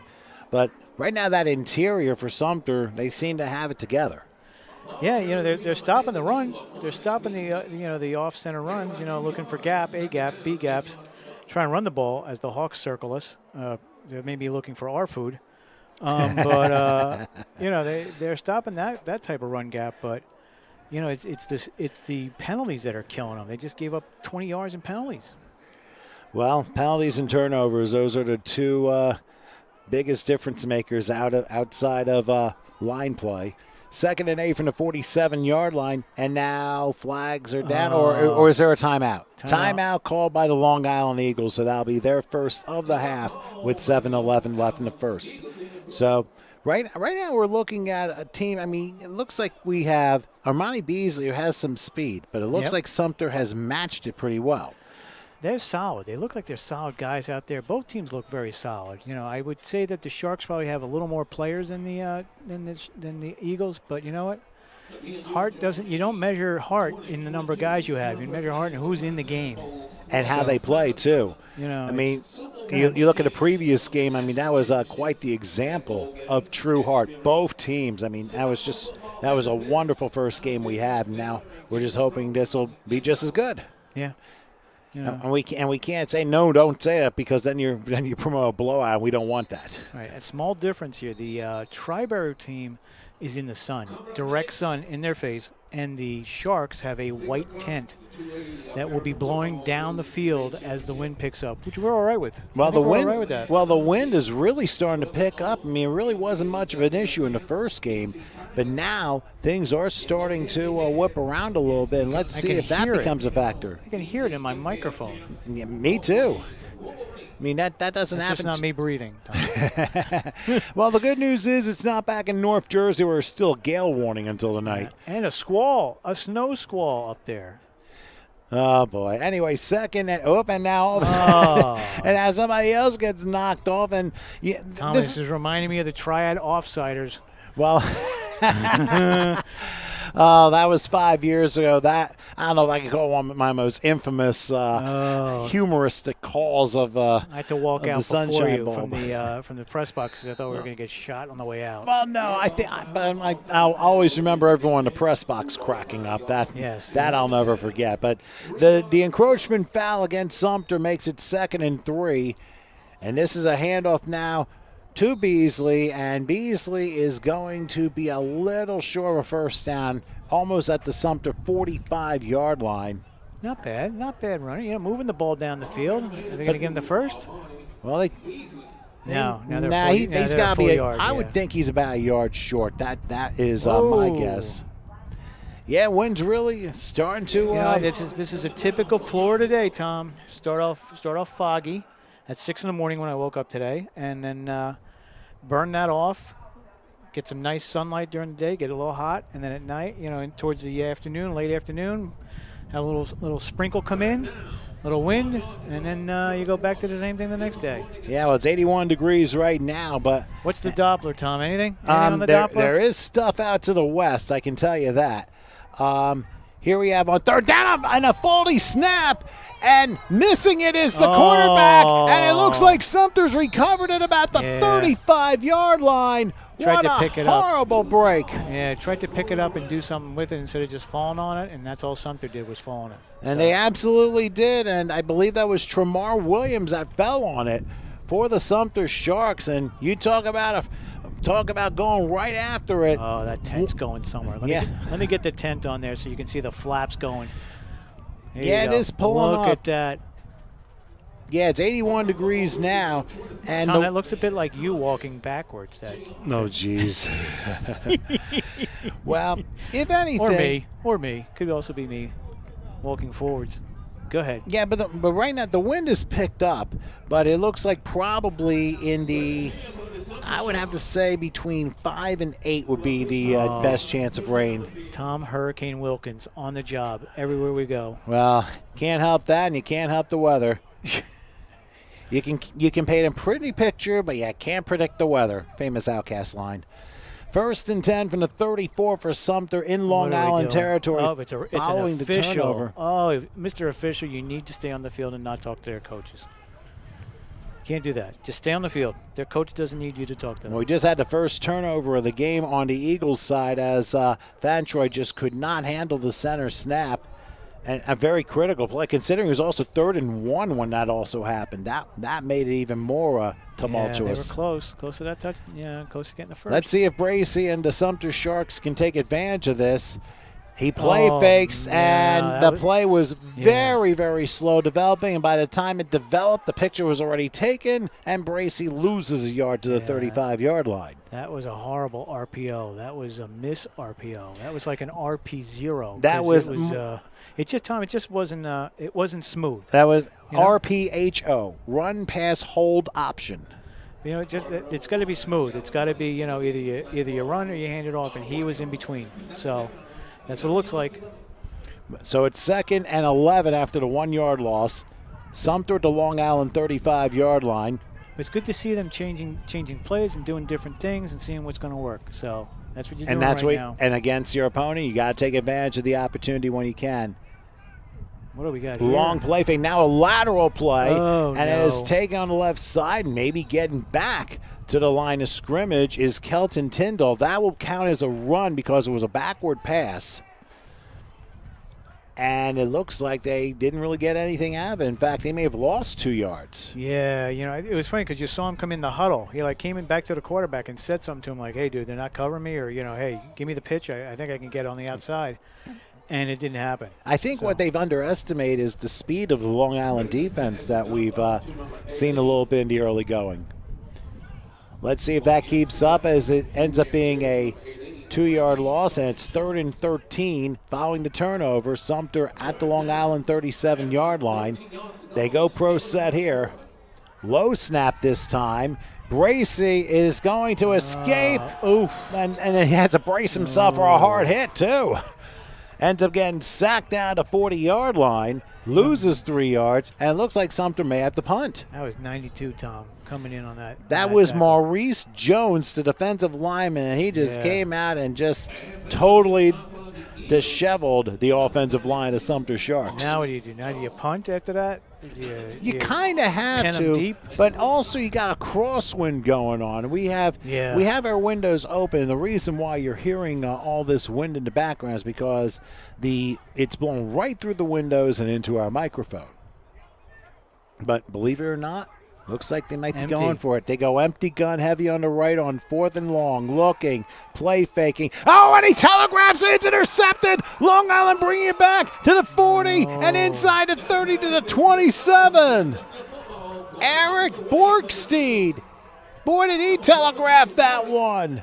And he intercepts the quarterback and brings it back a long way. Maybe punting would have been a better option there. For me, I would have pinned them deep. But if you don't have a punt, well, they have a punter. We saw him punt. He didn't do bad, but again, it was a shaky snap. So, maybe you don't want to do it at the 30. That very surprising call, and the pass was just so slow that Borgsteed just jumped around. He took off. Now, if he had a little faster legs, he's running up I-95 and beating the traffic to Fort Lauderdale. I don't know about that, Tom. I mean, that's a long run. But well, nobody would catch him still. I don't know about that analogy, but anyways, you got to remember too is he had a wide receiver tackle him, so they have true. More speed also. So it was not bad though. Good, flip the field. That's what that did. Big time flip the field. That makes it 1st and 10 for Long Island as they counter their own turnover with one of Sumter's own. And Van Troy will take the snap, looking, firing, and the receiver fell down. That was Adonai Smith-Bay, who was the intended receiver, and as the pass was thrown, he just lost his footing and fell down, and it ends up just being incomplete. Yeah, you got to watch and see, it doesn't look like any plays are coming in from the sideline. So these quarterbacks are calling their own games, which, it's up for opinion. But you know what? If you've done it long enough and you're undefeated, you don't fix what's broke. That's very true. The only thing you can do is just try and get the rust off. The team that gets the rust off sooner will probably be the ones that win this game. 2nd and 10 from the 25. Play's blown dead, and I think it's a false start. A lot going on that one.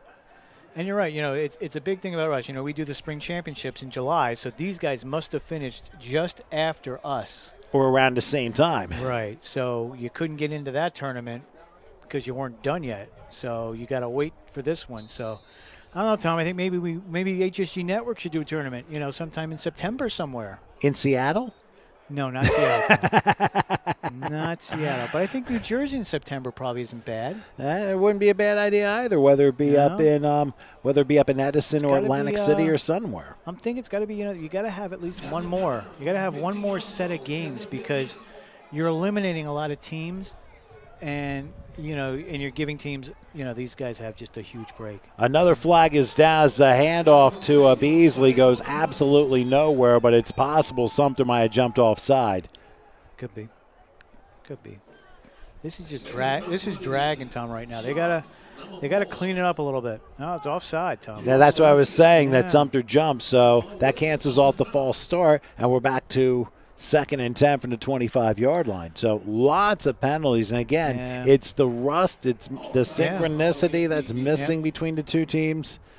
There's a lot of things, physical, emotional, and mental, and from an execution standpoint, that need to be cleaned up. So Long Island breaks the huddle and makes it 2nd and 10.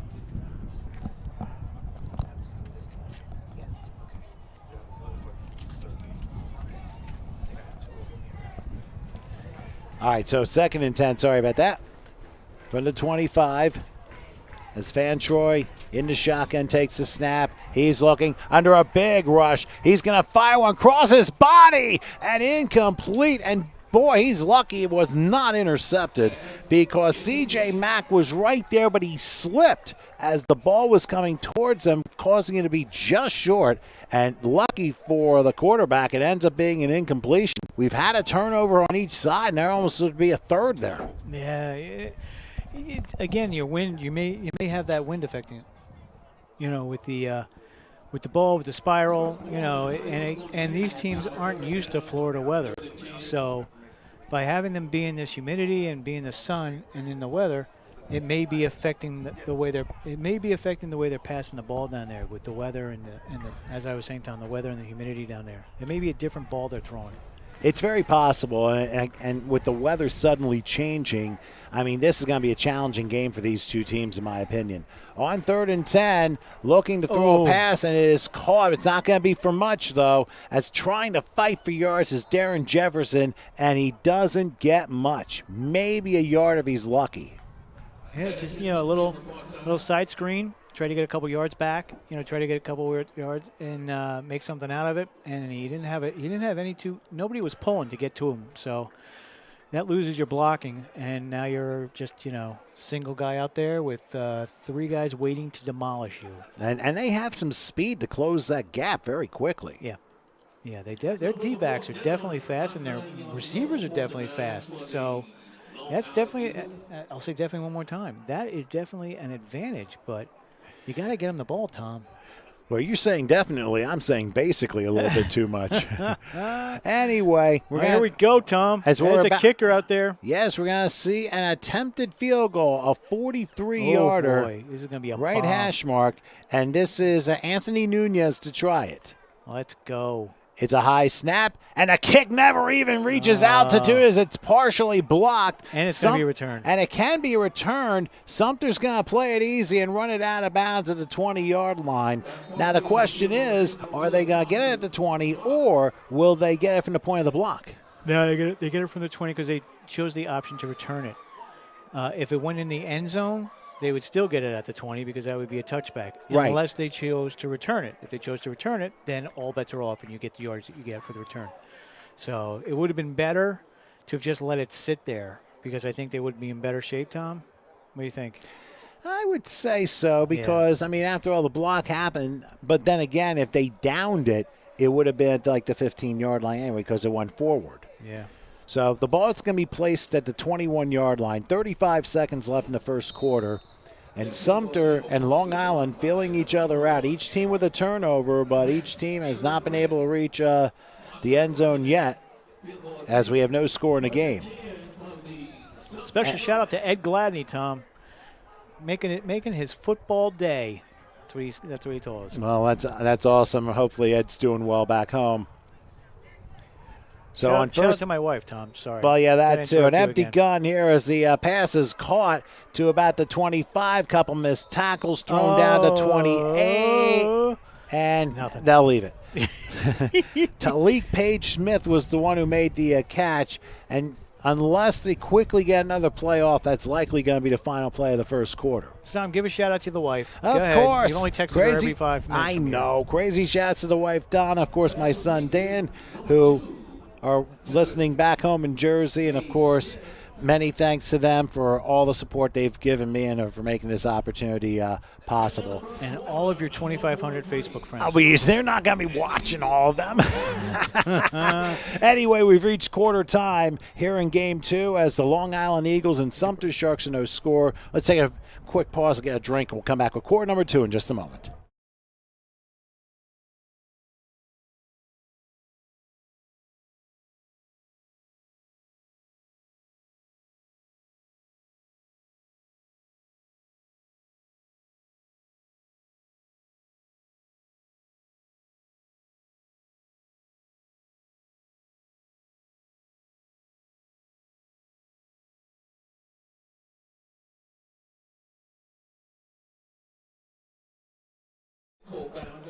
Welcome back.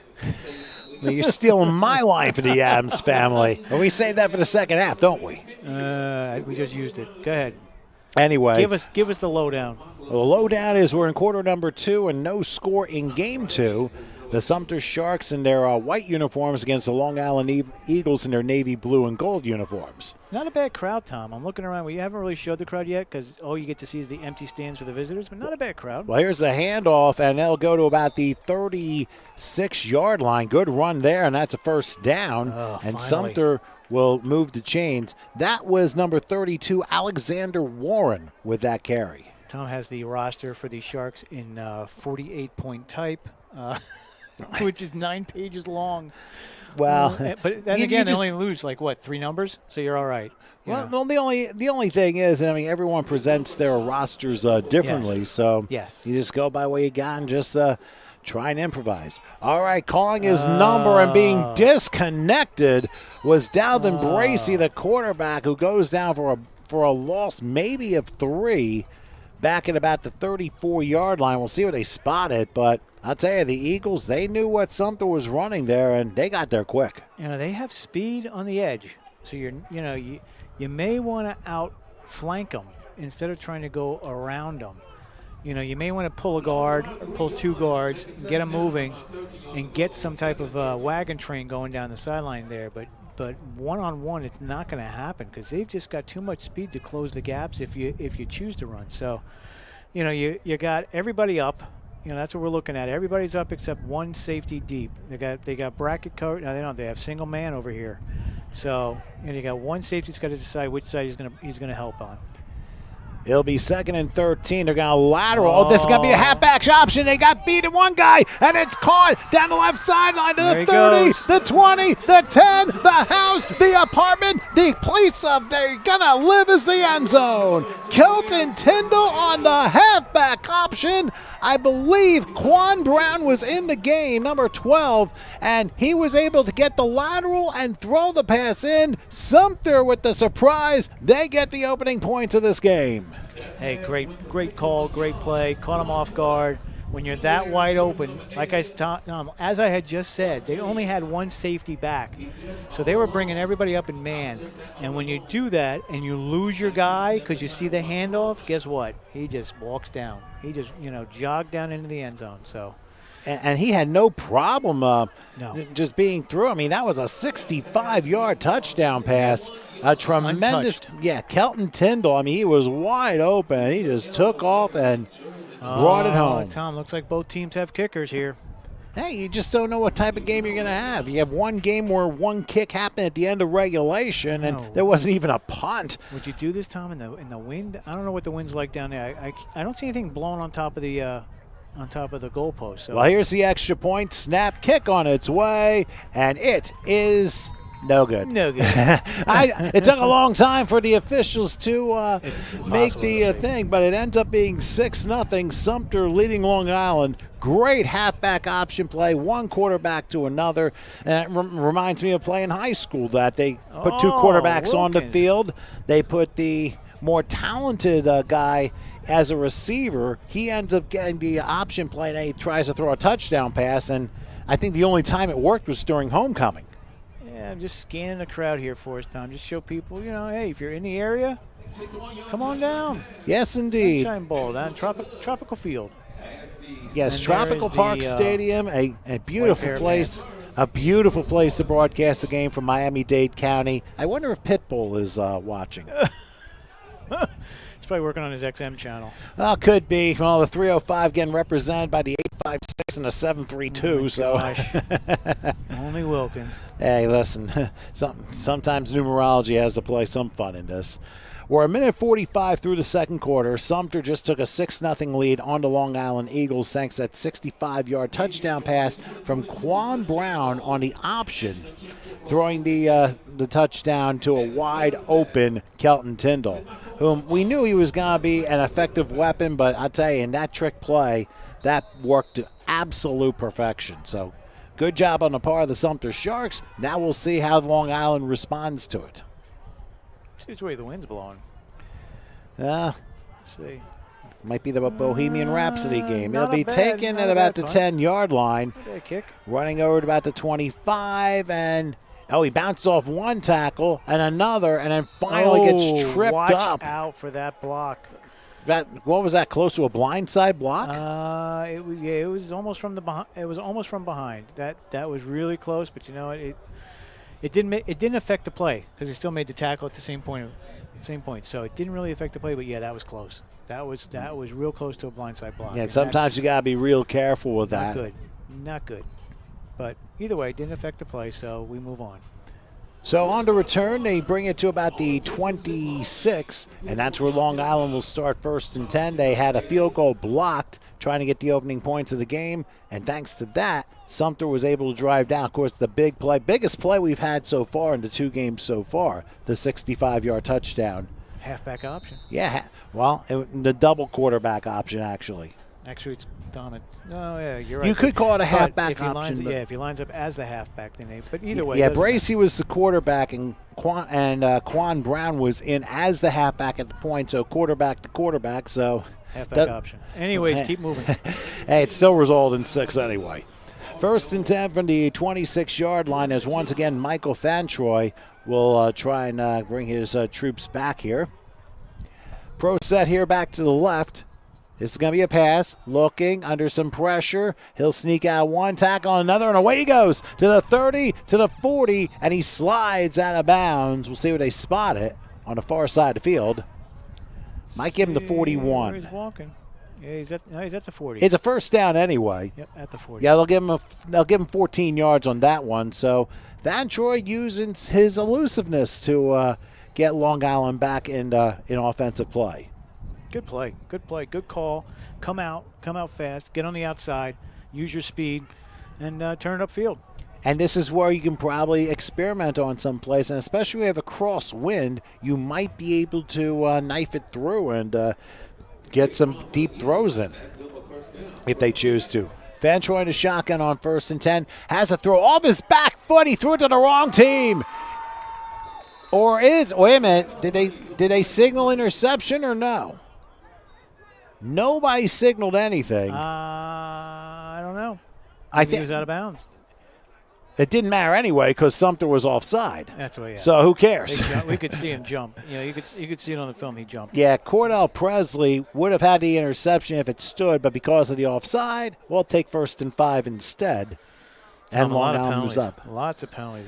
Well, the game's moving along, right? What do we got left in a second? Well, we got 12 minutes left till halftime. It's moving. It's moving. Not as bad as we expected, but a lot of penalties. Well, I think there was one game we did like in the first 10 minutes of the game we had like 20 penalties. Oh, I remember that one. And it just kept going back and forth. It wasn't all one team. Yeah, and it ended up being a 3-0 game. All right, here's the handoff on 1st and 5, and it's not going to be for anything. In fact, it's going to be a 1-yard loss. Yeah, knifing in there. Tom, number 20 was knifing. It was just Sharks cleaned him out. Filled the gap, cleaned him out, closed the hole up. That's all and I believe that would be Jawan Scott on the defensive side that made the 1-yard loss happen. So it forces a 2nd and 6. Ball spotted the 44-yard line. They pro-set this, and they have a back to the left of Fauntleroy. See what he tries to do here. He takes a snap. Here they come again. And he's in trouble. He's not getting out of this one. Down he goes. I mean, the defensive pressure by the Sumter Sharks is really taking a beating. I mean, giving a beating to the Long Island offensive line from what we have seen in the last few minutes. Blocking assignments. You got to get your assignments right. You got to know who you have, and you can't, if you got size and speed, you're in trouble. And, they look like they got 4 or 5 guys on that line that qualify for that. So you got to get your blocking assignments. And you know what? If that's a big problem, then you've got to get rid of the ball quicker. And the other thing, too, you went from 1st and 5 to 3rd and 13. Yeah. Back at the 37-yard line. That doesn't sit well for the Eagles. Of course, they're led by head coach G. Maduro. Brad McCoy's defensive coach, assistant Winston Meggie, and strength and conditioning is Carlton Richardson. 3rd and 13 from the 37-yard line as Fantroy will try to shotgun again. Here they come again. He'll throw left side. Too high, incomplete. And, there was obviously a lot of pressure. And Sumter, I think they smell it. They see the holes in the offensive line of the Eagles, and they just come flying through. And, right, and that's not good news for Fantroy should this continue. No, and you don't know. When you're 11-0, we don't have the opportunity to look at all their scores and see if they're blowouts or see if they're close ones or see if they're just beating teams. So, you look at 11-0 and you're thinking it's going to be an undefeated good team. So, you got to get it together. Got to get together, Eagles. But you're only down 6. So you know what? One play. That's right. One play completely turns us around, and now we have an official, actually timeout called by the Eagles. So that's their second time. I believe you are right. Second time out of this half. So, why don't we just catch a little breather here, just under 10 minutes till halftime. 6-0 Sharks over the Eagles. Come back in a minute.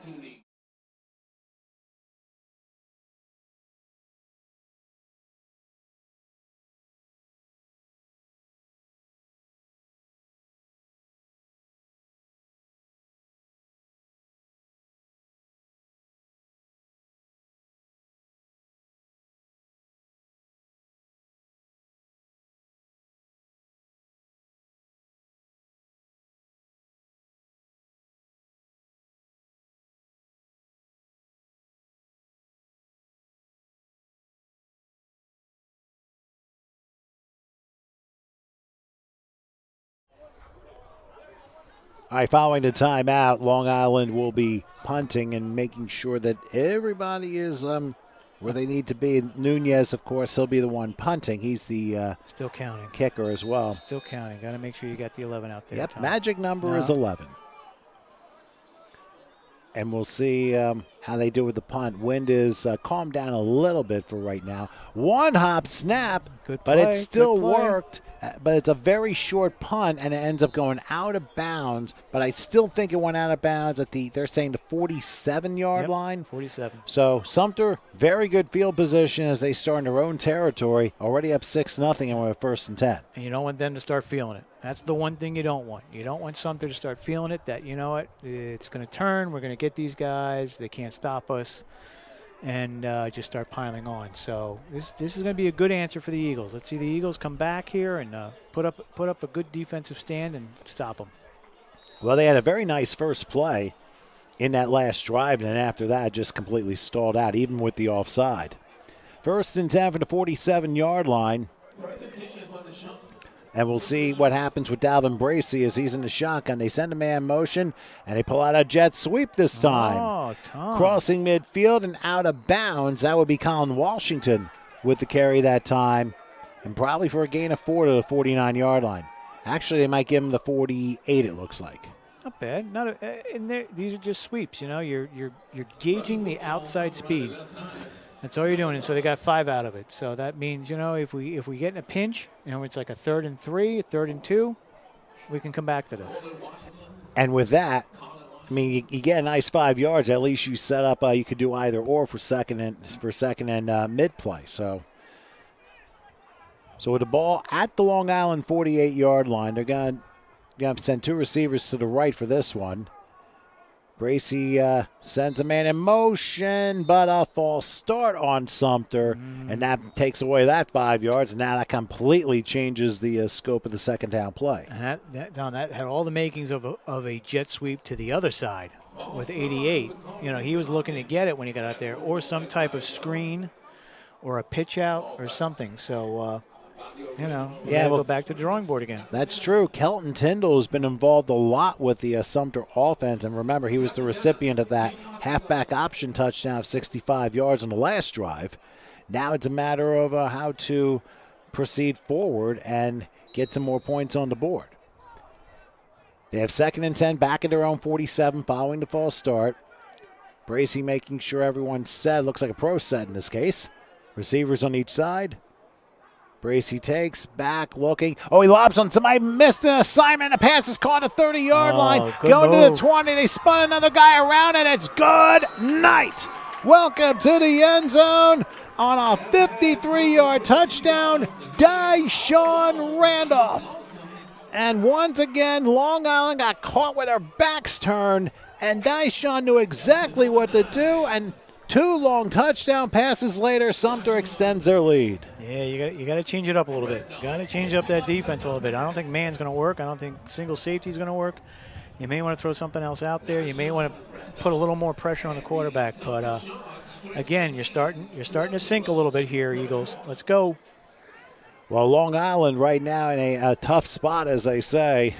And we're going to see if they choose to go for 2 and try and get to that 14 mark. I don't know. It looks like they're putting in. Yeah, they're not. Yeah, you would have to see the kicking ball, Tom. Usually the guy brings it in, so I would say no.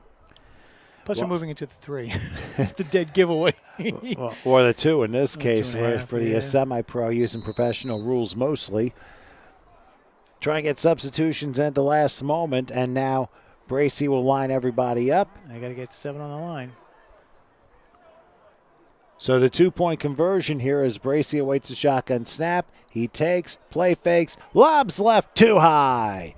They went for Tyndall, but it was a little bit high, and the conversion's no good. So with 8:03 left till halftime, the Sumter Sharks extend their lead to 12-0 over the Long Island Eagles. And right now, Long Island's going to have to come up with a solid drive to keep afloat here. Yeah, it's a long ride back, I can tell you that. But you got to get some points, get something on the board. They tried with the field goal. It was a good attempt, just went wide. But you got to get some points out there. Rally the troops together.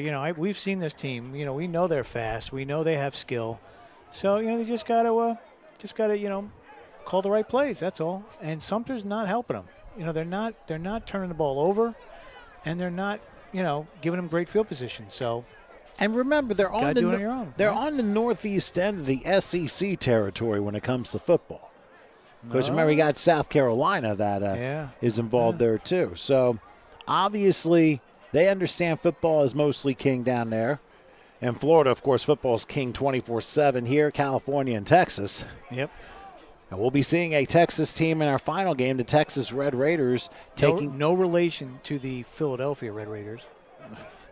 You took a different route. I didn't think about that. But they're going to be playing the Carolina Predators in the final game of this triple header a little bit later on. Probably going to start, I guess, 6:30, but we'll see how this game plays out. All right, here we go with a kickoff for Sumter. Good kick. And it's going to carry not really a good kick because it went out of bounds. Well, so I watched it in the air, Tom. I'm like, wow, that's pretty deep. And the ball and the wind probably took the ball and just sailed out of bounds. So big break for Long Island as a start from the 40-yard line. Yeah, that's what they need. They need to get some good field position and move the ball, get some first downs. Let's baby steps, right? You get a couple first downs here and there. G call some plays, you get it moving, and then hope you get in the end zone. Yeah, you gotta start small. Win a play, win a series, win a drive, get points. It's only 12. That's what we keep saying. It's only 2 scores, so you get a score and kick the extra point. You never know. It's not like it's 35-0 nearing halftime. That's a completely different situation right there. It's almost watching some of the high school football games that tend to be like that. Yeah, they're over quick. But anyway, 1st and 10 from the 40-yard line is Long Island looking to capitalize off the special teams mistake by Sumter. Back at quarterback, Michael Fontroy. He's in the shotgun, back to his right, and they're going to give this one as a handoff. Rolling to his left, getting a block, 45, down to about the 47. Oh, wow. He was just... And then a hard hit at the end of that play. That was Jamar Giddens with the carry and got a pretty decent gain out of it. There's also a flag down, might have been at the end of the play that you may have reacted to. He was out. He was out of bounds when they hit him. So you're going to we'll see. We'll see what happens. Let's see what they call. I'm not making any assumptions anymore, Wilkins. Well, they're going to call a hold against Long Island, believe it or not. Yeah, I think so. It might have been at the end of the play. He was making the motion that he came up under him. So if you do that, that's a hold. You can't grab the shoulder pads. So it's going to be 10 yards from the spot of the hold while the play was in progress. So they're going to spot it about the 33, and it's going to make it 1st and 17. So that's those holding penalties are killers, especially when you think you have something positive to start your drive with. You end up gaining 7, but in the end you lose 7 on a penalty and get to start all over again. Right now the ball's spotted at their own 33. The Eagles down 12-0. And Fantroy looking to make sure everybody's set. They bunch the left side a little bit. 2 receivers to the right. Now they get a man in motion. Oh, they're looking for a dial blitz. Didn't work. Handoff ends up bouncing away to about the 40-yard line. Donnie Smith-Bay with the carry. And I'll tell you, the defender for Sumter was trying to time the blitz and completely desecrate the play. Didn't quite get there, but he's going to hit one of those moments. Yeah, or he'll be offside. If they hard count him, he'll be offside. You've got to change your cadence. That's what we haven't seen a lot is they're because you don't have a lot of practice time, Tom. We're looking at this. This is July, right? You're done. When are you going to practice for this game? November, December. Well, you want to start like maybe 4 weeks prior, Yeah. get people in shape, and maybe do a simulated short gain. Yeah, but who are you going to get to play it? Nobody's playing. We're all done. Well, no. I mean, but then the problem is you can't play offense and defense at the same time. Right. For some of these players. All right, they go 4 receivers set. They triple to right. 2nd and 10 from the 40-yard line after a 7-yard pickup. Now, Sumter was offside, but now they blow it dead. I didn't hear a whistle until late. Yeah, unabated. So he stopped. Yeah, you had to. So that's another 5 yards, and Sumter committing a lot of defensive penalties. And again, it's the rust. They haven't played in a long time, and unabated to the quarterback. Yeah, you're giving them for yards, but it hasn't hurt him yet, Tom. It's still a 0 on the scoreboard, but you don't want to play this game because this gets dangerous when you start doing this. That makes it 2nd and 5 in Long Island right now at their own 45-yard line with 6:10 and counting left until halftime. All 12 points scored by Sumter here in the second quarter. Let's see what Frantroy does in the shotgun. Sumter looking to show blitz again, but instead they give the handoff and sliding. I think he lost his footing that time, Gittens, and maybe gets a yard to the 46. But the only good thing is you got 3rd and 4 coming up, and it is makeable if you call the right play. Yeah. It's you just gotta give him a chance. I feel like Uncle Nick. I feel like Coach Nick. Coach Nick's always says the same things over and over again, and I'm doing the same thing. But it's different games, so hopefully we have different audiences. You could have said Saint. That might work too. Yeah, that's football. But that's you got to give Christmas. your offense a chance to get the first down. That's all. So they're going to say 3rd and 5 from the 45. Here's Fantroy. Oh, the pass is tipped at the line and incomplete. They tried to go in the direction of Brian Johnson, but he just could not get it. And it ends up being an incomplete pass thanks to the tip. And now 4th and 5 comes up. You're down 2 scores with 5:14 left until halftime. I'll be very interested to see what they do, but it also looks like Anthony Nunez is going to come out and punt. And we'll see how this plays out. Now remember, the wind is picking up a little bit. We do have potential for isolated showers coming, I would say, next hour or so. And probably the best chance of being between then and like 8 o'clock or so. So it might overlap early into the last game, but then it should clear out. Just a weak cold front from what we're understanding. All right, punting time as Nunez gets it off and taken by the up man to 30-yard line. And he's not going to get that far. I mean, it took about 5 Eagles to bring him down, maybe to the 32-yard line for a short 2-yard return. I don't know what he was doing after that, saying, this is how many people are putting me down. But whatever it is, it ends up being a short return, and Sumter starts 1st and 10 from the 32-yard line. That might have been Larry Albert who was the one who returned that one for a short gain. So Sumter right now, they've had 2 touchdown passes. They had one, which of course, number 88, the main receiver, that would be Kelton Tyndall, and then Dyshawn Randolph catching a 53-yard touchdown the last drive. Let's see what this all plays out. And now the officials trying to make sure everyone is properly on the sideline, so making sure order is restored. 5:01 is left here in the first half of game 2 of this tripleheader. And Sumter backing at it, 1st and 10 at their own 32-yard line. Let's see how this comes about here. In the shotgun is Bracey. They send a man in motion. And now they go in an inside handoff and trying to go down, crossing the 40 to the 44-yard line. That's a nice run by Reggie Grubbs, the running back, and he's able to pull his way in for a 12-yard pickup and a first down. So right now Sumter trying to show some different looks to continue to confuse the Long Island Eagles, and so far they've done their job. Of course, the gadget play and then the missed assignment from the defensive side of Long Island. That's been the difference in this game so far, those 2 plays. Grubbs will switch to the right of Bracey. 1st and 10 from the 44-yard line.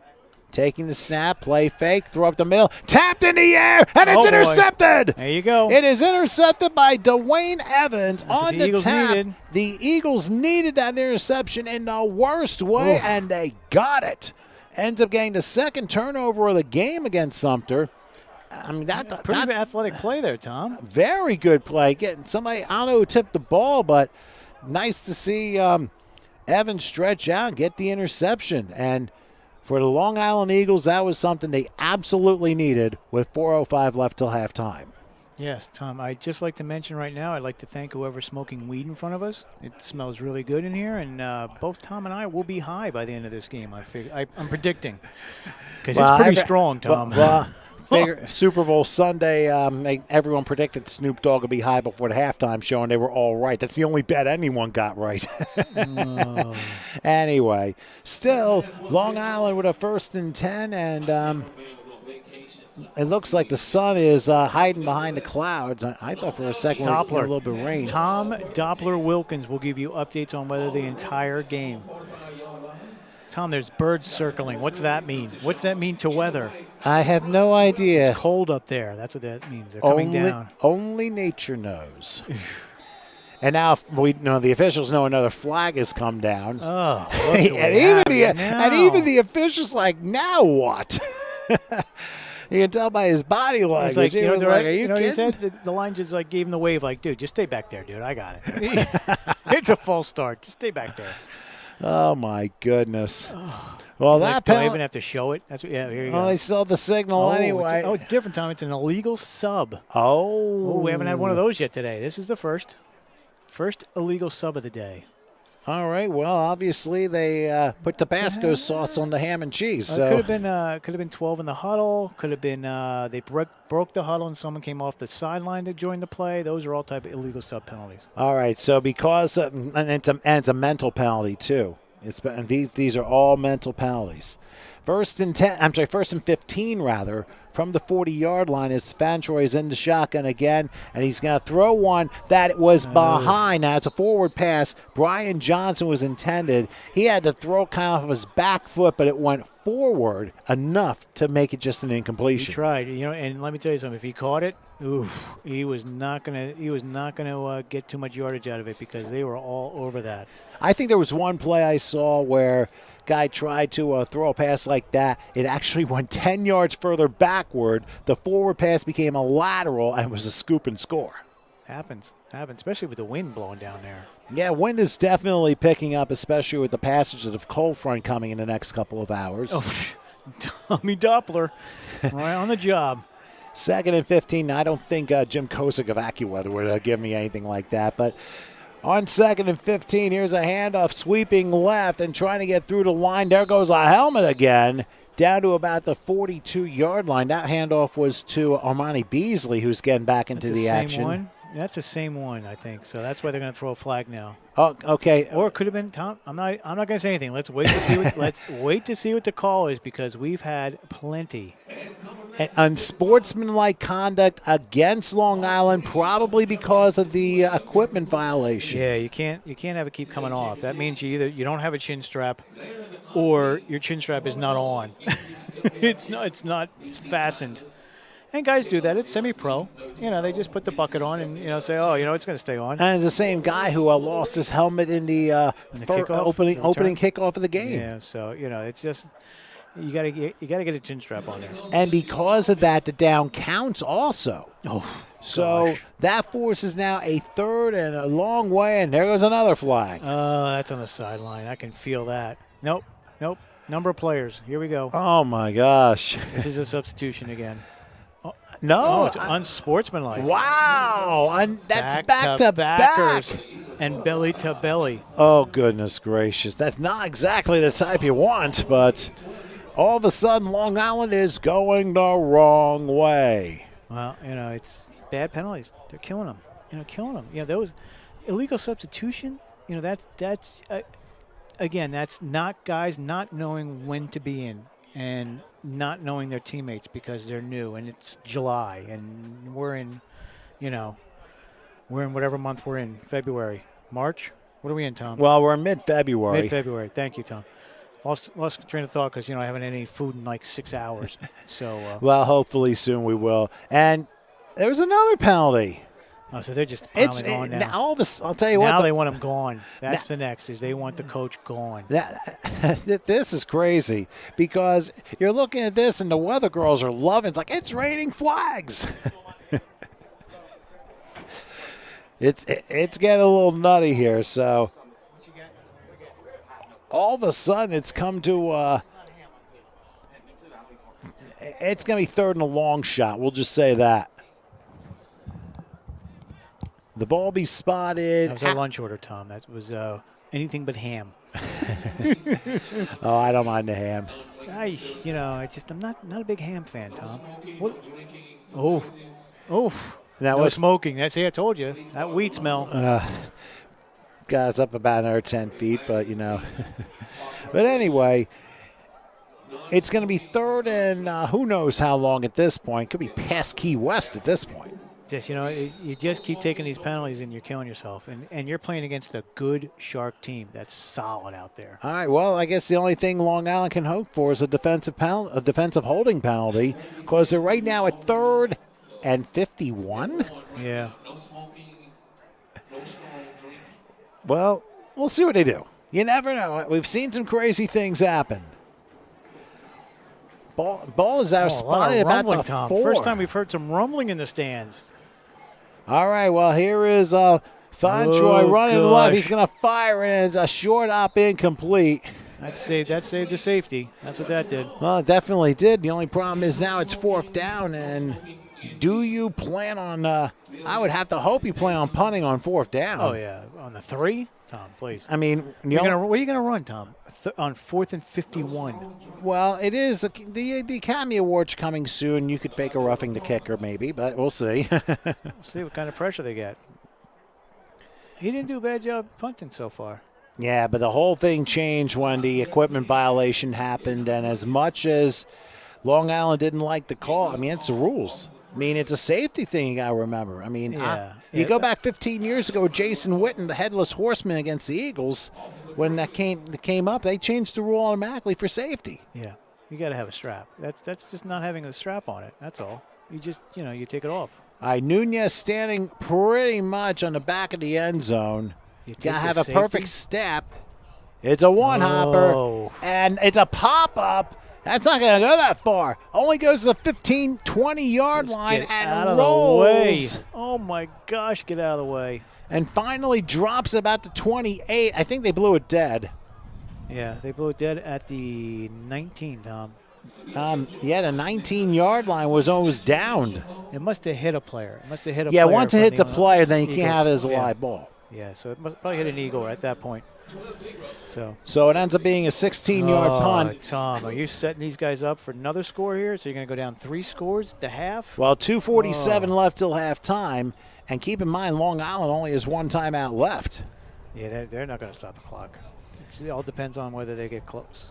Well, Long Island's going to get the ball to start the second half, so they're going to need a big defensive play. Now, they've had a couple of them. They just haven't been able to take advantage of them. No. They made some plays. They definitely did make some plays, and it's only 2 scores. We can say that over and over again, but they're not showing us anything by all these unsportsmanlike penalties. This is, you got to take what you got. Yeah, you don't know what officiating crew you're going to have. I mean, you got a team from New York, a team from South Carolina. The officiating crew could be from Pennsylvania for all we know. Could be. Could be from Audubon, New Jersey. Well, I don't know about that, but empty gun this time. Oh, he's looking Here's for the the kill snap switch. looking. Oh, and a flag is down, and it's going to be a sack. Eventually. Well, they stopped the play. So what do we got? Probably a hold. A hold, huh? Yeah, definitely a hold. Ugh. And I would suspect if Long Island were smart, just refuse the penalty.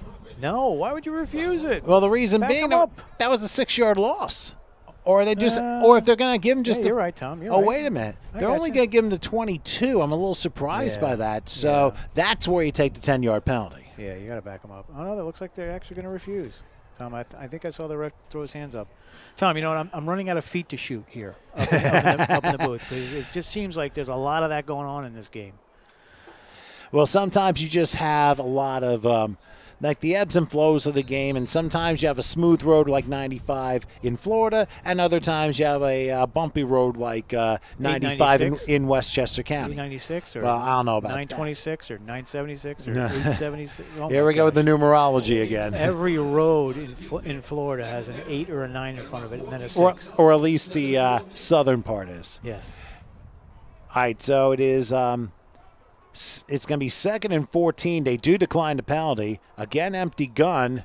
Back to pass, looking, taking a shot at the end zone, and it is. Oh, he didn't have it. No. He did not have it. Incomplete. Tried the Odell. Tried it with the one hand and just couldn't bring it in. Yep. Rashad Singleton, the intended receiver, made a nice effort, but just couldn't pull it in. And it forces a 3rd down, probably final play before the 2-minute warning with 2:03 left till halftime. So now you got to, again, chop it in half. Chop it in half. You got 3rd and 14? Chop it in half. Try to get 7. If you get more than 7, it's a bonus. If you get less than 7, you're kicking. You're kicking a field goal. Well, keep in mind that Sumter does have all 3 of their timeouts, and, of course, they'll have the 2-minute warning following that. And I think the way Long Island took its timeout early did not put them in a good position to be in at this point in time because – they got to find a way to stop the Sumter team. As here's Bracey back to pass. He's going to try it again, and it's intercepted. How about that? Look at that, Tom. It's number 11 will take it all the way down. A late flag for the hit. Oh, he may have taken a hit to the head. No, that was number. Yeah, you're right, number 11. Sorry, Tom. Yeah, we don't have him on the list, but that was a tremendous grab, and it ends up being an interception as we've officially had the 2-minute warning with 1:51 until halftime. And let's not speculate on what the flag is. Let's wait and see what they call because they've had at least 90 calls in the first half so far. So well, we do know the penalty happened after the interception, so it is a turnover. And believe it or not, Long Island, I think they've forced 3 turnovers on Sumter in the first half, but they have not been able to capitalize off of it. And the block on the back. So that moves it 10 yards back from the spot. Or half the Under distance. foul. Or half the distance from where it happened. Oh. So Long Island has a little bit of a challenge on their hands. 1:51 until halftime. They get the ball to start the second half, I think. If they do, they need to score in this next minute 51. And then they get the ball back and have another opportunity. They could potentially take the lead in the beginning of the third quarter if everything goes the way they need to execute. You need one break. You're making your own success out of there by intercepting balls and covering fumbles and anything like that. But you need a break. You need someone to break open in the secondary. But you're also tarnishing those breaks by all these penalties every too. Time. So You got to be under control. And if they threw the coach off the sideline, Tom, then you don't have to worry about that anymore. and now it's basically you improvise. Well, quarterbacks are calling their own plays, so we've seen that. But it's nice to have a coach on the sideline to do timeouts and everything else you need. So 1st and 10 from the 10. They got 90 yards to travel in 1:51 and only one timeout to do it. We'll see what happens as Fantroy is in the shotgun, or did they change the quarterback? Yeah, it's I don't think that's Fantroy. We'll get a number. Here's 12. a throw, and it's knocked down incomplete. That would be Trevin Thompson, who is quarterbacking now, taking over for Fantroy. He had a half. They gave him the whole half, so It's almost like we need change a pace here. You're only down 2 scores, but this is the time where you need to get something in one of the next 2 drives. And Tom, I don't want to interrupt, but you just got to get a first down, Tom, because if they use their timeouts on this and you're throwing incomplete passes, guess who's getting the ball back? They are. And you only have one timeout to work with anyway. Right. So you got to get a first down. That's the key thing right here. Do not start throwing the ball around. 2nd and 10 from their own 10-yard line. Trayvon Thompson with a shotgun. They go triple left here. He'll wait for the snap, goes back, looking. He'll do a fade and double team. He slips, and it's intercepted. Brought back the other way and thrown down at about the 17-yard line. Very high tackle. Avery Aiken brings it down, and I believe the receiver, and I think it was Jaquan Moore, the intended receiver, ended up slipping, and that allowed the interception to happen for Aiken. And here we go again. Sumter with a turnover. Yep, and you're just gift wrapping. You're gift wrapping the game. That's just, you're going to give them again 1st and 10 from the 20. It's hard. It's tough, Tommy. I mean, we've seen it. We've seen a lot of games. We've watched a lot. We've filmed a lot. We've live streamed a lot. We've seen, the mismatches, and we've seen where, one team is progressively better than the other. But these teams are pretty even, and they're turning the ball over, a lot. So, well, there have been a combined 5 turnovers in the first half, but it's the difference of executing off those turnovers that have been the difference in this game so far. And field position. That ball hasn't been in the other side for quite some time. You are correct. They did try a field goal, was blocked, and since then it's been all Sumter all the time. And here they are in the red zone again, 1st and 10 from the Long Island 18-yard line.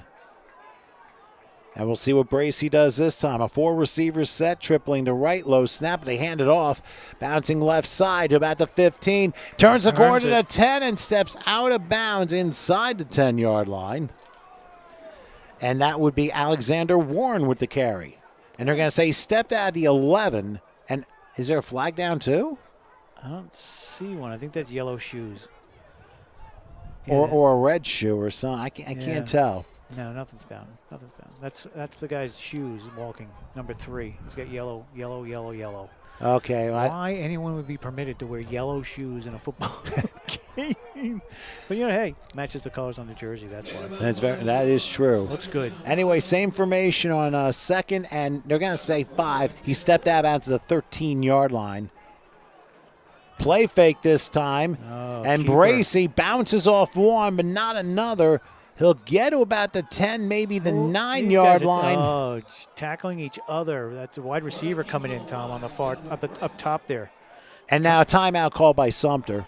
Got to. First of their 3 timeouts with a minute 12 left till halftime. And I think the thing to also look at, Sumter wants to end the first half on a positive note. I mean, not They want necessarily. to go up 3 scores, Tom. Well, That's what yeah, they it's want, not necessarily kill switch, but really giving Long Island a deeper hole to dig out of. And that plays with you, especially at half. When you don't score for a half, Tom, it plays on the guy's minds because you know you've come all the way down here to play, and you can't even get a point up there, you know. And you're making plays. You're making positive plays. You just can't get it in the end zone. So, you know, that's coaching, and that's, you know, where your head coach and your assistant and all the other guys over there and your experience and your veterans rally around the troops and say, guys, we're only down this much, and we probably played the worst half we've ever played. Let's get it together, and let's get back in the game. And hopefully a Newt Rockney talk would get them going a little bit. I guess that's what happens when you watch all these shows on the plane while you're waiting to get to Miami, and you see all these things pop up. What was on the plane? Oh, The Sopranos. The new Sopranos was on the plane in Dune. I watched the plane. That's what I'm still no way.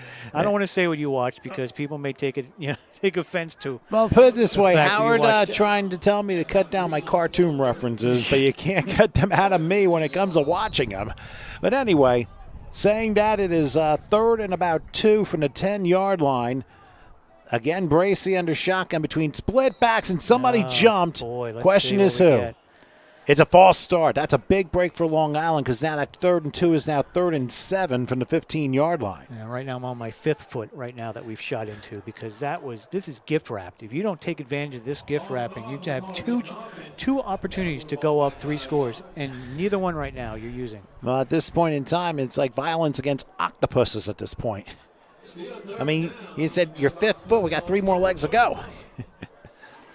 But anyway, a little tropical humor. But 3rd and 7 from the 15-yard line. And Bracy trying to make sure he's got everybody lined up. They're probably going to do a pro set the way the left side's lined up. So they do have a back to the right. Minute 10 left till halftime.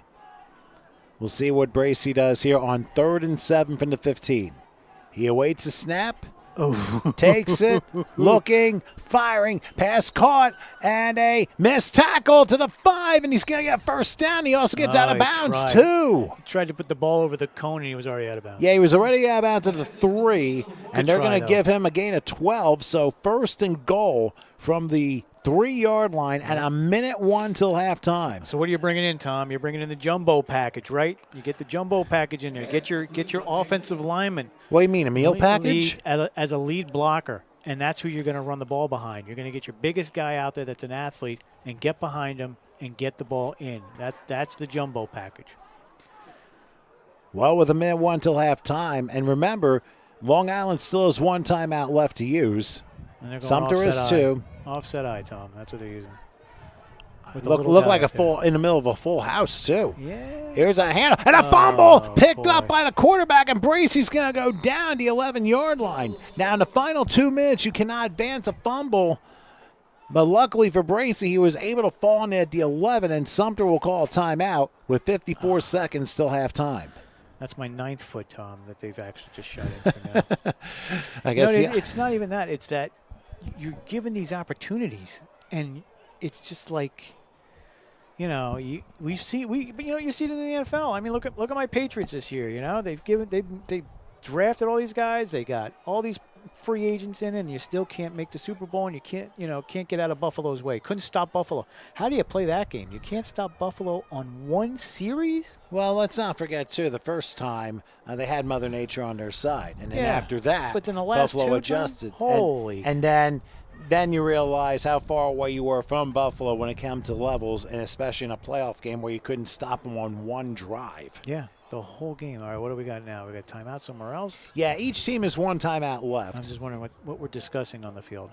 I'm sure they're trying to discuss what play to call. That was a 9-yard loss on the mishap exchange. What do we got on the clock, Tom? 54 seconds till halftime. Unless Long Island decided to counter with a timeout, which I don't know. I didn't see any signal for that. Oh, they're talking about something, though. We know that. We don't have a mic down there. We're going to mic up somebody someday. Get all these conversations. Get the ref. I guess eventually we'll get extended coverage with that. You know, That would certainly be nice, but maybe someone called the timeout and they wanted to call a timeout. That could be it. Who knows? We're just guessing here. Yeah, sometimes you want to make if you don't want to guess because you want to make sure you're Right. accurate with everything. Right. So what a beautiful park this is, Tom, huh? yeah, this is very nice. I mean, usually you would expect that to be your high school football stadium, but this is definitely. Someone's got to play here, Tom. Someone yeah. has to play here. Look at the number of stands they have. I mean, you got to be able to hold what, 3,000, 4,000? Maybe five. You know, so you're talking these. You know, your top high schools are playing here at Tropical Field. We'll have to look. You know, anybody wants to Google it, give me a favor. Google it and see who's playing here, because someone's got to use this field as their home field. Yeah, well, in the area, or if there's like a special exhibition and stuff. Miami's got to have high schools, right? It's got to have more than one. Plenty. You know, More than plenty. All right, so 2nd and goal from the 12 after the 9-yard loss. They're going to go empty gun here, heavy left. Bracy Logan going to take a shot. They got a man wide open. They convert. Look at that. Welcome to the end zone. What I tell you what, you call empty gun right there. And beautifully executed. And I think it was number 3 who got the touchdown reception. A lot of hair, Tom. Christopher Gilliard with the touchdown, and the 3rd touchdown pass of the quarter by the Sumter Sharks. 2 of them by their main quarterback, Bracy, and the other, of course, by the backup quarterback who came through with a halfback option pass. Good call. Good call by the Sharks. Very good call. You know, and again, you had a lot of motion to the right and throw back to the left, which catches everybody pretty much off guard because you don't expect the ball to go that way, especially with a right-handed quarterback. So catch him by surprise, and that's what we've seen a lot. So 47 seconds left until halftime. Looks like they're going to try. I think they're going to try for a 2-point conversion here. Oh, yeah. That's Remember, Two and a they half. missed the extra point. They had the 2-point conversion fail the second time. Now they're going to try. Hopefully, the 3rd time will be the charm for them. They crunch the formation. Let's see what they do. Under center is Bracy this time. Play fake, rolls right, looks to try and fade. He'll throw. Caught. And did he get it? No, he dropped. Oh, he had it. He had it, Tom. Had it just slipped out. So it's incomplete. The conversion fails, and the score ends up being 18-0 in favor of Sumter with 47 seconds left till halftime. Now keep in mind, Long Island has one timeout left. If they somehow get good field position, Or a run back. You never. Yeah, you're right. You're right. or Keep kickoff goes out of bounds like the last one. You never know. Never know. Each team has what? One? Yeah, each team has one timeout left. So it's a matter of wait and see as far as that is concerned. But I'll tell you right now, I mean, you could say both teams are even, but again, I think the mistakes and the timing of the mistakes have been the difference in this first half. Oh, yeah, big time. You know, and your offense, you know, you can only rely so much on your defense to stop them. But your offense has got to score. And that's where, you know, Long Island's up against the wall here because I think the defense of the Sharks has really stepped up. I don't think there's a problem with the Triborough offense. I just think the Shark defense is just, you know, outclassed and, you know, really stepped up in this game to show what they can do. So that's what you get. You know, sometimes when you're playing championship games, you get that. And that's what happens. Sometimes it's the level of the league and the quality of the play that goes with it. Here we go with the kickoff, and it's a high one. This will stay in bounds Tom, is this this a time. good one? Is this a good one? Yeah, taking it to the 6-yard line. Crossing the 20 and sliding down to about the 28-yard line. We're down to 40 seconds, still halftime. I think I got the touchdown, got the tackle. Number 3 with the tackle. That is correct. Look at that. Well, yeah, Gilliard, he's the only number 3 there, so he's a wide receiver and a special teamer. Got to be him. And you got the whole offensive line. You got the lines right now inside the tent. So you got the offensive line inside the tent, which I'm sure they're talking to him, or they're just getting some liquid because you got to stay hydrated out here. Well, it has cooled off a little bit, especially as we're now 5 o'clock Eastern time. What do we got, Doppler? Well, I do know that, unfortunately, rain is coming soon. They're saying expected around 5:30. We've dropped down to 79 degrees, and Yeah, there is stuff definitely Tom, around. is that it over there? Could that be the rain over Well, there? there are storms to the left. I do know that much.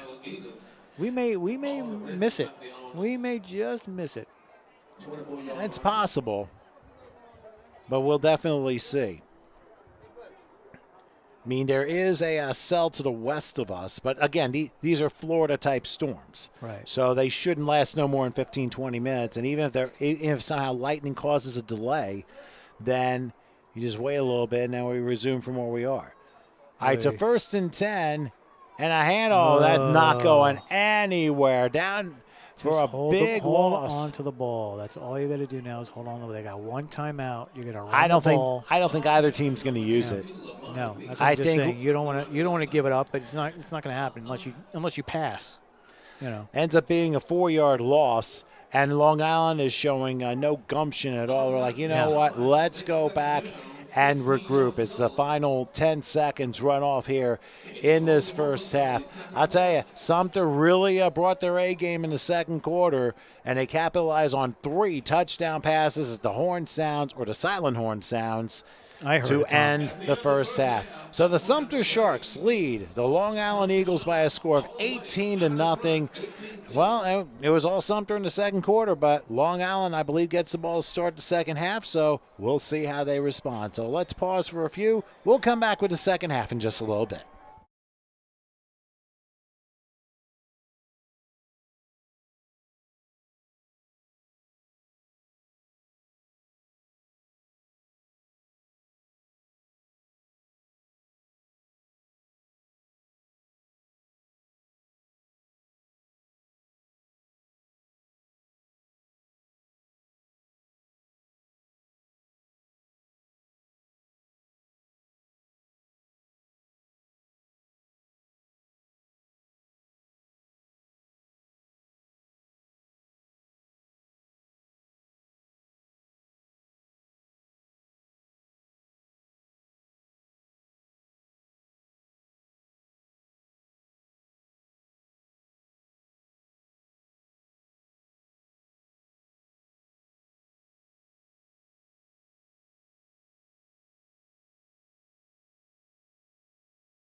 All right, we are about ready to start the second half here from Tropical Park Stadium here in Miami.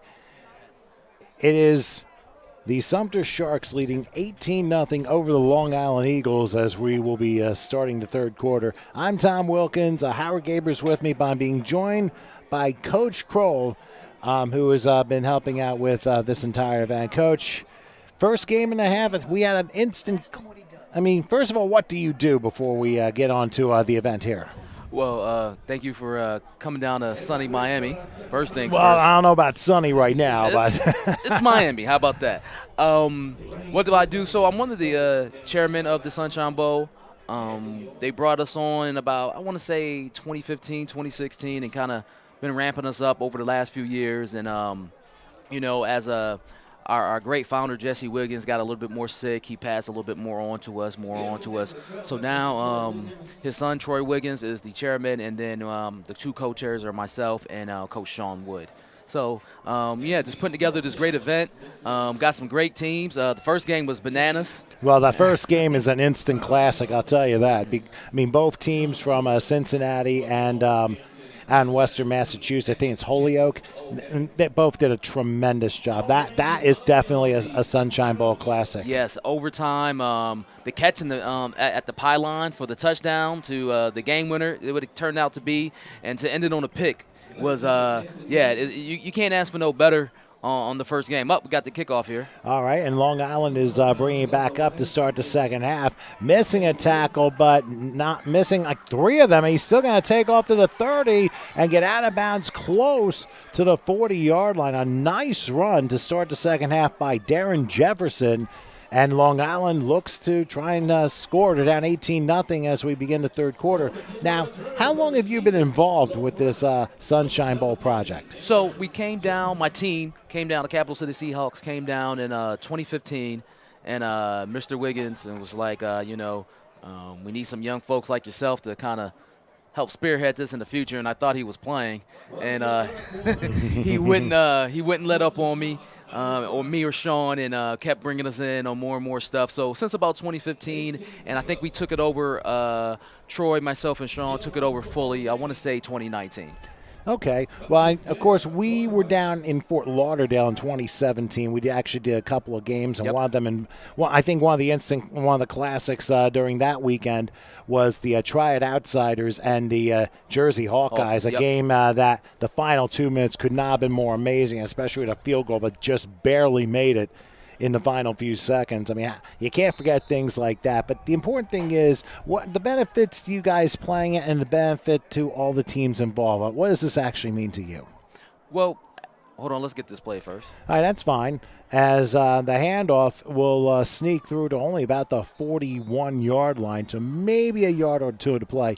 But, Coach, I think what we've been seeing a lot from these teams, I mean, I've noticed a lot of teams haven't played in months. I believe both teams may not have played since July. I don't know about Sumter, though, because I know they won their championship, and it's possible that maybe they played in another league later. I don't know for sure. No, so these two teams are spring teams.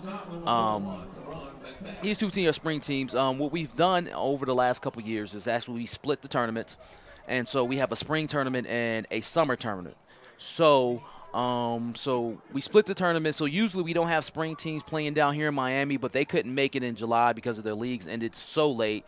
As he takes it around the top half of your screen for a loss. Well, I'll tell you, the Sumter defense has been swarming all over, and that was Jamar Giddens losing yardage there and forcing 3rd and long for Long Island. But the key here is, and even Howard pointed out, that there probably should be a third tournament possibly. Listen. I mean, possibly like in like September or October or something like that. I mean, could potentially be plans like in the Northeast. You have Manassas, Virginia. You have South Florida. Now, and of course now I have you red-faced thinking maybe that could be something for the near future. Now, obviously, it might be a year or two away, but what could the possibilities be for that? So what we do is we host a series of tournaments to kind of fill that gap. So we had a Ohio Valley Regional Tournament, which turned out really well, and then we have our Road to Sunshine Tournament that we just completed. Well, you'll see one of the teams from the Road to Sunshine Tournament, the Carolina Predators. That's how they made it play here. next. Yep, they made it through the tournament, and then we had our Road to Glory tournament that our folks down in Texas, Miss Pam, held for us. So we have several different tournaments that we. Look at this, an what a pick. interception. And then a lateral, which is recovered. Woo. It was recovered by Sumter. The interception was by Keith Colclaw, but then it ended up being lateral to Dadavadian Davis. I don't think that lateral was legal. So And that's why there's a flag down. That might be an illegal forward lateral, which might be 5 yards from the spotty infraction as the rain is starting here in Miami. But the thing I'm trying to say here, Coach, I mean, obviously you try and bring more teams on, and from what I've seen, it's kind of like the eastern half of the United States. Do you plan on possibly doing some expansion to that? absolutely. So we were trying to get the Colorado Greyhawks in here for this particular tournament, but they had to pull out because of ownership change. So we have started liaison with them. Like I said, we got Texas here this year. We haven't had Texas in a while. Right, Texas Red Raiders of Houston. They'll be playing Carolina in our nightcap tonight. Right. So the plans are to go west and get that Denver area in. Maybe we have some folks out of New Mexico who have started to send in scores and things like that. My team went out to Las Vegas and played a team out of Arizona from the Cactus League. So we're trying to bridge that gap and get them here for future tournaments, future Sunshine Bowls. So we're getting close. We're getting close. And it seems like with the expansion into just south of D.C. in Manassas, Virginia, which we had 7 games, we had storylines with a couple of teams that were quite amazing, things we didn't expect, and of course we had a finale that will certainly that's great. be remembered for sure. But what about that team from Alabama without a coaching staff, and they had the resiliency to get through the fourth quarter and pull out a win? That was one of the bravest things I've seen of any team, to be quite honest with you. Yeah, big shout out to the Soldier Force. Their coaching staff, you get rumors, but the coaching staff didn't quite believe in them being able to pull it off and said it would be a waste of time. And the players were like, well, we're going to go ahead and get it done. And they came down about 30 strong. And they Nick Saban, that's for sure. Yes, they did. And they got it done. They got it done. Their owner, I think, is Rob McKenzie, if I don't correct me if I'm wrong. I can't think of the names, to be quite honest with you, but I mean that was really a brilliant story. But now we have, obviously, this spring's Sunshine Bowl, which is turning out to be a little bit of an isolated shower bowl at the moment. and we've seen a bunch of unbeaten teams, and now I think that might be a siren for possible lightning. I don't know the Florida. Last time I was in Miami was 1999, so obviously a lot has changed since then. What is that? That could be the lightning siren, and that might be a hold to the game with 10:05 left. Now remember, it's only an isolated storm, and it should be out here by like 8:30. Oh, so, we'll check the Doppler then. I think we are going to do that. I mean, sometimes you don't necessarily expect things to happen the way that they do.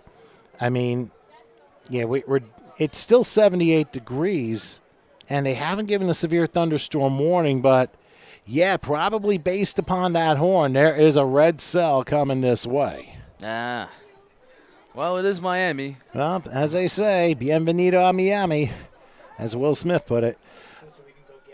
So even Aaron suggests we get food as the rain is picked up. So play we'll give you a recap. 10:05 left in the third. The game has been suspended because of potential lightning in the area. It is 18-0 in favor of the Sumter Sharks over the Long Island Eagles. And we continue to talk with Coach here. And you've had this event go on for a little while. And obviously I looked on the Facebook page, and I know the About segment still probably needs a little bit of working on with it being 3 years removed. But the point I'm trying to get at here is you look at the expansion and teams from the Northeast, the Southeast, and especially the Midwest. We're going to have somebody from Michigan, Indiana coming tomorrow. I mean, this is turning into a very multi-regional event. And given everything else that's been happening, I mean, and pardon me as I try and get the window pulled down here for a second. I mean, what do you expect for the future of this tournament or this special championship? And maybe you can describe how some of the championships works. So what we try to do is we've taken. Oh, it's really coming down. We've taken. Welcome to South Florida. I'm going to be back there in a few weeks for my 50th birthday. Congratulations. Well, appreciate that. My wife's taking me for my 50th, believe it or not. So what we've done over the last few years is that we restructured the Sunshine Bowl to be more based on the level of play. So in semi-pro football, we have something called 2A ball and 3A ball. So what we've done over the last couple of years, if we've taken the 2A and we rank the 2A side and we've ranked the 3A side. So giving us a 2A national champion and giving us a 3A national champion. We've done this because we understand that there are different levels of play. And with those different levels of plays based on league, structure of the team, what you're able to bring in as a coach and staff. And then so we've sectioned that off via league, 2A and 3A, and that gives you great matchups and a better quality of football. And it's also like kind of like college, where you got the 1A and you got the 1AA, FCS, and all that good stuff. It's kind of almost the same type of rationale when it comes to how we've structured this and laid these teams out. And I really do believe, and that's where I kind of wonder, where we saw 6 different championship games and 6 different titles of championship games. Are those teams basically based on where they fall into play and what's the best possible championship situation for them? Absolutely. So we have a ranking system, and based on that ranking system and based on where you fall, whether it be 2A or 3A, we pair those games up. Of course, 1 will play 2 if possible, 3 will play 4, so forth and so on. So once we pair these games up, of course the team's got to be willing to come and things like that. But and that's how we usually have some of the better games when it comes to the tournaments, because everybody you play here at Sunshine Bowl is good. Sometimes your team will jump out. Of course, you see this team has jumped out 18-0, but this game is not over. You never know what the final score is going to be. Or last game where you had a 22-30 overtime game. So it was 22-8 at one point, and then of course Queen City made a tremendous comeback. And then of course, I don't know when the last overtime game was for a Sunshine Bowl, last year. But last year, really? Yeah, last year. What happened there? The RVA Tomahawks beat the Carolina Predators. In overtime. Well, that must have been a very fun game, to say the least. Was it here in Miami or was it up in Virginia? It was here in Miami. Okay. Yep. And actually, didn't we have an overtime game in the spring as well? No, I don't think we did. And I think, and that's another thing I was pretty... No, we did. I mean, I kind of had to learn on the fly a little bit, especially with today's first game. I was wondering, okay, you're going to be playing a new game, just like NFL playoffs, but they decided on the college shootout, which probably is a little bit easier. Yeah, we do the college shootout because we have to have a winner, right? There's no... Well, yeah, of course. We have to have a winner, and then NFL overtime can take a while. Well, it could, but you got to remember the same thing applies. That if once there's a blip, it becomes automatic sudden death, and first touchdown or defensive score wins. So yeah, but getting to that can be it can take a while. We've done in our leagues back in the day. We had a couple overtime championship games, and those went on for quite a bit. And so with the college overtime rules, you're going to get a score really pretty fast. Well, I'll tell you one thing. The game ended pretty fast, but the opening drive seemed to almost take forever. It was like, okay, are we going to see another Tua thing like Alabama a few years ago? So, but in any case, getting back to how the Sunshine Bowl is being built up. And we're looking, and like I said, Howard was mentioning maybe a third tournament possibly in the future. And the thing, and like I said, it's only a suggestion, and it's still a long ways from ever being a reality. But the point being is, you got Virginia, you got South Florida, and you got pretty much wonderful weather pretty much in both situations. Mm-hmm. Now, when you regionalize the leagues, when it comes to making those selections, do you determine this basically on the healthy structure of the league or the healthy structure of the team? A little bit of both, right? So you can have a great league with a subpar team. So you want to get that strong league with the strong team. And what we assume, and sometimes we're wrong, but most of the time we're right, the champion is going to be that strong team that you're looking for. So now if you get that champion, which is going to be the strong team, then you go ahead and you reach out to the league and see how that league is structured. Once you get a good sense of how that league is structured, then you can get an understanding how did that team become a champion, right? Did you become a champion by playing 10, 12 tough games, or did you have a cupcake schedule, or did you get a bunch of forfeits? That goes into how we rank you, and that ultimately goes into what game you play here in Miami. And I think it's fair because usually the strength of the league, you look at college, of course, the SEC, also known as the NFL Development League, that usually plays a role in strength as how players are drafted. And I guess in a parallel way, you're looking at being kind of like the same system you use when it comes to selecting teams for both your July and February tournaments. Yes, absolutely. And it makes it easier to explain as well because you've seen it at the higher level, and it makes it easier for us to keep track of these teams because league participation is also big in it. So a lot of teams will go on the page and say, "Well, we're ranked. Our record is 10-2, our record is 10-1, and we're not ranked." Well, does anybody know? How did you get here? Yeah, does anybody know? How did you get here? Has your commissioner been sending in scores? Are you on any other of the national ranking polls? Does anybody know about what you're doing? If they don't, then guess what you have? It's not a us problem. That's a you problem. You need to market what you're doing a little bit better or get your league to market that league a little bit better. Or have maybe a more competitive, balanced schedule. Right. Because you just don't know exactly how that's going to play out. For those of you wondering, we are in a weather delay because, as you can see on the bottom of the screen, game suspended at the 10:05 mark of the third quarter with the Sumter Sharks leading the Long Island Eagles by a score of 18-0. And we're hoping this cell will get out of here soon, but obviously because there's lightning in the area, they have suspended the game. We're hoping it'll be back soon, but obviously the whole game's complexion will change because of this second halftime. I don't know if I can say it was a scheduled halftime, but timing is everything when it comes to Mother Nature. I will say this right here, I don't know, up in the Northeast, this is good football weather. Well, in February in the Northeast, you would expect maybe 10 inches of snow out of this system, but you don't expect a tropical snow for that to happen. So, no, I'm just kidding. But yeah, it's awesome to be here at Tropical Park. They open up their gates to us. It's a beautiful facility. Nice big stadium, locker rooms, beautiful park. This is an excellent place to hold an event. They have their equestrian center up the block. This is also a COVID relief site as well. So they have everything at this one park. We were actually supposed to be here last year, but again, they with COVID and everything, they really had this place completely locked down. So we feel great that they're able to open it up to us this year, and I'm just looking forward to hopefully getting back into this tournament and then getting these guys back rolling here hopefully shortly. Well, it'll probably be a little bit of a longer delay. And we're going to wrap this. A final question on this one. Where do you see this Sunshine Bowl thing taking off to in the near future? Well, like I said, this is our 21st year. So it's been around a good long time.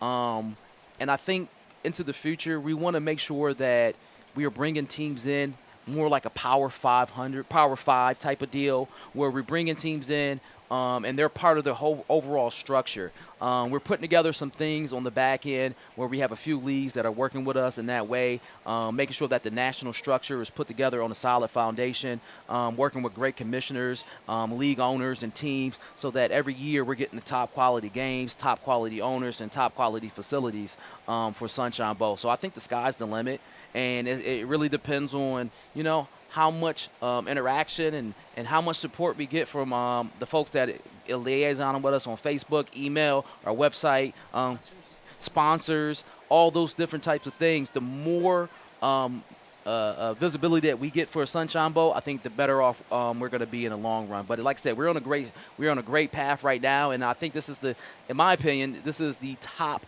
national broadcasts, top national games, top teams. 10 out of 12 teams are champions this year, and that speaks for itself. And I think to see that competitive balance for a special exhibition like this, I mean, it's really special to a lot of players. But Coach Crow, that wonderful insight with the Sunshine Bowl here, even though the sky is limiting us from playing right now. But thank you for a few minutes, and hopefully we'll get back to action shortly. Yeah, thank you, Tom. All right, no problem. Coach Crow from the Capital City Seahawks and one of the key components for the 2022 Spring Sunshine Bowl. We're going to take a little breather. We're in a suspended game with the Sumter Sharks leading the Long Island Eagles by a score of 18-0. We will come back once the weather subsides, so please stay with us.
All right, we are back, and play is finally resuming as here is Sumter with the ball on 3rd and 6 following the delay.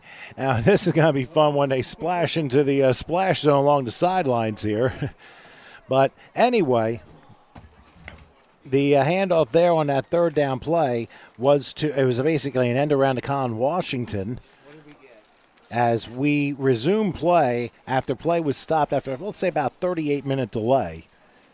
Because of weather and lightning in the area, this was why we had to take things down. So Sumter ended up getting the first down at the 20-yard line. They lead 18-0 over Long Island.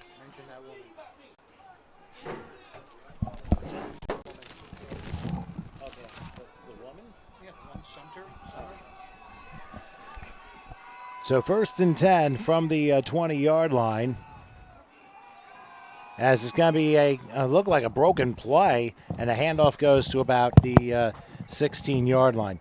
I wanted to mention, too, while we have a second, crazy shouts go out to one of the guys, Darren Ivey, as well as Mark Willett, who actually brought the point up that the city is pronounced Sumter, not with a P in there. It's Sumter, so maybe I had a little bit too much of an oomph in my pronunciation, so my apologies for that.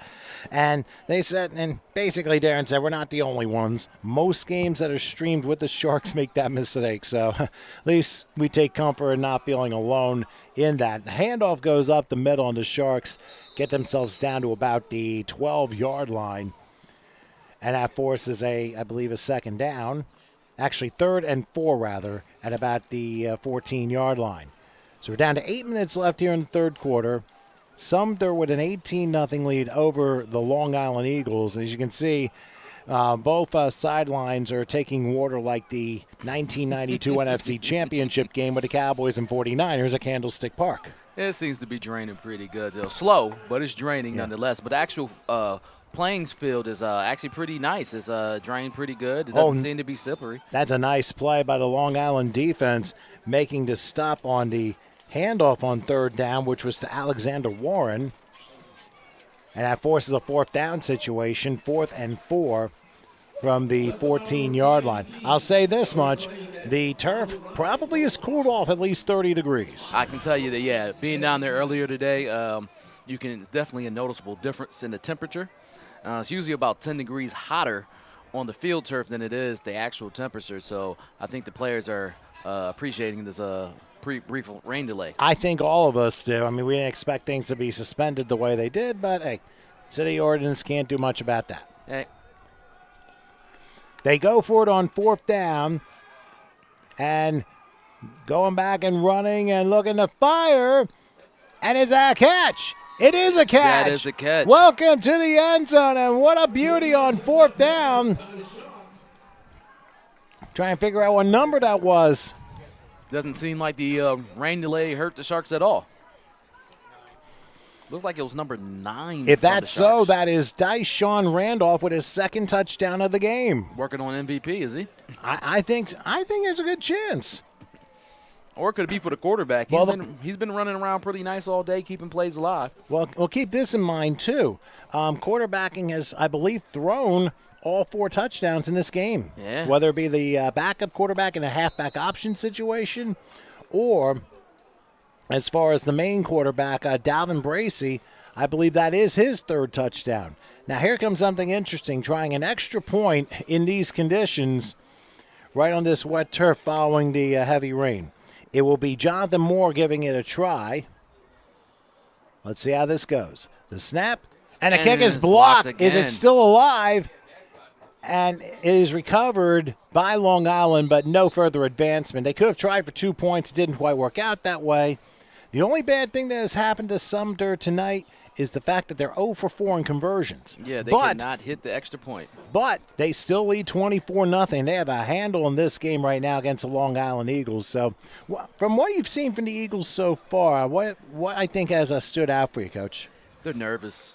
They're making uncharacteristic mistakes. When they played in the Triborough Football League and they won their championship, these guys were a machine, Plays went in, they executed and they put their points up. Defensively, they were electric. They moved around, flying to the ball, and it kind of started off like that. But I think the moment kind of got to them. But maybe after that delay, maybe they've gotten themselves together. Hopefully, they went over game plan. Hopefully, they can get back to that Eagles football. But yeah, I think it's nerves. This is a nervous situation. So. And it happens to a lot of teams too, Coach. I mean, when we went in 2017, a lot of people didn't give the team out in Western Connecticut, I believe they were the Brass City Kings, much of an opportunity to win the game, and then things suddenly changed up, and what do you know, they pitched a shutout and had a tremendous second half back in 2017 in Fort Lauderdale. So crazy things do happen. Long Island now getting the kickoff and spinning into the wet turf down to about the 32-yard line, and as they will take over the football, and we'll see if they can get some positive points. It's not over yet. I mean, technically it is still a 3-score game. You get 3 touchdowns, you convert on all 3 of your conversions, and voila, we got a tie game. Yeah, I mean, again, there's a lot of football left. You got the 6 minutes and 14 seconds left in the third, and you got the entire fourth quarter. So it's no time to panic for the Eagles. However, there is a sense of urgency that they need to play with, and they need to get something on this drive. They absolutely do. I totally agree. Remember, it was no score at quarter time, and then Sumter. And I'm trying to work on keeping the P silent here. They ended up scoring 18 points in the second quarter. Of course, some gadgetry involved there. And I'll tell you, I think what stood out for them more than just their offense, their front seven has really done a job on Long Island's offensive line. Yeah, they are not leaving any rooms to run. They're playing very good gap control defense, and they're making the Eagles earn every yard that they get today. As we say that, they got a nice little run for 4 yards up the middle. Yeah, to about the 36-yard line. So, yeah, about 4-yard pickup, forcing a pretty manageable 2nd and 6 for the Eagles. And needless to say, I mean, I know, and I don't know how their travel plans, if they had anything to do with it, keeping a little bit off schedule and stuff. I mean, and who knows? It may have absolutely nothing to do with it because we don't know. We don't. Well, it seems like both teams travel well. The Sharks look like they have about 60 guys here, and the Eagles look like they have about 55 to 60 as well. So both teams seem like they travel good. They got their pieces. They look awesome. The uniforms are great. I think it's just coming down to, like nerves. And I think Sumter, they did win last year down here. So they may be working on a little bit of experience. Like, Coach Drum Kennedy, when the game was going slow, he brought out that gadget play. And, sometimes those things can break the game open. Well, while I get some nutrition in my system, I'm going to turn it over to Howard, and you guys have a conversation as this game continues. Nutrition in the system. That's our Tom. That's our Tom. Let's see how. Let's time him. It's now 6:16 and 14 seconds. We'll see how long it takes him to eat the entire chicken sandwich. And we'll just enjoy the game. So. Indeed. So we got what, third down here, or is it a second down? Third and about 6. So single back. Look, I'm doing Tom pro set single back. Oh man, you gonna get like Tony Romo here and tell him to play before we get there? He's passing. Just want you to know he's passing. I've seen it before. Look at that. Yeah, they are just. And it's up. He has an opportunity. He has a guy, and and he was open. He was open, and he did not want to be great. That was. He got behind the defense. I just don't think the ball reached him. I think that it was a little short. But he was there. He was there. And he's got to make a play on that. That's the play that they needed right there. That's the break that they needed. Sumter hasn't given up much. Any break all game. The one they needed. And they finally got one and couldn't convert on it. So it's going to bring up a 4th down and 6. And how big would that have been? Set you up on the 25. He catches that and say, you never know. He might get into the end zone. It's a brand new ball game. Well, instead, we got 3 minutes and 53 seconds left in the third quarter. And we're going on 4th and 5. Like I said, I don't think it's time to be desperate, but this is a desperation move. And moving people around. Oh, gosh. See if they hold their water. They do. They do. Again, sprint out right. He's sprinting out left, and he's and that's not big good. Big sack. I just didn't believe in that play call from the beginning. It seemed like it was a little disheveled before they even got started. So I mean, Coach, what would you have called when you're at 4th and 5? You would have punted. That would Okay. have punted. That's Let's well, say you didn't punt. What would you have tried to? What type of play would you have called to give yourself a chance to get that first down? You know, you in a situation like that, you might want to get some slants going. You know they're going to be sitting in the zone trying to guard the first down marker. So you go ahead and maybe get you some slants going, see if you can get a catch and run happening. Or a good situation there, since you know they're going to be putting their ears back because it's a passing situation, it's a screen. A middle screen might have been great there as well. So it's a lot of different things you could have called. A sprint out right, I don't know about that because you split the field in half for your quarterback, so only got one side reads. So it kind of, you limit your quarterback and what his options are when you do that, especially on the 4th down and 5. Plus, he's a righty going left, which Yep. is never a good idea. Never a good idea thrown against the grain. So. Either way, we got Sumter. You got the Sharks. Just say the Sharks. That's all I got to say. We got the Sharks, pro set, and Up the middle. up the. Oh, And then breaking it outside. yeah, good. Oh, and into the puddle. Almost. Look how close they were. Yeah, it reminds you when you're a kid, you just go outside in the rain and you just splash and you just go chest first into the rain. Yep. 4th down, 4th and 1. Everybody's going 4th and 1, right over the top into the puddle.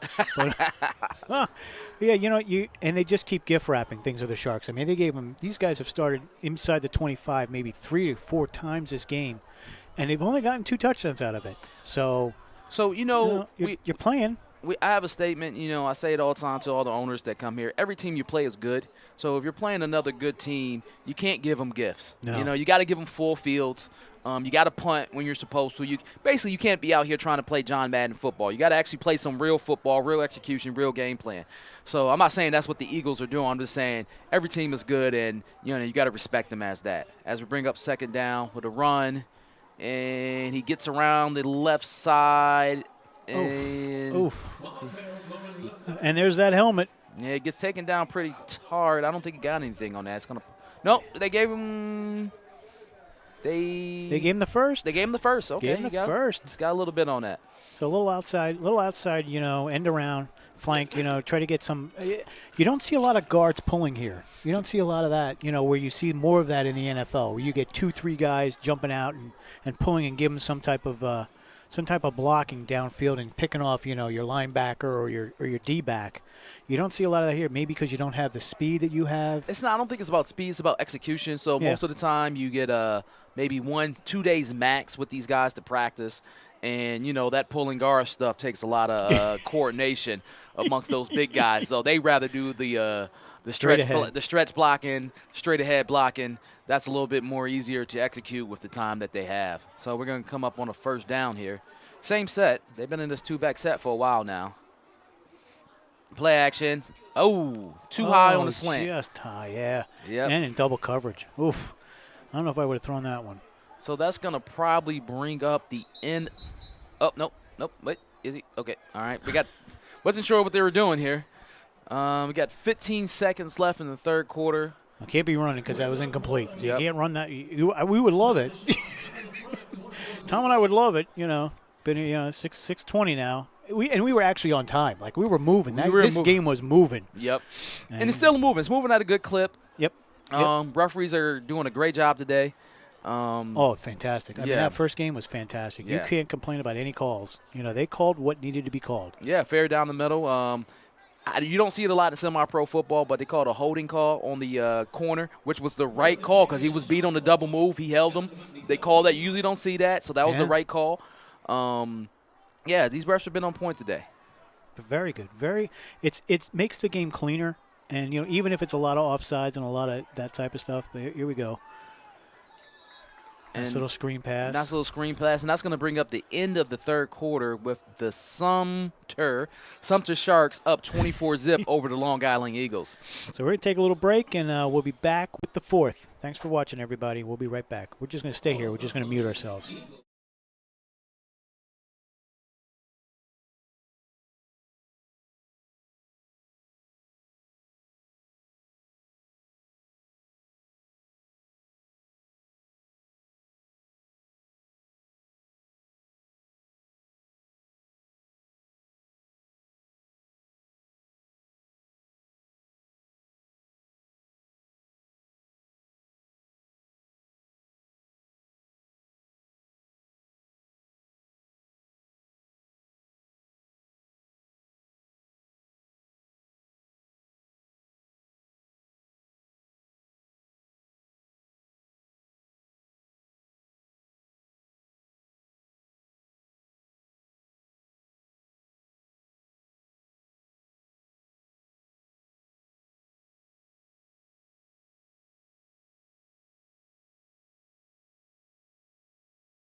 All right, we are back here after a little bit of a pause on my end to get some grub.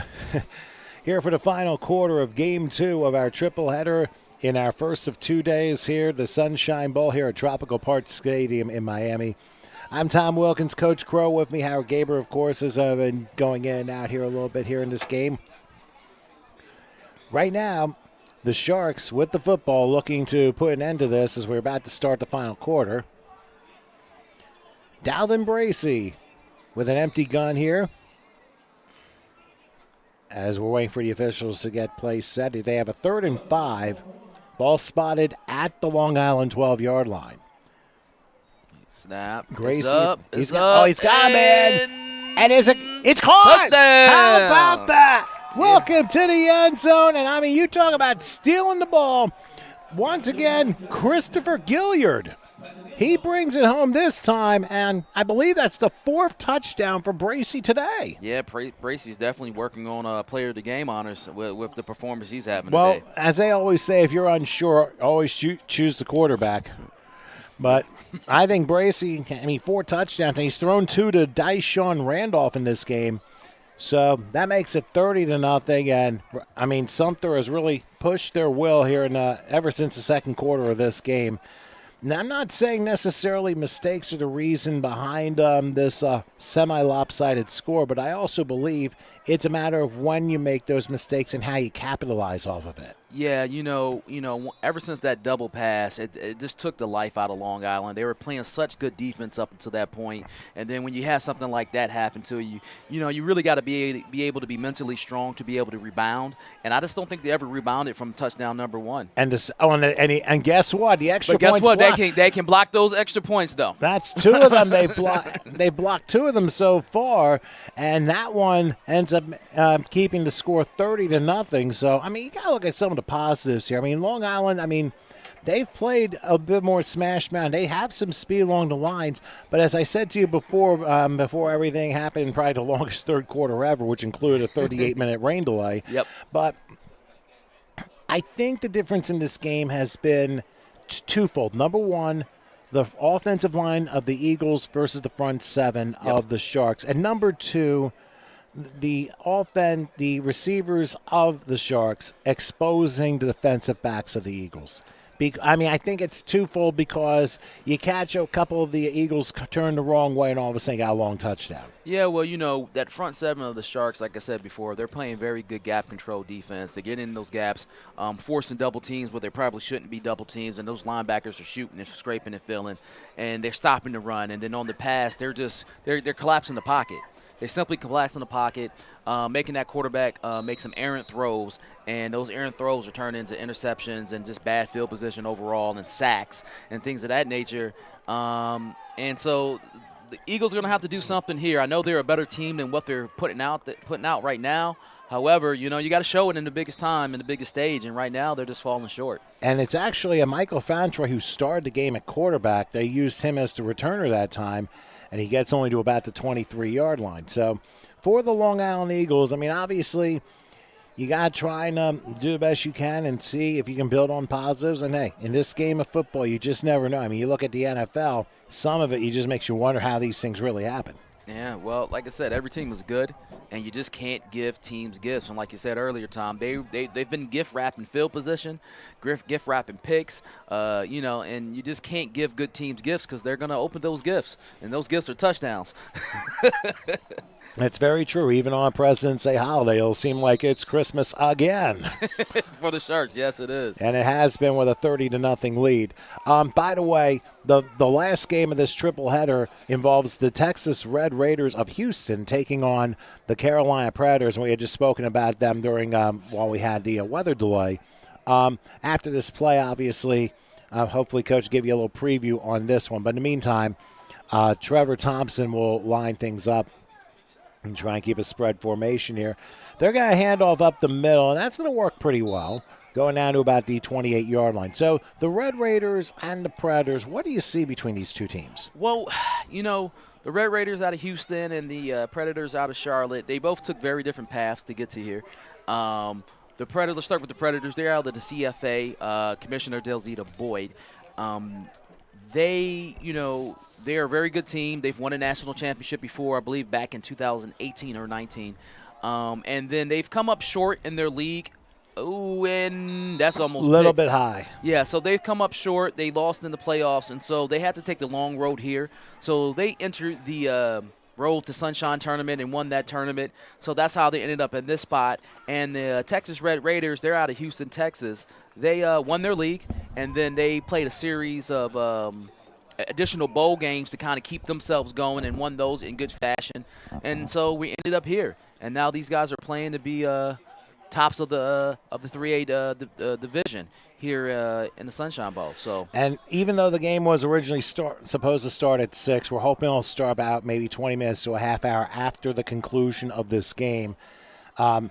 Obviously, with weather and other things coming into play, it will start probably around the 7 o'clock hour, or just a little bit afterwards. So to let our viewers know, for those of you waiting for that game, it will come on.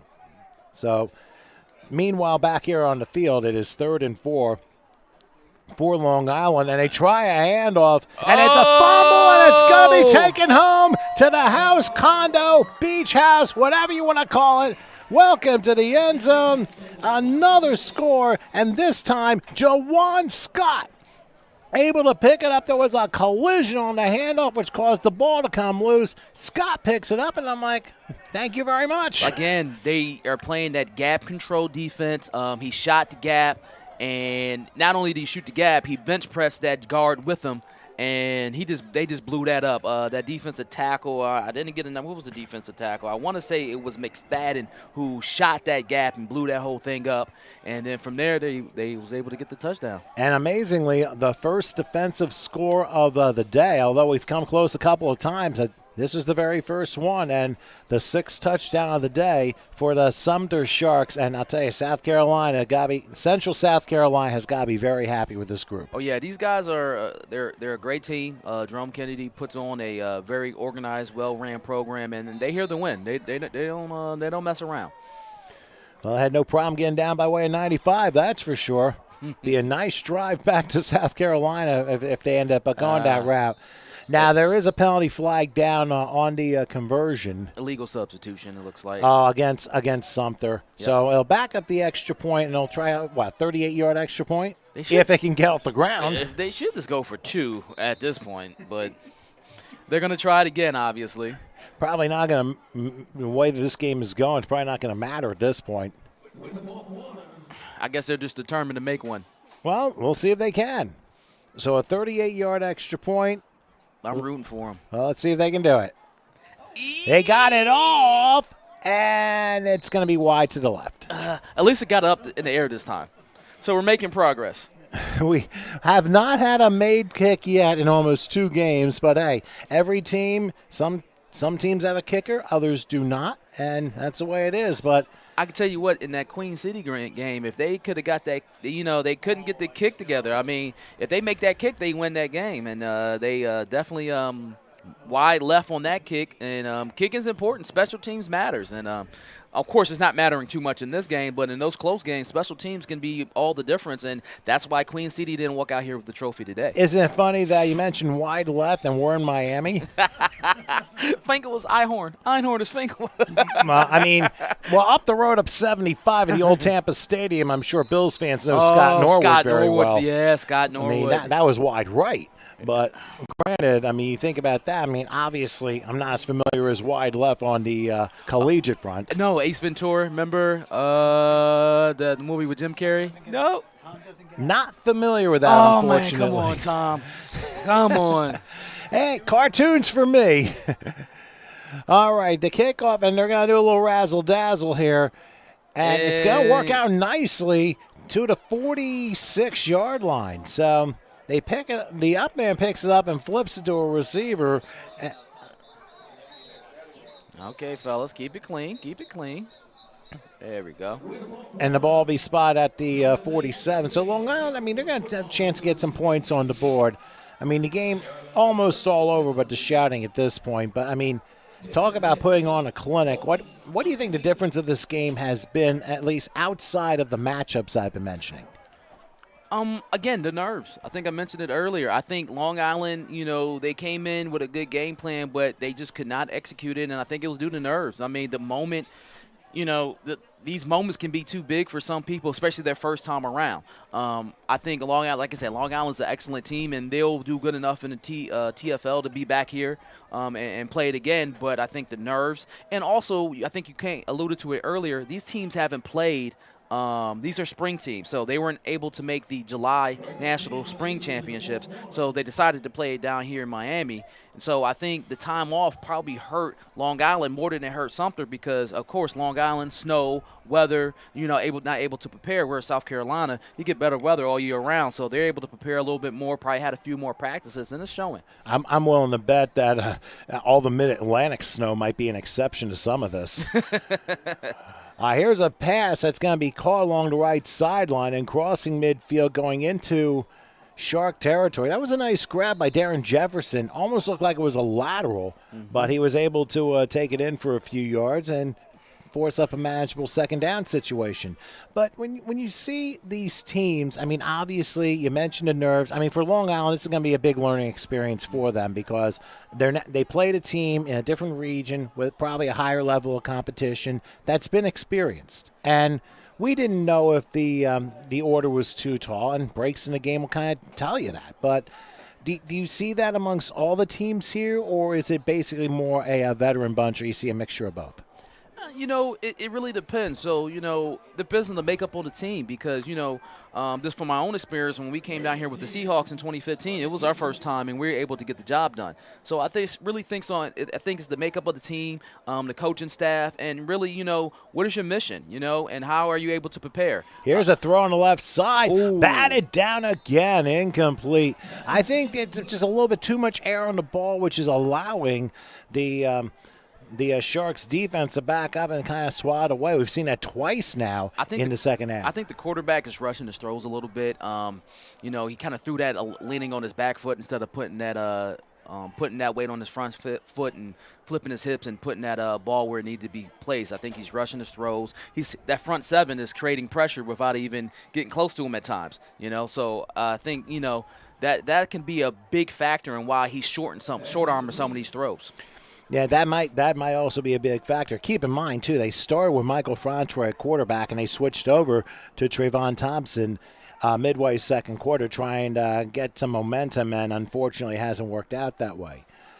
Looks like a free play now for Long Island as there goes Thompson crossing into the 40, 30-yard line and stepping out of bounds to the 20. So take advantage of the free play because the Sharks jumped offside. That'll give the Eagles a first down. Yeah, big play. They needed that. They're in prime scoring range. See if they can get something on the board before this one is over. And I think that right now is the goal right now. Go home with some sort of accomplishment. Unfortunately, things didn't go their way today. But, I mean, it could be a stage of things to come. Maybe for July. Maybe for next year, 2023, God willing. I think this team will be back. Like I said, Long Island's a good team. They're still favored to win the TFL.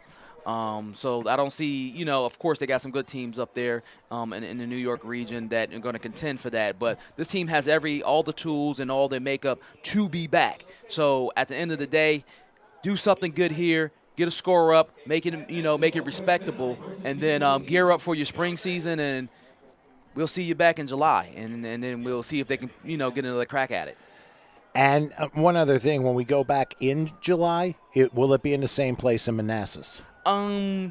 So we are looking at different options that were probably in the same area. There's a few facilities that we definitely have looked at. We would like to use Potomac again if we can, but also Freedom High School is an opportunity for us as well. The good people over there at Freedom, we're doing an event with them coming up on March 19th, so maybe we'll flip it there.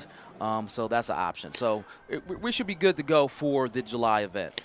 All right, well, as we come down to 3.5 minutes still time in this game, nice catch by the receiver. Now,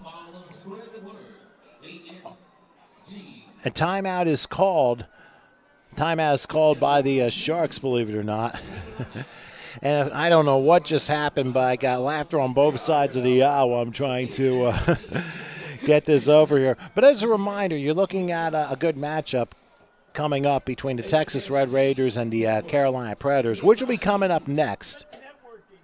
Yeah, so that matchup is definitely coming up next. And like I said, I think that's going to be a real good team. Both teams are very good. Of course, the Carolina Predators have won a national championship, I believe, in 2018. And then we got the Texas Red Raiders, who've won the Two for Football League in the past, and they've won the USFL this year. So these are two high-caliber champions. Now, what's the league? Is it USFL? What's the league? Did I get it wrong? I mean, but anyway, I'll be glad to check. They won their league. How about that? We can go with that. Yeah, and so, yeah, I think we got two high-powered teams, high-caliber teams that are going to go here, and I think they're going to put on a show for us.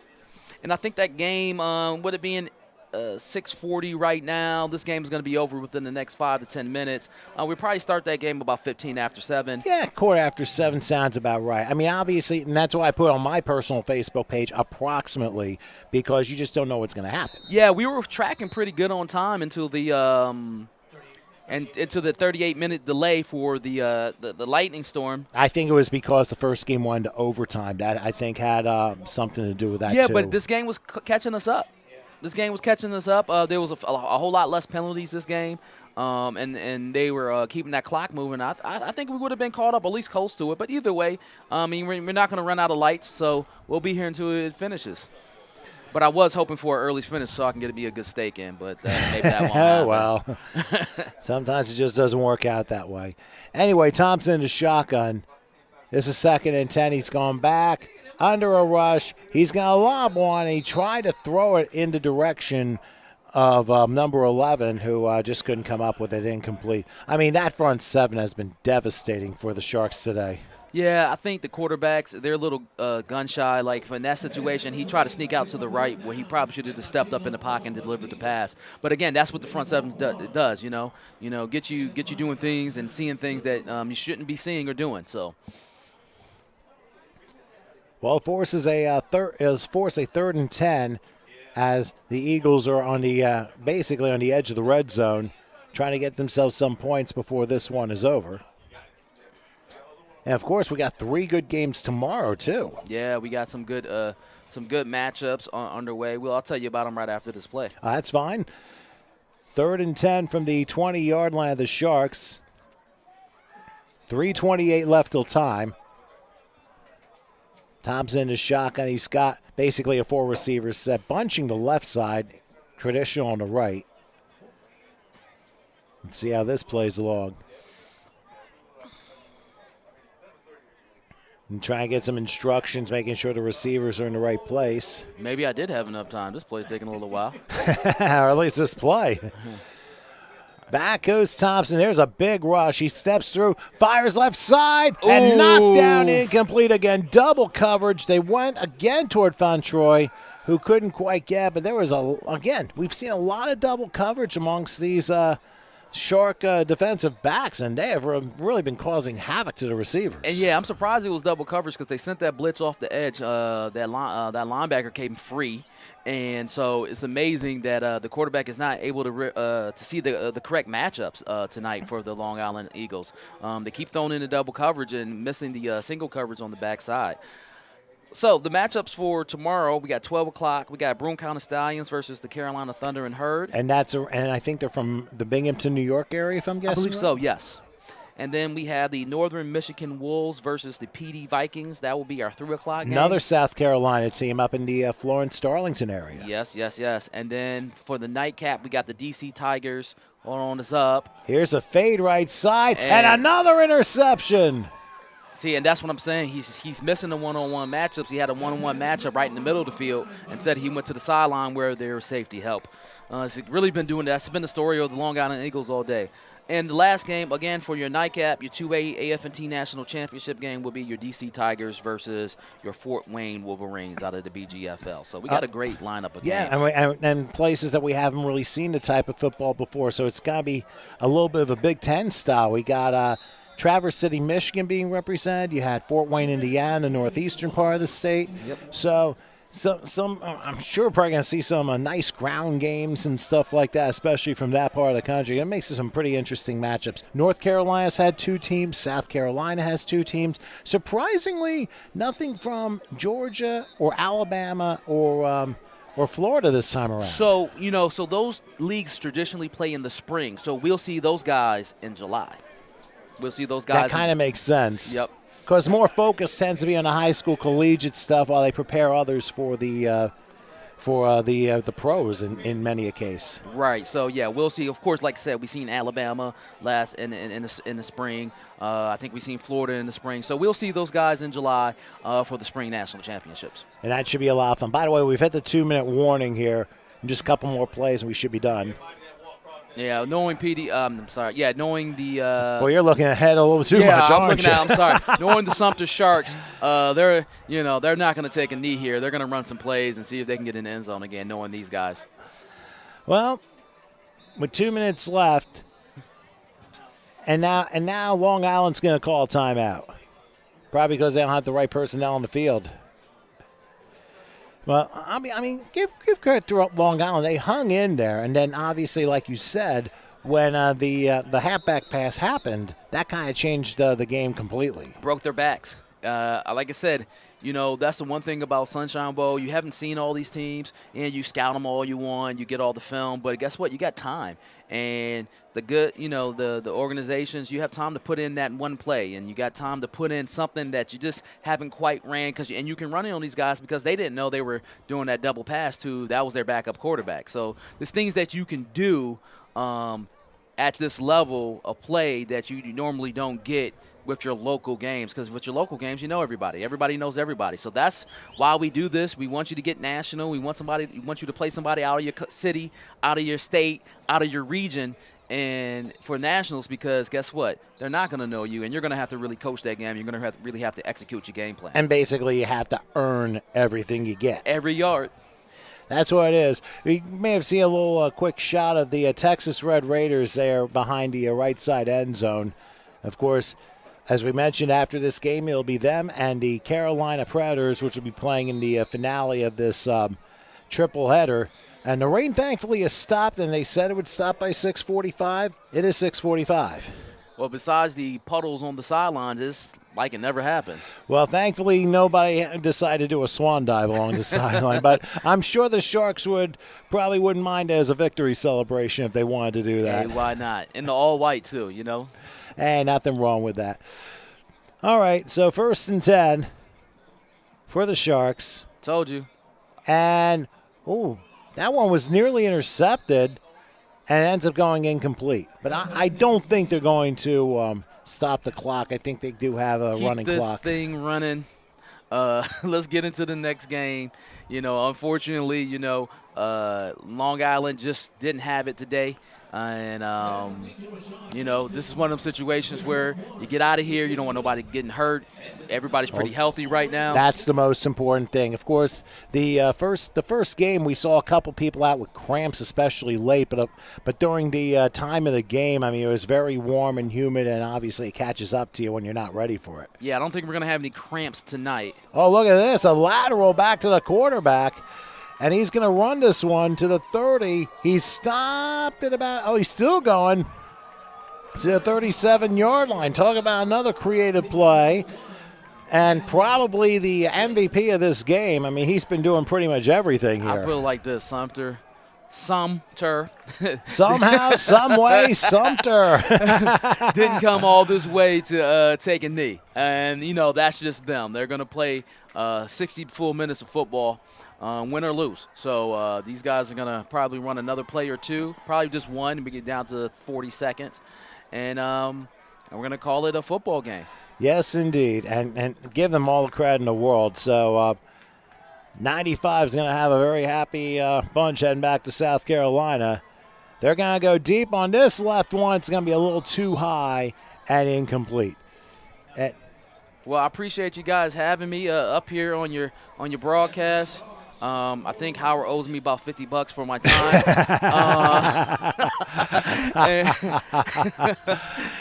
Well, the seconds are going to run down, and that's going to be it.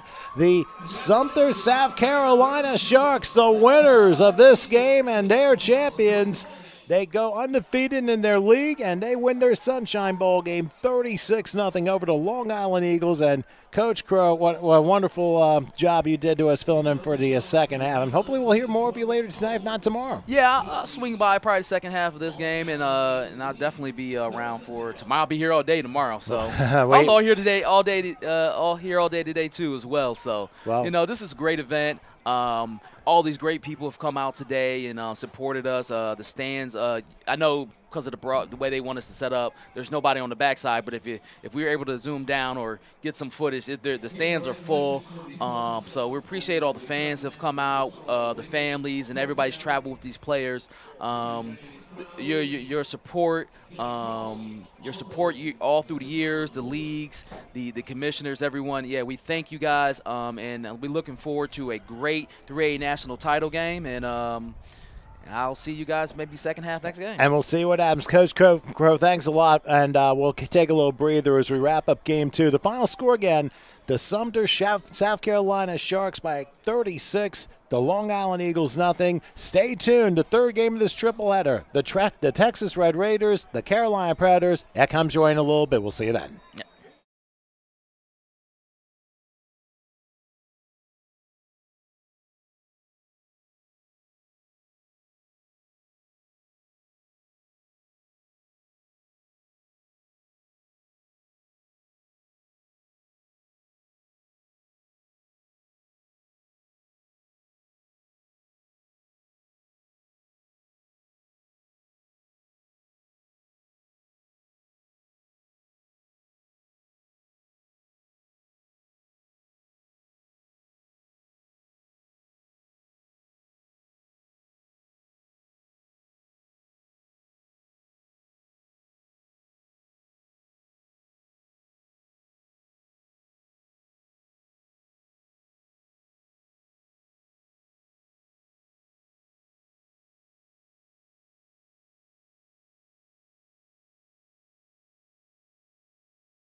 And we are back for round 3 of this triple header here from Tropical Park Stadium here in Miami, Florida.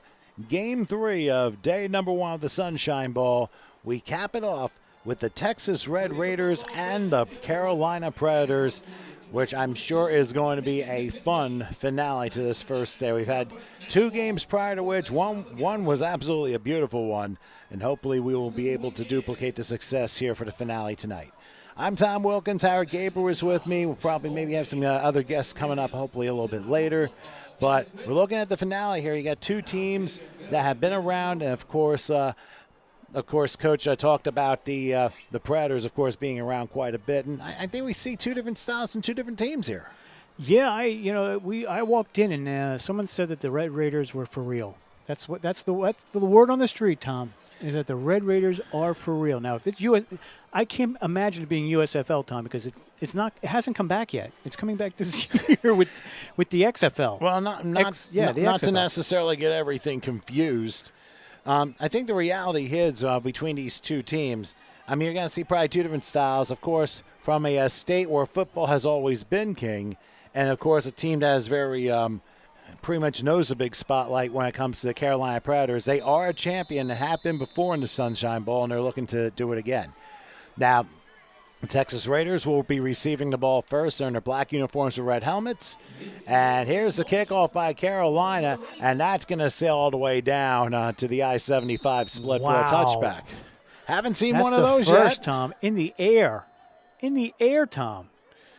That's amazing, to be honest with you. I mean, I didn't expect it to be going this far, but we are seeing it. And it is 1st and 10 as the Texas Red Raiders will start from their own 25-yard line. Tom, they could that could be a former NFL kicker. So now we know they got a kicker. If he can kick it past the end zone for a touchback, that's a kicker. Well, hey, you're blessed when you're able to have a kicker that can do his job, and that seems to be the case right here. The Texas Red Raiders are based out of Houston, Texas, and they play in what they say is the USFL. I'm not sure if it's the United States Football League or just something a little bit it's probably a different similar initials. name. Yeah, it's whatever. Could be. It could be the. Hey, you know what? If it's the USFL, it could be the old league before they turn it over to the new one where they're doing stadiums and all the other stuff. But either way.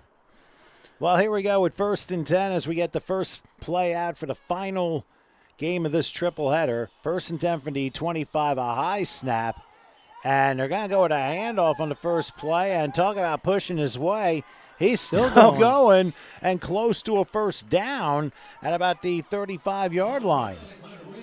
Not bad, not bad. That was number 27. And that would be probably a running back here. And keep in mind, we're trying to match everybody up. Oh, boy. Oh, you don't even have 27. Yeah, well, the problem is we have nothing in numerical order, so it's going to take us a little bit to and I got to give Tom find numbers because if you look on the screen, you can barely see these. I can't even tell you who the quarterback is yet. Wait, he just turned. Hold on. Nope, can't see it. Well, we'll piece it together anyway. It was a first down, 1st and 10 for the 35-yard line. 27 on the run. And again, 27 gets his way to about the 39-yard line for a 4-yard pickup. He picked up 10 on the first play, and here he brings himself up another 4 to make it 2nd and 6. Now, quarterback is number 10, Tom. And number 10 would be Derek Williams. He's the starting quarterback for the Red Raiders. That's all I'm giving you so far, the running back and the quarterback yet. We'll see what happens. Number 27, by the way, is Elijah Chenier, Chenier. And he's to his right. Or his left, sorry. He's to our right, his left. And they're going to go with a triple on the right side here on 2nd and 6. From the 39-yard line, Derek Williams will take the snap, a good one. He's looking, he's under a rush, and is in trouble, and he's going to go down. Oh, let him go. Yeah, they did let him go at last. About the 31-yard line, ends up being an 8-yard loss. That was number 49 in on the tackle, along with this gentleman, number 90. Well, that would be Michael Johnson who was in on the sack. I don't have a 49, but I will tell you. Could be 45. Well, 45 is possible, and that would be John Ukta. Oh, gotcha. There you go. And do forgive me if. Oh, here it is. It's the United Summer Football Alliance. There you go. Yeah, I knew. So you were. USFA, rather. Yeah. Good enough. Good enough. So that I want to make sure we get the clarification before the networks come after us. I mean, they're not that far away in Daytona. Let's remind ourselves. So after the sack, it is 3rd and 15 from the 30-yard line. Derek Williams will take the shotgun snap in a 4-receiver set. They triple to right once again. Goes back under a rush from his right. Pump fakes and fires. Pass is caught. Going to be a first down just shy of the midfield stripe. Great catch on the play for this guy. It's coming out. Number 4, I was at the 47-yard line. He needed 15 and got 17. So Number 7 with that catch, Tom. That's a wide receiver. That would be Nicholas Petrie. Yeah, you might want to just start writing down their positions next to them, because then they're not going to move. Well, probably not. And I'm putting it in pen what their receivers, what their positions are, and that usually helps. Gotcha. So sometimes you just gotta work with what you're given, and our apologies if we butcher a name or two, but this is what we're dealt with. 1st and 10 for the 47-yard line, and now what they're gonna do is split backs. They're gonna go 3 receivers, and they bunch the right side of him. And somebody jumped. Free play. Yeah, it's a free play, and they're going to throw to the right. Pass is caught. Was it? And, I yeah, missed it. Ran out of bounds at about the 42-yard line, just shy of the first down. They're going to say 43. And definitely an offside call against the Carolina Predators. There's number 2 on the catch with the white gloves. Number 2 on the catch. And that's what I am looking for. Oy. That would be Michael Washington. He's got white gloves on, Tom. He's very easy to see as a receiver. White gloves and a towel in the back. You never fail there. The play does get him enough for a first down. They're rolling, Tom. They're moving the ball. Yes, they are. And I think the coaching staff for the Predators are like, what's going on here, guys? It's culture shock, right? You're not used to this. You're not used to getting a team that, if you're undefeated, who knows if they're blowouts or if they're close games, but you're not used to a team running it right down there. And we saw a Texas team in the Sunshine Bowl back in July who was unbeaten. And then when all of a sudden things hit the fan, completely different. Here's a handoff in the face of adversity, I was going to say. I couldn't think of it. Handoff goes to about the 31-yard line, so another first down. And right now the Red Raiders are just chomping the ball up in the first 4 minutes of this game. And once again, that was number 3 on the carry. Good luck. I think he's at the top of the other one. Might be. Yeah, that would be. It says Carl Smith. Okay. So if that's the case, we have him. But then don't forget there could be other number changes and stuff like that. So we're trying. We're doing the best we can, folks. So 1st and 10, Raiders now at the Predator 31-yard line. Second set of Raiders we have had in this trio of games. Well, they're the Red Raiders. We got to call them Red Raiders. Still Raiders. The handoff right side, and very nice penetration by the Carolina defense. They're going to lose a couple of yards on that one. So they can stop the run, which is good. That was number 9 on the run, so they can stop the run up the middle. They just can't. They're just getting outflanked on the outside. That's the problem. Tyreek Gray, it looks like, was the one who ended up, again, caught up in the mess there. So a couple of yards on the loss, and it makes it 2nd and 12. They're going to spot it at the 33-yard line. All right, so right now, sorry.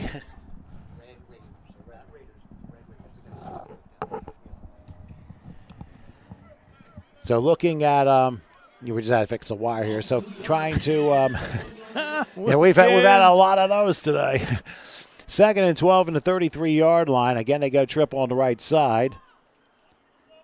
Derek Williams in the shotgun set. We'll wait to snap. He takes, goes back, under a rush to the right. He will throw from his backside, and it's incomplete. It looked like the receiver gave up on that, Tom. He was open. Well, they almost looked like it was double coverage here, but I also thought they weren't necessarily in sync with one another from the beginning. Oh, he had a chance. Again, we're not on the field. We don't see the depth. It's tough up here from the press box, but that might have been a catchable ball. But again, I guess their offense is okay. These guys are undefeated. They know what they're doing. Not us. Not me. I shouldn't say not us. Not me. Well, I'm just watching. Hey, we're both doing our best here. Of course, it is 3rd and 12. The ball is spotted at the 33-yard line, so we'll see if Carolina's defense, let's see if they try and put a little pressure on the quarterback. Remember, they already have 1 sack in this drive, but the Red Raiders have responded with a big 3rd and 15 conversion. We'll see what Williams does as he takes the shotgun snap, throws off his foot, and a little bit of miscommunication there, incomplete. And we've been seeing this today, Howard, a lot of quarterbacks taking the snap and immediately firing without taking a 1-step drop. Right. You want to get rid of it quick. You're expecting the rush, and you don't know in his league and their league they're playing in, maybe they get that kind of rush. But you got to weigh all your options out there before you throw the ball like that. So hey, either way, they're learning. They're learning on the fly here every game. And so this is the opening. And this is the only drive. This is the opening drive of the game. We're almost 6 minutes in already. Oh, it's a good thing, Tom. 7:30. Let's go. Yeah, originally the game was going to start at 6, but of course a weather delay in the previous game caused a substantial delay, and that's why we started a little bit behind. But the rain's out of here, and I believe we are good to go the rest of the night. Then if Mother Nature heard me, there are going to be some tricks up her sleeve. And my luck. Yeah, that too. All right, so 4th and 12, they are going for it. Again, Red Raiders at the Predator 33. Running back switches sides with quarterback Derek Williams. Ready to take the snap. Oh. Everyone pointing. That's a fault. Yeah, he takes it. Now he's going back, and it doesn't matter. He's going to be sacked again. And the Predators hold the Red Raiders down. Texas turns the ball over on downs, and Carolina comes through with a big defensive stop. That was a number 20, I think. I don't know, Tom. It could be 90. Could be 90 back in there. Same guy. Michael Johnson. Yeah, same guy. But no, that was what they were complaining about was when he flinched. That signifies a snap, which can pull the defensive line off, and you're not allowed to do that. You're not allowed to signify the snap by flinching, and the center can't signify the snap by inching the ball. Like some of the best centers in the NFL, that's what they do. They inch the ball a little bit with their hand, inch it back a little bit, and just that flinch pulls guys offside for the defense. So just a couple clarifications for that. Well, Carolina's defense did a great job holding the Red Raiders down. 2 sacks on the drive, especially the one on 4th down. So now the Predators will receive the ball 1st and 10. Their opening drive of the game, spot at their own 40-yard line. That groan was for their numbers. Oh, my gosh, Tom. Well, it's a dark gray uniform with just plain purple numerals. So I would even say that's a lavender uniform, Tom. Well, it could be, but remember the lights are shining on it. So it could be gray. Could be gray. All right, so 1st and 10 from the 40-yard line. Taking the snap, and now a handoff. There's a hole up the middle, crossing midfield, and down to about the 46. Oh, flipped over. Yeah, 14-yard pickup and a 1st down just like that for the Predators. He's going to need a minute. Yeah, he's going to need to get himself sorted out a little bit here. That was number 9 on the rush, the Predators. All right, so if it is number 9, that would mean, I believe that would be Tramar Williams. Remember, this team, they have duplicate numbers in some of this as well. There are a couple number 4s, couple number 9s, number 11s. So it's like wrestling when they come out on the mat. So it could be either Tramar Williams or Devon Fasson. Can you imagine if they switch those around? Well, they send him in motion. 1st and 10 from the Red Raider 46. Oh. A little bit of a near-missed exchange on a handoff. Positive yards, though, Tom. And still got him to about the 42-yard line. Pick up a 4. That was somebody rubbing his stomach. Number 4, Tom. And that would be Jacques Alston, also known as Pocket Rocket. Yes, they have on the roster, and they have a couple of interesting nicknames here on the roster. I mean, they have a couple offense-defense notifications there for us, but that's not enough, Tom, when they do wrestling, I just to let you know, when they do wrestling they introduce the wrestlers in each weight class at the beginning, and the coach is very sly. He'll send 2 guys out at 109. He'll send 2 guys out at this if you have the wrestlers. So you don't know who you're wrestling that night. That's interesting. So they always say, at 109, Howard Gaber or Tom Wilkins. Now if we can both get down to that weight. Yeah, not going to happen. 2nd and 6 from the 42-yard line. Their quarterback lying up in a midpoint, and they hand it off. And breaking the hole, look out. This, 1st Tom. down and more inside the 30 to the 26. Another 16 yards on the play, and I believe that might have been Tramar Williams Number again. 4, Tom. Oh, no, I'm sorry, Jacques Alston. He's got Tom right down. He's got purple and yellow shoes. There's nobody else out there with the purple and yellow shoes on. So that's how you can spot him if you want. That might be a good way of putting it. So Alston able to pick up another 16 yards and another first down for the Predators, who stopped the Red Raiders' opening drive, and now they're looking to get the first points of the game. 6.5 minutes left here in the first quarter. Tom, we don't want to see another Texas massacre like we had last time in the spring. These guys just get it together. Get it together, guys. All right, so 1st and 10. They're going to spot the 26-yard line. Their quarterback decides to, looks like, change the formation up. Looks like the center's changed the. Yeah. He's putting guys out. Darius Thomas is the quarterback, by the way. And they're going to hand this off and trying to be slick there. Nothing doing as the Red Raiders defense closes up on Jacques Alston. No gain there. The quarterback, I forgot to say, his name is Darius Thomas. He's also known as QB1. Nice. Notwithstanding the fact that he wears number 1 on his uniform. And they also have number 3, Ralph Pac-Man Scott. You know, it just makes it so much more fun when you give us the information up here. We have no problem using it. So. And find the referees who might be for the ghosts. But then the football might be the power thing that eat them alive. No but idea what anyway, you're saying. 40 years of that video game. Anyways, they lose a yard, so it's 2nd and 11. They'll spot the 27-yard line.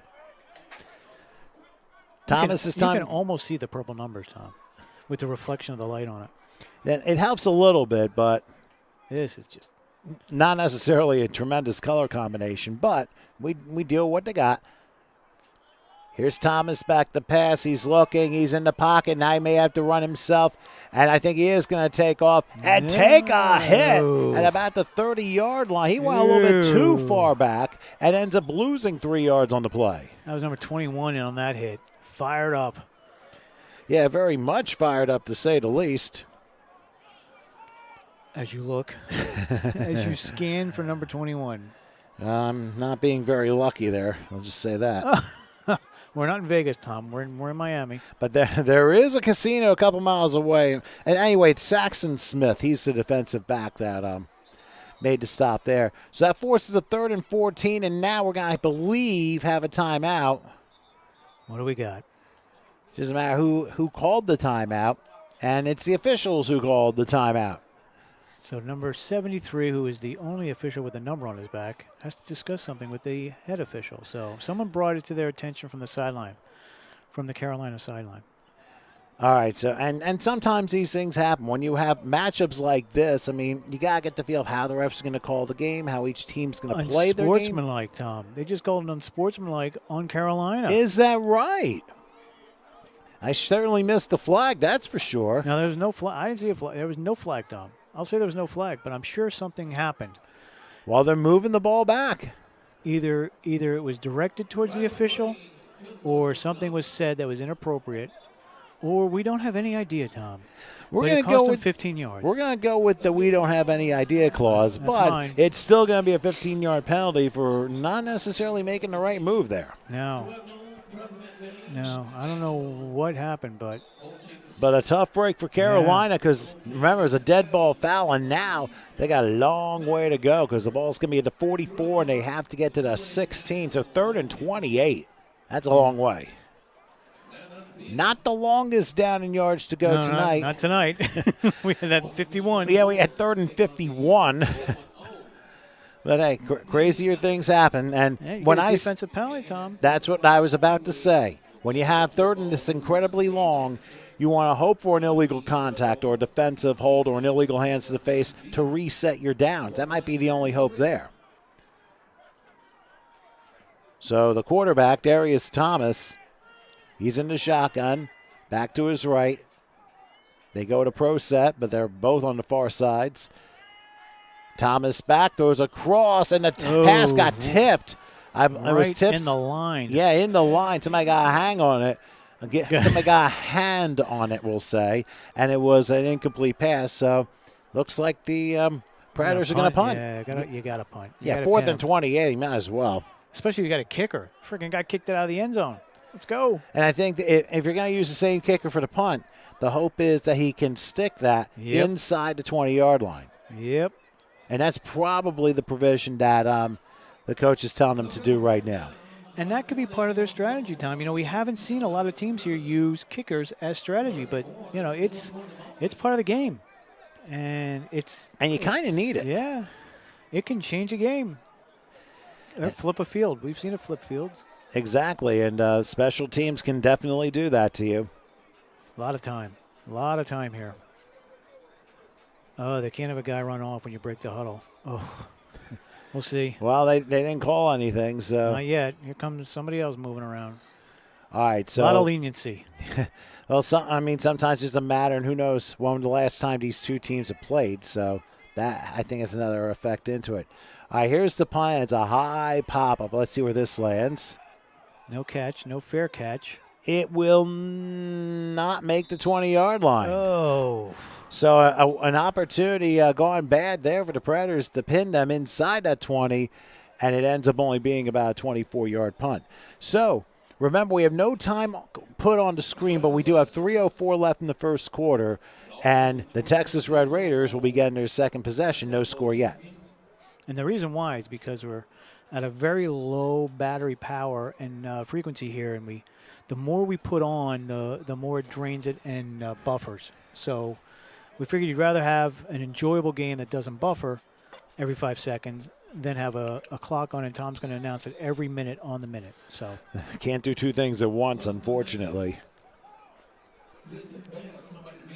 So right now, the Red Raiders, 1st and 10, spotted at the 21-yard line behind. This is interesting. They have Derek Williams at quarterback and Trey Green at quarterback. Both are number 10. Oh, they can't do that. Can't do that. Can't have the two same numbers on the field at the same time. That's not allowed unless, of course, no one cares. All right, well, here's the handoff. We're going to say Williams for right now. The handoff ends up not going anywhere. It's going to end up being a 2-yard loss to the 19-yard line. All right, so that didn't work. That was Tom, give me a second until he turns. Number 17, number 12. Number 12 ran it, so it wasn't 10 and 10. It was 12. That would be Kobe Jones. Yeah, you can't have the same number on the field at the same time. It's illegal, and it's just it's a flat legal out substitution confusing. penalty. Yeah, it's a legal substitution penalty.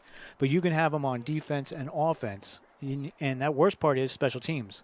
When you get somebody that's hurt, and this guy jumps on, and he's the same number as someone that's already on special teams, you're going to get the penalty. And then you get the trickery plays that they try and sneak on you with that possible advantage as well. 2nd and 12 from the 19-yard line. Williams in the shotgun this time. He'll take the snap, looking. He's going to throw one up the middle, and ends up going incomplete. He threw into some coverage there. That could have easily been intercepted. There were 4 Predators back there on that play that he threw it to. But, hey, you know. It closed up pretty quickly, too. Yep. I mean, the possibility was there for a catch, but I'll tell you, Carolina's a secondary kind of spread that down as we're closing in on 2 minutes left in the first. Number 2 is the receiver that was getting By the passed. way, the intent receiver was Michael Washington.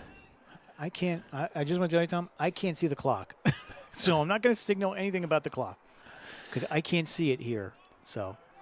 Yeah, maybe I haven't had enough Gatorade today. 3rd and 12 in the 19-yard line. And this time they're going to probably go in a 4-receiver set. They're going to bunch the left side. We'll see what Williams does in the shotgun formation with it back to his left. Oh, a one-hop snap. He's going to roll left, and he'll fire. Pass is going to be caught, and it's going to be a first down.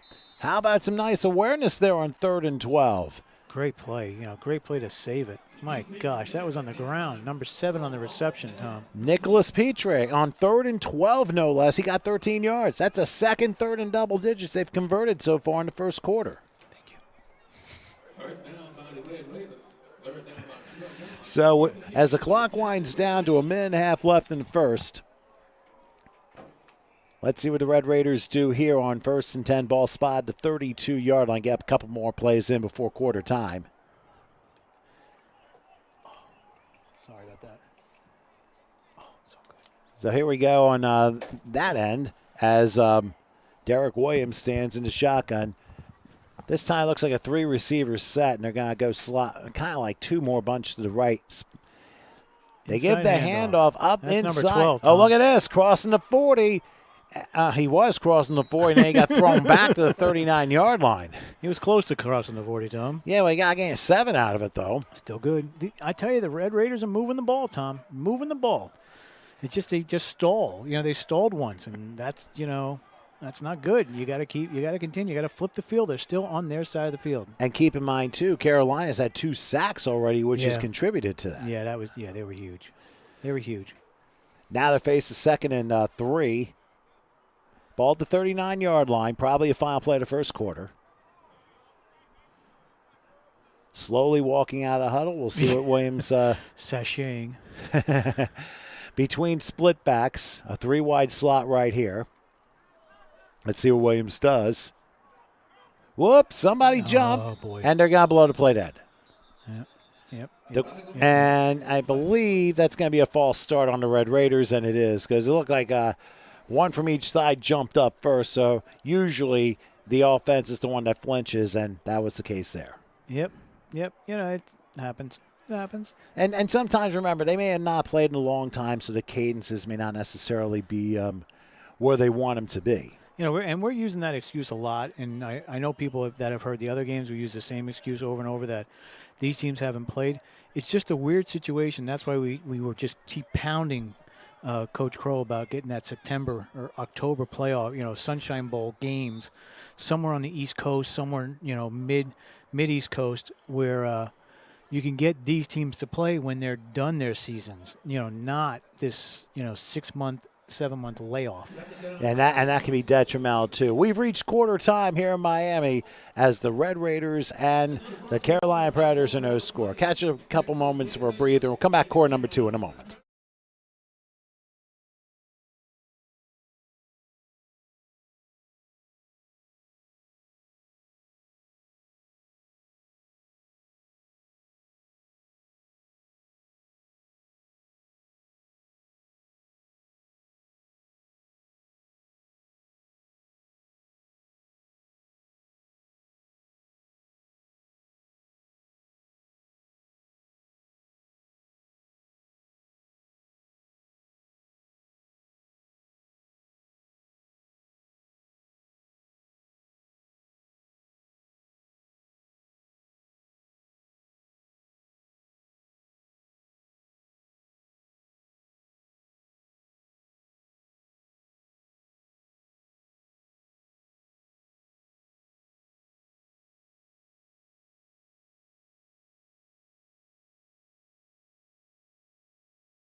Back here at the Tropical Park Stadium here in Miami, the 3rd game of 6 of the Sunshine Bowl for this President's Day weekend. We've had 2 games already, and this one being the 3rd of today. We got 3 more tomorrow. I'm Tom Wilkins with Howard Gaber here from the HSG Network. We remind everybody checking in from Texas, from North and South Carolina, please make sure you come out and subscribe to HSG Network on YouTube. Got plenty of good stuff coming up later this year, so come subscribe to our channel. We'll definitely be having more events coming later this year, so stay tuned. It's going to be a fun 2022. 2nd and 8 following the false start as Williams takes the snap, throws at the middle, pass is caught, look out, midfield down to the 47 of Carolina, and that's going to be a first down as the Red Raiders strike again.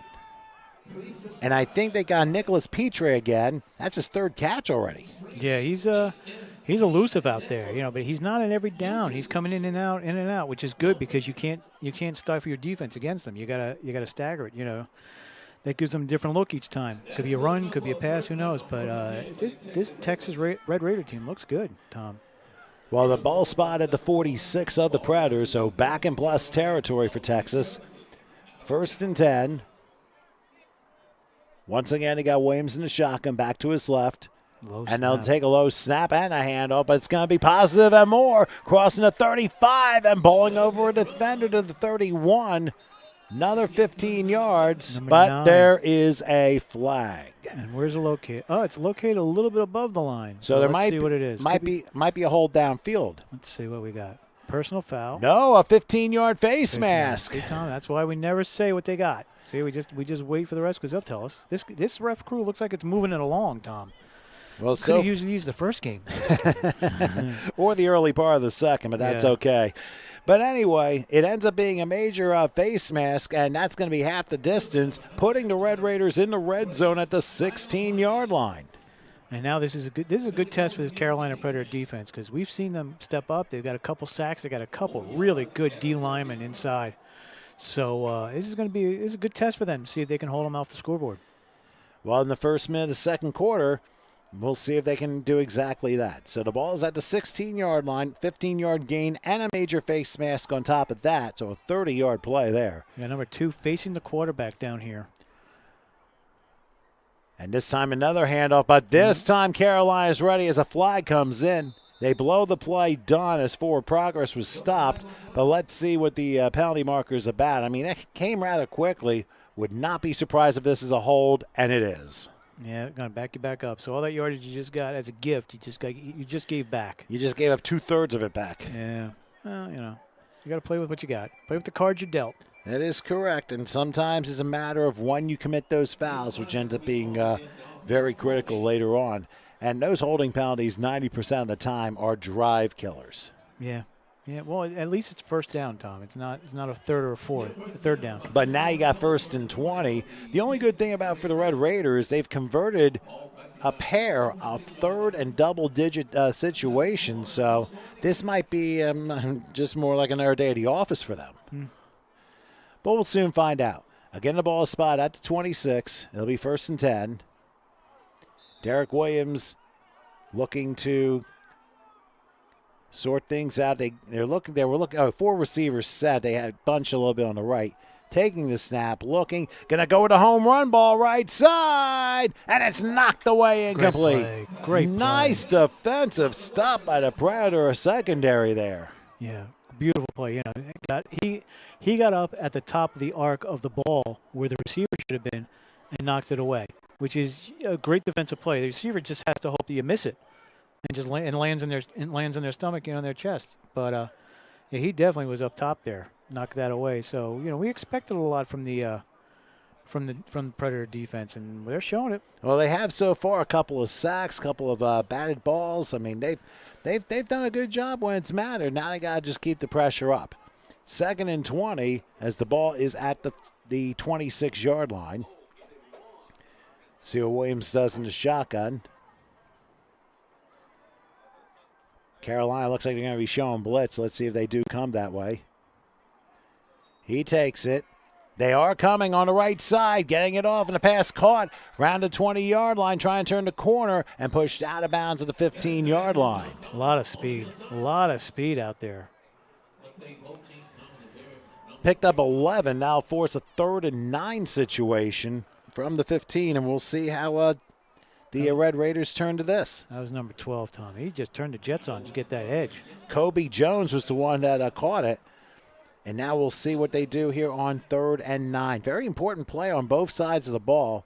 Yep, one for the defense. Yeah, I would think they're going for it, but then again, who knows? They got kickers, these guys, so who knows if you're going to go for it on 4th. Well, it'll be a 32-yard field goal, almost the equivalent of an extra point if they do attempt. So let's see what they do. 3rd and 9. Again, 4 receivers set. Looks like a bunch stack on the right. Williams in the shotgun awaits the snap.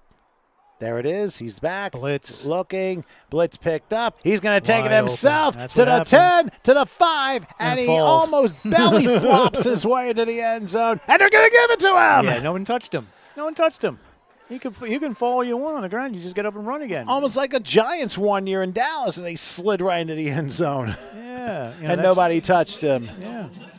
So how about that? Derek Williams with the 15-yard touchdown run. What do we got, Or Tom? is it? What do we got? Am I taking the points off the board? Oh, yeah, I am. Oh, my Oh, God. Tommy. I did not see the flag. It must have come like from the blind side, and That's got to be a hold. All the way back it there. is. They're way back now. Yeah, they're back to where they were. Not 1, but 2 holding penalties on this series. Yeah, that kills it because that was a great run. That was a great end, and then you got to come back and you're like, oh, guys. Yeah, it was, but with a little bit of help. Yeah, you're right. He might not have got in there if they didn't have the hold. He might not have got that corner when he came around. But that was a full-out blitz. But you got to hold the guy if they're coming unabated to your quarterback. Right. Then we got timeout, Tom. Timeout, Red Raiders. Yeah, the Red Raiders are going to use their first time out of this second quarter. We're down to 12:08 till halftime. Now, you've already had 2 holding fouls in this series alone. What do you call on this 3rd and 20 based upon what they've done so far? Yeah. What do you call? I would call a short slant to get you some yardage. Because even if you don't get the first, you want to be able to get at least a field goal if you're in field goal range, if you got a kicker, which they do. So that would be the call. Some type of slant, some type of screen, some type of draw. And that's usually what's run on that 3rd down and long. You know, you're not going to see a deep ball. I don't see it. But you know what, again, this is semi-pro, Tom. This has no bearing on what we watch in the NFL on Sunday. Yeah, because sometimes you kind of go step by step by step, and then the NFL, basically, they analyze every single move you make. Plus, you know the guys in the NFL. You know who your guy is. Like, if this number 7 is their guy, you know, send him on the fly pattern, hit him in the corner. You know, or number 2 is their guy. You know, that's where they draw the offense up. If they're not happy with the running backs, then that's what they're going to go to. So it's all bets are off when you look at these games. That's what usually is the case. All right, so after the timeout and a couple of holding penalties, it's 3rd and 20 from the 25-yard line. So Derek Williams will try this one again. He's into shotgun. He's passing. Look at it. Yeah, they got a triple. Yeah, they got the triple on the right as well. Plus his running back is in front of him, not even. Yeah, a little bit. Good point. Sometimes it's where you stand that makes the difference in the play call. Williams will take the snap. Looking. He will fire with a jump pass. Intercepted, and it's intercepted in the end zone. Better take a knee, son. And he thought about running it out. I'm like, I'd rather stay in there. Better take a knee. No reason. So Carolina does it again. They stop the Red Raiders on their defense. They did on a 4th down conversion. Now with a turnover, an interception in the end zone for a touchback. And basically a net 5 yards on there as Carolina will get the ball from the 20. Good play. Good play. Stepped in front. You know, and that's what we talked about. You know, I knew they were going to pass. It was just a matter of where they were going to pass. So, you know, that's what we said. Number 7's his guy. So now you know if it's a long distance down, they're going to number 7, or they're going to go one of their other receivers, because they had no intention of running the ball, and that's a giveaway. Like, I can't imagine. Like, I mean, me and you are just announcers. I've never played, you know, at this level. But when you notice things like, oh God, the running back is a full step and a half in front of the quarterback. They're not getting rid of the ball. It doesn't really take much. It's just those subtle spots as where they line up that kind of gives away what type of play they're going to run. So for Carolina, they get back into the action as Darius Thomas on 1st down will handoff up the middle. That's going to be some good yardage there. Down to the 36-yard line. Willing to bet that's probably a Jacques Alston again. Number 8, Tom. No, so it's Jamal Tillman then. There you go.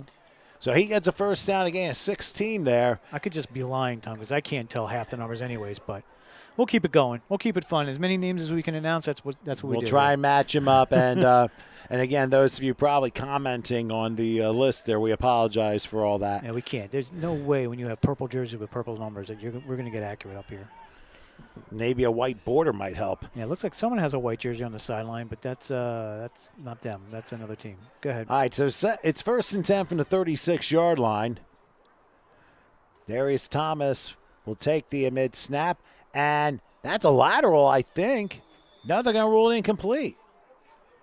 They went in the direction of Al Bryant, who is number 10 there, but the problem was it looked like it was a backward pass, unless it was just a bad angle. So, but it'll be ruled incomplete at 2nd and 10. And sometimes it's a little hard to tell about that. I mean, we don't have a drone or a sky cam or anything like that. So we'll do it again. Ball spotted 36-yard line. We are under 11 minutes left till halftime in a 0-0 game. Final game of this triple header here for night number 1 of the Sunshine Bowl. Night number 2 tomorrow beginning at noon. We'll give you the rundown of those games later on. So Thomas will line everybody up. It looks like a 3-wide slot right here on 2nd down. They go with another handoff, trying to bust through the hole and not getting too much, maybe about 2 to the 38-yard line. So I'll force a 3rd and 3 coming up.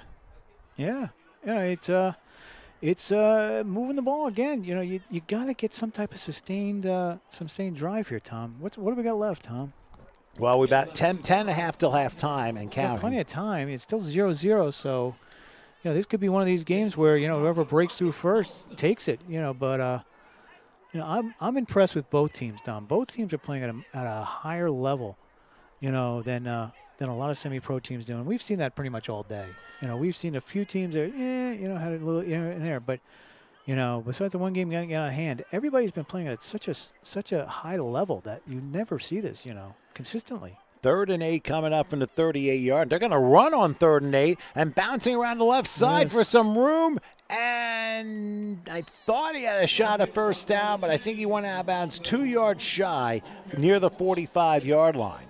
So they tried to catch the Red Raiders flat-footed and did for the most part, but they still fall short of a first down. I want to, also, talk about what I just said, but at a higher level here. I'm not talking about, we've seen MLF teams, we've seen the Seminoles, we've seen these guys roll, but again, it's usually it's a mismatch sometimes. We haven't, seen them have a great game. We've seen these Penn Raiders. We covered them.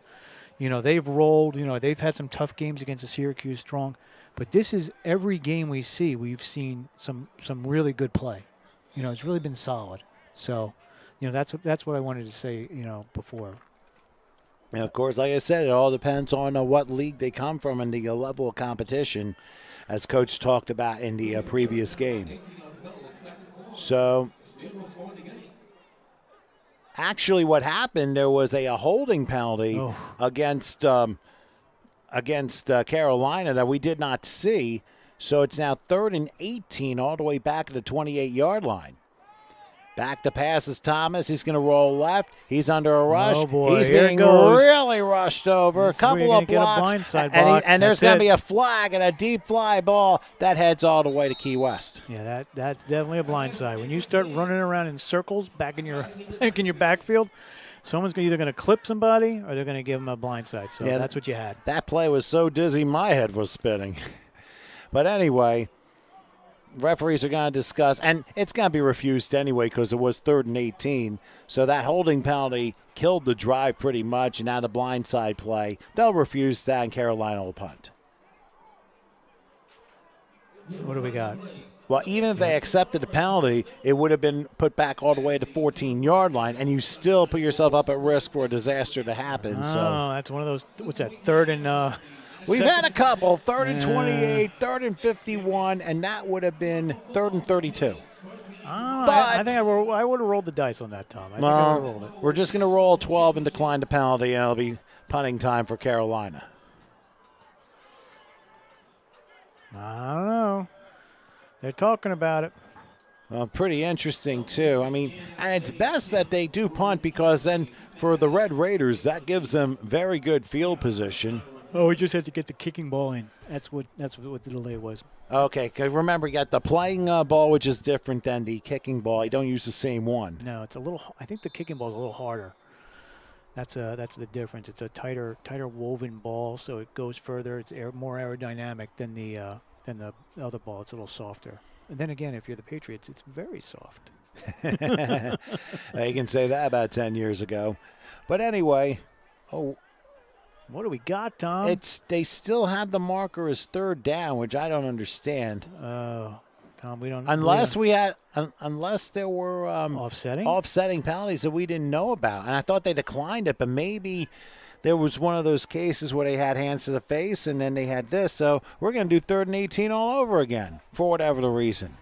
All right, Thomas back in the empty gun looking. He throws. Passes caught. How about that? First down. Second chance works for a first down to the midfield stripe.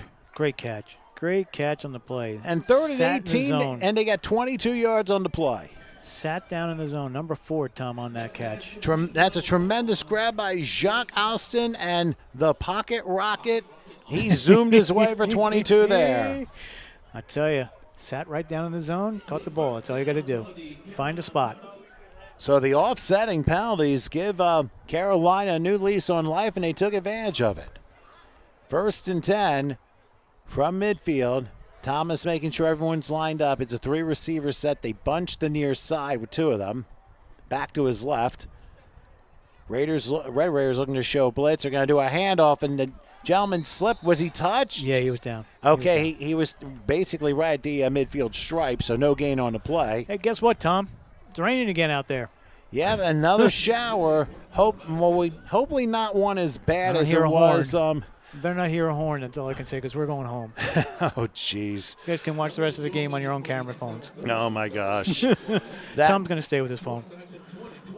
Well, if anything, at least the turf is in much cooler shape than it was. Oh, yeah. It's 74 degrees right now, and we're just at the tail end of like just a little shower, so it should be very quickly moving, and we should be back in dryness shortly, but hopefully not the flooding type of the previous game where both sidelines were underwater.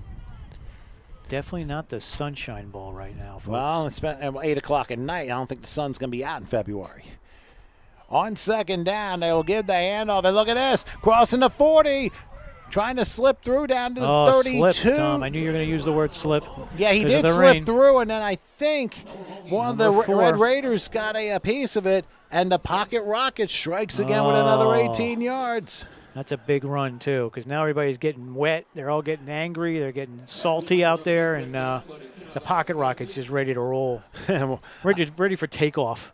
Well, he sure took off regardless of the weather conditions. It should only be a brief shower, so hopefully it won't last too long. But then again, it is Florida weather. Tommy Doppler will give us up-to-date updates on your way home as well. Make sure you check him out on CNBC at 11 o'clock tonight. Or CBS 4, but I don't know. Anyway, handoff goes down inside the 30 to about the 27. So another 6 yards on the play. Getting breezy. Yeah, the winds pick back up a little bit. Now, we're not expecting any rain come tomorrow, but then again, like I said, it's South Florida. You just don't know what's going to happen. I'll tell you one thing. It's completely emptied the visiting stands. Well, they haven't had anyone there all day.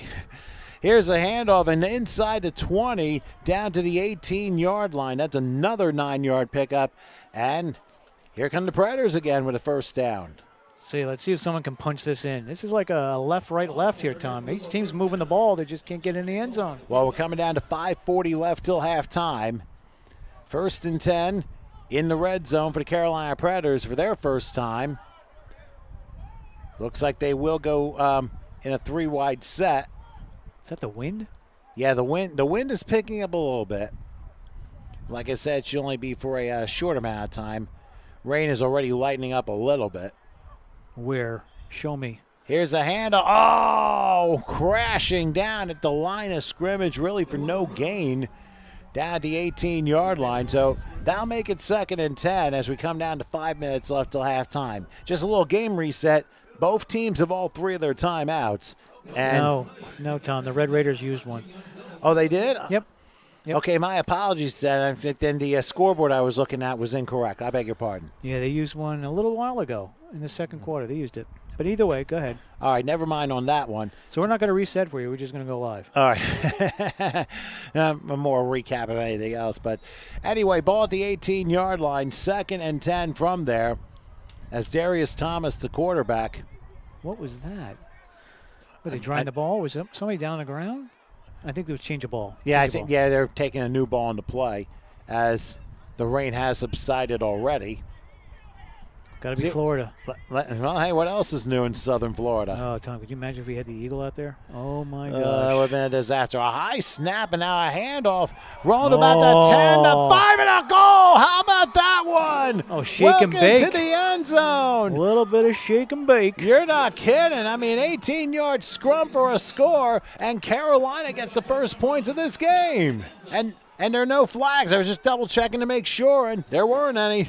And guess who, Tom? The pocket rocket, Tom. And that's who it was. And he put just 6 more gallons of fuel in his tank. So it turns out to be an 18-yard touchdown run for the pocket rocket himself, Jacques Alston, 18 yards there, and Carolina with the first points and looking like they'll set up for the extra point. I got a kicker. Well, this is the guy that kicked the ball out of the end zone. By the way, one thing on the pocket rocket, he was the MVP of the 2018 National Championship game. That's why he's got the nickname. You're only allowed to get that if you're an MVP.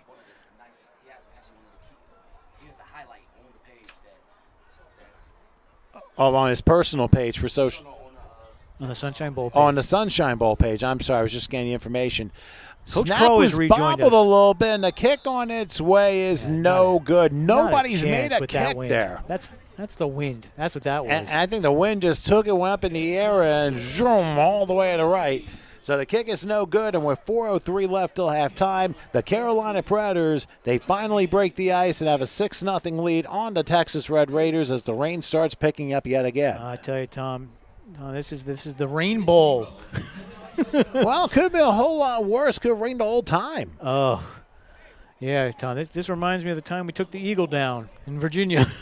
Well, I even remembers that, and yeah, we had some rain, I think, during the second half of that night as well. And I remember Howard and I driving home from Virginia in a thunderstorm once we got to D.C. We were guided by the friendly voices of Coach Crow on the way home, so it was nice. It was a nice ride. It was bright, and it was very deep with the rumbles of thunder, if you can tell. So thanks to the pocket rocket, his 18-yard touchdown run gives Carolina the lead here with 4:03 left till halftime. Now the Red Raiders looking for a chance to match that up. Now, this would be the time to do it because Carolina will get the ball to start the second half. Yeah. So you got to keep that in mind. I'm impressed. I'm impressed with Carolina. I really am. Did we see that? We saw them in the spring, I think. Oh, the Rebels. Okay. Oh, Yeah, there were two teams back in the fall from Fayetteville. As now the boy. rain's coming back down, the wind's blowing it in a little bit. Taking it at the 5-yard line. We'll go to about the 20. Spinning to the 30-yard line, him. dancing in the rain. And down to about the 37-yard line. holy. And now the rain's picked up as hard as it did. As Tom said, it just stopped. Can you believe that? Yeah, it just it stopped. subsided, and then it picked right back up again. I'd like to thank all the fans here, especially in the visiting stands that stayed through the storm. Yeah, That stayed through the storms. well, let's put it this way. I mean, we had a good crowd here, but of course they've taken for cover what this arena has picked up pretty insensibly. Yeah, just remember your complimentary admission allows you to re-enter the field at any time. That's again, your complimentary admission to this place allows you to re-enter the game once the rain has ended. Although you could sit in your cars and watch us live, That's just like right. you're there. That's right. Those of you in Texas and the Carolinas and elsewhere, remember to subscribe. HSG Network on YouTube. Lots of things, lots of videos going on there as well as we see the handoff trying to slip through one tackle. He did, and as the rain picks up, he steps out of bounds about the 48. Oh, my God. And this is probably the heaviest rain we've had. Watch yourself.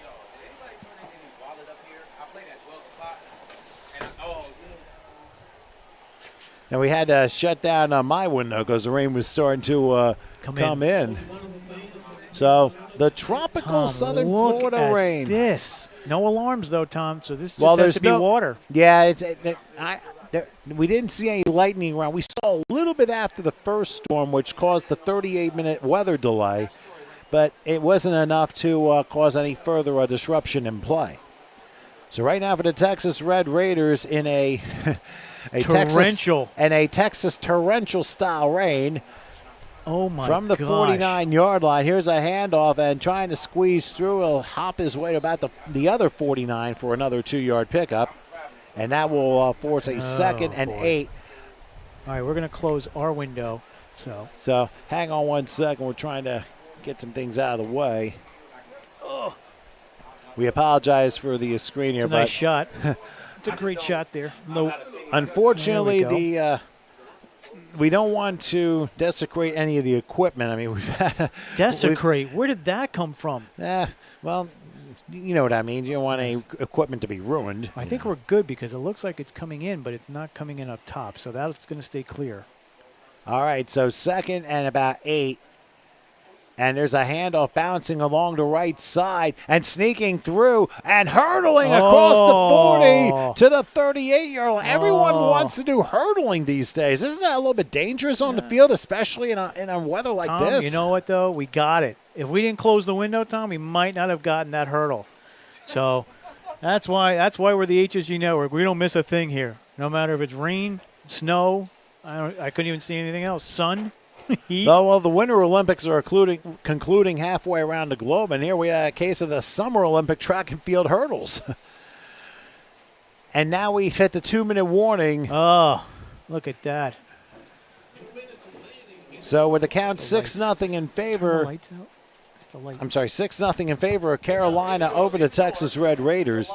Keep in mind that we still have like a good half of football left. Yeah, there you go. And we're actually going to be getting a better view here as we're getting 'cause lighting adjustments. We don't want the glare coming off the window shooting back at us, so that's why we turn the light out, so it's a lot clearer on the window. Yeah, that does make a lot of sense here. So with the 2-minute warning, Texas, they've been driving for many parts during the game. It's been Carolina's defense that's been coming up big when they've absolutely needed to. And you know, as the coaches now are coming out with ponchos. Yeah. Do we get a time? Oh, that 2-minute warning. Go ahead. Yeah, like I said, 2-minute warning, but they're coming out with ponchos. Remember, with this type of tropical downpour, I don't think ponchos are going to do you much good. It's like buckets coming down right now. Well, you can see it on the film. So it'll be 1st and 10 from the 35. A low snap and a handoff and bouncing away to about the 32-yard line. Another 3 yards there. So it forces a 2nd and 7, and the clock is stuck at 2 minutes. Now they're talking. All right, now it's moving. Now it's moving. They were chatting, so it took them a little while. All right, so now they go up tempo here. 2nd and 7 from the 32. See what Williams does here. Another inside handoff to about the 30-yard line. Rain's still coming down a good clip. That'll make it a 3rd and 5 from the 30 as the clock will be running down to almost a minute and a half left till halftime. We didn't think it was going to last that long, but you never know. The rain system might be developing right over us for all we know. Tommy Doppler, check it. What do we got? Well, after the next play, we should be able to, but I could at the very least set this up. I mean, we're down. We'll videotape the Doppler. I don't think, like I said, I don't think CBS 4 is hiring. 3rd and 5 from the 30-yard line.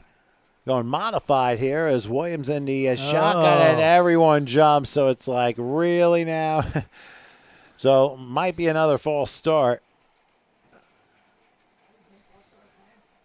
And no, it's going to be a neutral zone infraction on Carolina. So a big, big play there, as that might be enough for a 1st down, and it is. That keeps Texas's drive going with 58 seconds left till halftime. Let's see if they can get it in here. What are they at the 25, Tom? This is huge. If they can get it in, they can get a score here, tie it up. Because, yeah, you're right. Carolina gets it at the half. They get it the second half. That's correct. Yeah, based on the radar, we're literally on the southern end of this little cell, but yet we're also on the edge of the heavy rain. And unfortunately just went over us. Oh, it did. And then some.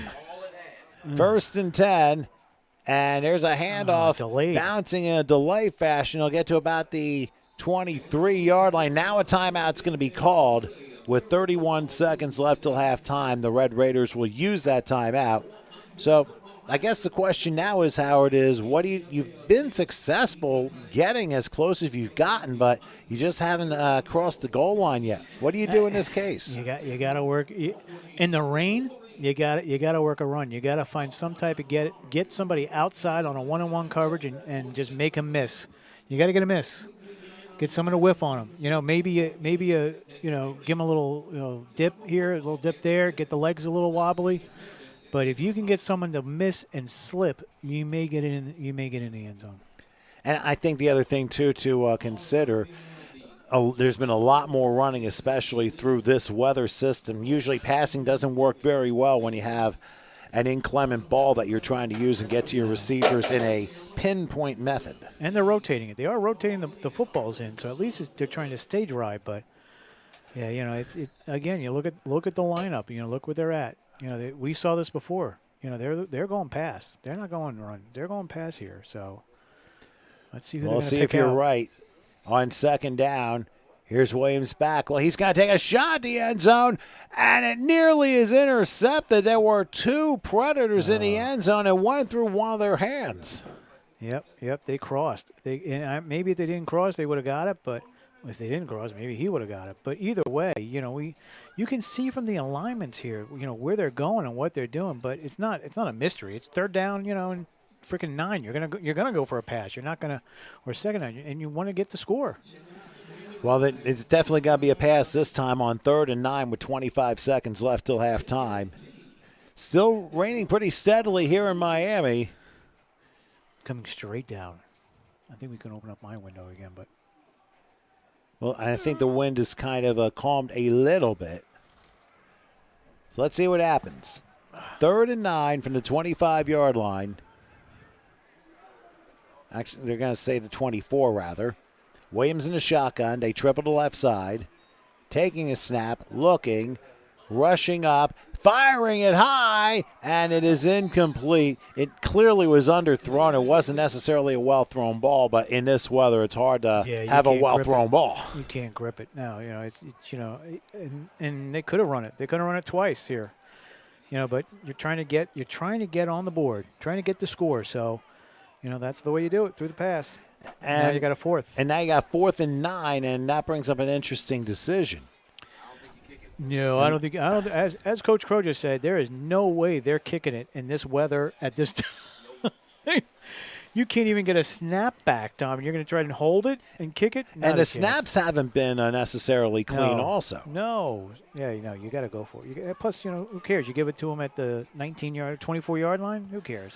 Well, that's what happened. So, with 18 seconds to play in the half, let's see how they line up. They're going to go pro set here. I go draw. Hey, I could throw them off. It might be worth an opportunity here. Nope, not now. Oh, now they're going. Yeah, it'd be hard to do. An empty gun here. They decide to go heavy on the right. They Change almost the had play. him. Guy jumped, got back. He did. Now he's going to call his own number and fire, and it's through his hands, incomplete. He had. And it was also very close to being over the line of scrimmage anyway. But it is incomplete, and once again, the Red Raiders turn it over on downs with 8 seconds left in the first half. And I think as far as Carolina is concerned, we're like, why don't we go dry off in the locker room if there is one? Take a knee, and going. Yes, there are, Tom. There are locker rooms here. Yeah, they're probably gonna need Acme Instant Dryer to come out and probably do a drying of the turf. No, Tom, we're not doing cartoons. Remember, we don't do that anymore. Well, considering how wet this weather is, as the rain continues to fall a little bit, thankfully the heaviest is to the north of us. Oh, on the Doppler. If anybody ever needs a weatherman, call Tom Wilkins at 1-800-Doppler. 1-800-Doppler. Tom Wilkins is available. Oh, my God. He is just on it tonight. I don't know if I could say on it, but just remember, if maybe in my next life I could be a meteorologist, you can be 70% wrong the entire time and still be able to keep your job. That's it, because we heard sunny skies. Well, we got him. We got almost everything. No, I haven't had any snow yet. That's what I said. Almost everything. Oh, hail. Could get a little hail down here. All right, so halftime formation taken by Carolina. Halftime formation? Well, it's not victory formation or locker room formation, whatever you want to call it. Take a knee and take a trip to the locker room. Wrap it up. Wrap it up, Wilkins. All right, so the first half comes to an end, and we're going to go ahead and keep ourselves dry. Your halftime score, the Carolina Predators 6, the Texas Red Raiders nothing. Give us a few minutes to hopefully dry off, and we'll come back for the second half in a little bit.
Well, it is now my turn to say welcome back to the second half of the final game of this triple header for tonight. Of course, we have the Carolina Predators with the halftime lead, 6-0 over the Texas Red Raiders, and Carolina will receive the ball to start the second half. Howard Gaber's on the controls. I'm Tom Wilkins, and coming back and join me for a little while, Coach Crow, whom we've really witnessed a pretty interesting, I guess, I don't know if you can call it clashing styles in the first half, but for Carolina, they've been doing theirs rather well so far. Yeah, very defensive game. A lot of running. Carolina's running with Jock Austin, and he had the only touchdown of the game. And Texas has had their opportunities. They just keep missing high, missing low. I think they're going to connect with something in the second half. But the Carolina defense, they're playing very stout right now. So it's still anybody's game. And we'll see what Carolina does with this first kickoff. And it's been a defensive battle from the get-go. And considering how we've had a lot of changeable weather conditions today, it started raining early in the second quarter, and it really picked up for a while, which caused a lot of fans to bail out, and hopefully that they'll all be back eventually, as the second half kickoff has just happened. One of the up backs are going to take it about the 21-yard line, run into about the 30, still going to the 40, spin move to the 45-yard line. So yeah. Ball security is going to be something we need to watch out for the second half. The equipment, this is where you actually love or hate your equipment manager. If you're going to have a slippery football or not, how is that going to be handled? So this second half, be on the lookout for mishandling of handoffs and snaps and fumbling, and see who can capitalize on the mistakes that most likely will be made in the second half because of the conditions. And I believe, too, we've only had one turnover in the game. I think it was the Red Raider quarterback, Williams, who threw an interception in the end zone. And I think that was like early in the second quarter. But other than that, ball security hasn't really been a problem. But with an extremely wet turf, the sideline soaked yet again for the second consecutive game. Hopefully they'll get the water out of there for tomorrow's triple header, and we'll discuss those games a little bit later. But for now, the Predators, who've won one of these Sunshine Bowls before, they are 1st and 10 at their own 45-yard line, of course, led by their quarterback by the name of Darius Thomas, otherwise known as QB1, probably because he wears the number 1 as well. A.K.A. D-Tom, I think is what they call him down in North Carolina. Interesting. All right, so from the 45, 1st and 10, Tom is modified here, as looks like the Red Raiders looking to show blitz, creeping up on the line, and there's a handoff. And diving away for about 3 to the 48-yard line. That was probably a pocket rocket again. Yeah, so after that heavy rain, those gray jerseys are almost looking black now. Much darker. Much darker. But I think we can manage. Fortunately, the Predators have the white helmets on. So, well, white helmets versus red, I guess that's the best way to put it. 2nd and 7 from the 48-yard line. We're just underway here in the second half. A 6-0 lead for the Predators, looking to extend their lead as we begin the second half of play. Last second substitution here. Oh, okay. I guess the people are in the sideline area there, standing on the white boundary line, which is dangerous anyway, especially if there's a play that comes their way and then there's a vicious collision. And that's a safety issue right there. And the refs just need their room to run as well. You don't want to run into a ref, especially if you're trying to score a touchdown. They miss it, and you're like, "Why you miss it?" Well, he ran into your player. So stay off the white. Stay off the white. That's where a good get-back coach comes into play. And with the amount of water that is on the sidelines, they're calling an official timeout. And there might also be an issue with the chain gang on the opposite side. So we may have a couple little things going on here. Well, while we have a moment, we'll let you know the 3 games tomorrow. Of course, we'll be back on here at the HSG Network beginning around noontime. And we've got 3 pretty intriguing games going on. Game 1 begins at noontime when the Carolina Thundering Herd, they're out of Kannapolis, North Carolina, kind of between Charlotte and Winston-Salem or Greensboro. They'll be taking on the Broome County Stallions, which is out in the Binghamton, New York area. And then following that game, we'll have around 3 o'clock the PD South Carolina Vikings out of the Florence-Darlington area. They'll be taking on the Northern Michigan Wolves located at Traverse City. And then the final game, which is set for 6 o'clock, but it'll depend on how the first 2 games go. The Fort Wayne, Indiana Wolverines will take on the Washington, D.C. Tigers, and I could see this being 3 very interesting matchups, to say the least, because you got literally Northeast versus the southern part of the Mid-Atlantic. Then you got the South against Big Ten country, and then you basically have the Big East and the Big Ten yet again. Yeah, very different styles of football from all the teams. None of these teams have seen each other before, so that's a beautiful thing. So this is going to be a lot of filling each other out, and then I expect some explosive play between the 3 games, and it really is no favorites in this one. It's hard. If I was Vegas, it'll be hard to put a line on these games. Thank goodness I don't bet. First, it'll be 2nd and 7. We had an official timeout, and now we got a second official timeout. What exactly is now we still got to fix the far side of the field with the chain gang. We lost our chain crew in the rain. Oh, tell you what, there's been a lot of rain, so chains all the way down 826 the way this is looking. Yeah, we lost our chain gang in the rain. It was like, I'm tired of this. Oh my goodness. Well, sometimes you just can't fool around with Mother Nature, to be quite honest with you. Right. But while we wait, what adjustments do you think both teams need to make in order to have a successful second half and try and bring this home? Well, I think Carolina needs to go ahead and continue to do what they do. Keep running the ball. Stay away from the penalties. That's what's been kind of killing their drives. And, they really don't need to change much. Check that big receiver from Texas. I think it's number 7, the big guy. That would be Pitke. Yeah, they got to put hands on him. Petrie, I'm sorry. Petrie, yeah. They got to put some hands on him. And Texas needs to get something going.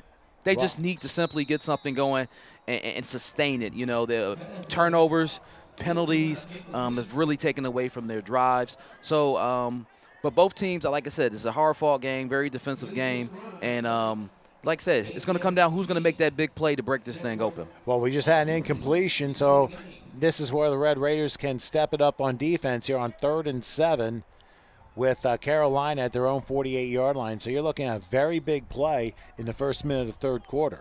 Yeah, definitely. If you can get them to get you back the ball and get an opportunity to tie it up right here, very important from the momentum of the game and this momentum of the second half. Well, let's see what they do. As once again, Darius Thomas, he's in the shotgun. Back to his left. Looks like they're doing 3 wide slot left in this one. Thomas take a high snap play fake. Gonna roll and get tripped up, and there's that defensive player we've been talking about. Yep. Some look like someone's been in their film study right there. They knew exactly what they were going to run right there. And a tremendous play. It was number 33 on the tackle for loss, and unfortunately, like I said, or is it 30? It says 33.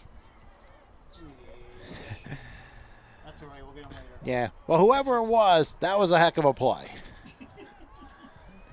I'm going to need them to put their roster. Yeah, that would be Lonnie Wilson, according to what we have here. He's the linebacker, and he plays on the defensive front. So a critical 3 and out, and Carolina's punting already. So yeah, that's huge for the Red Raiders, and see what they can do with this punt return and see if they can tie this thing up. Well, they're coming after the punter. It's a low-line drive that literally dies at about the 24-yard line. So that line drive punt ends up going up halfway decent amount, maybe about 36 yards. But for the Red Raiders, they began their own 24. And I tell you what, that might be a momentum changer, that 3 and out for the Texas Red Raider defense. Yeah. Can they sustain a drive? That's the biggest thing. Can they sustain this drive? Are they going to turn the ball over? Are they going to make the big penalty? If they can stay away from those things, they have an opportunity here to tie this game up. Most definitely. And now we have, another official timeout? It's a lot of official timeouts. Do they run out of timeouts? I never thought of that. One of those semi-pro league points to ponder. And Like, each team gets 3 timeouts. Well, how many do the officials get? I don't know. Well, it's not listed on the board. No more second stick. Oh, okay. So, looks like they're going to be stuck with no second stick. What happened to the chain crew? We Flooded out, I think. I don't know. You have the down marker, and you have the one side, and you have no second. So somebody's going to, have to pick up the slack here. Wind, it's still a little breezy here, but at least the rain is gone, and hopefully it's gone for good. I was dead wrong the first time.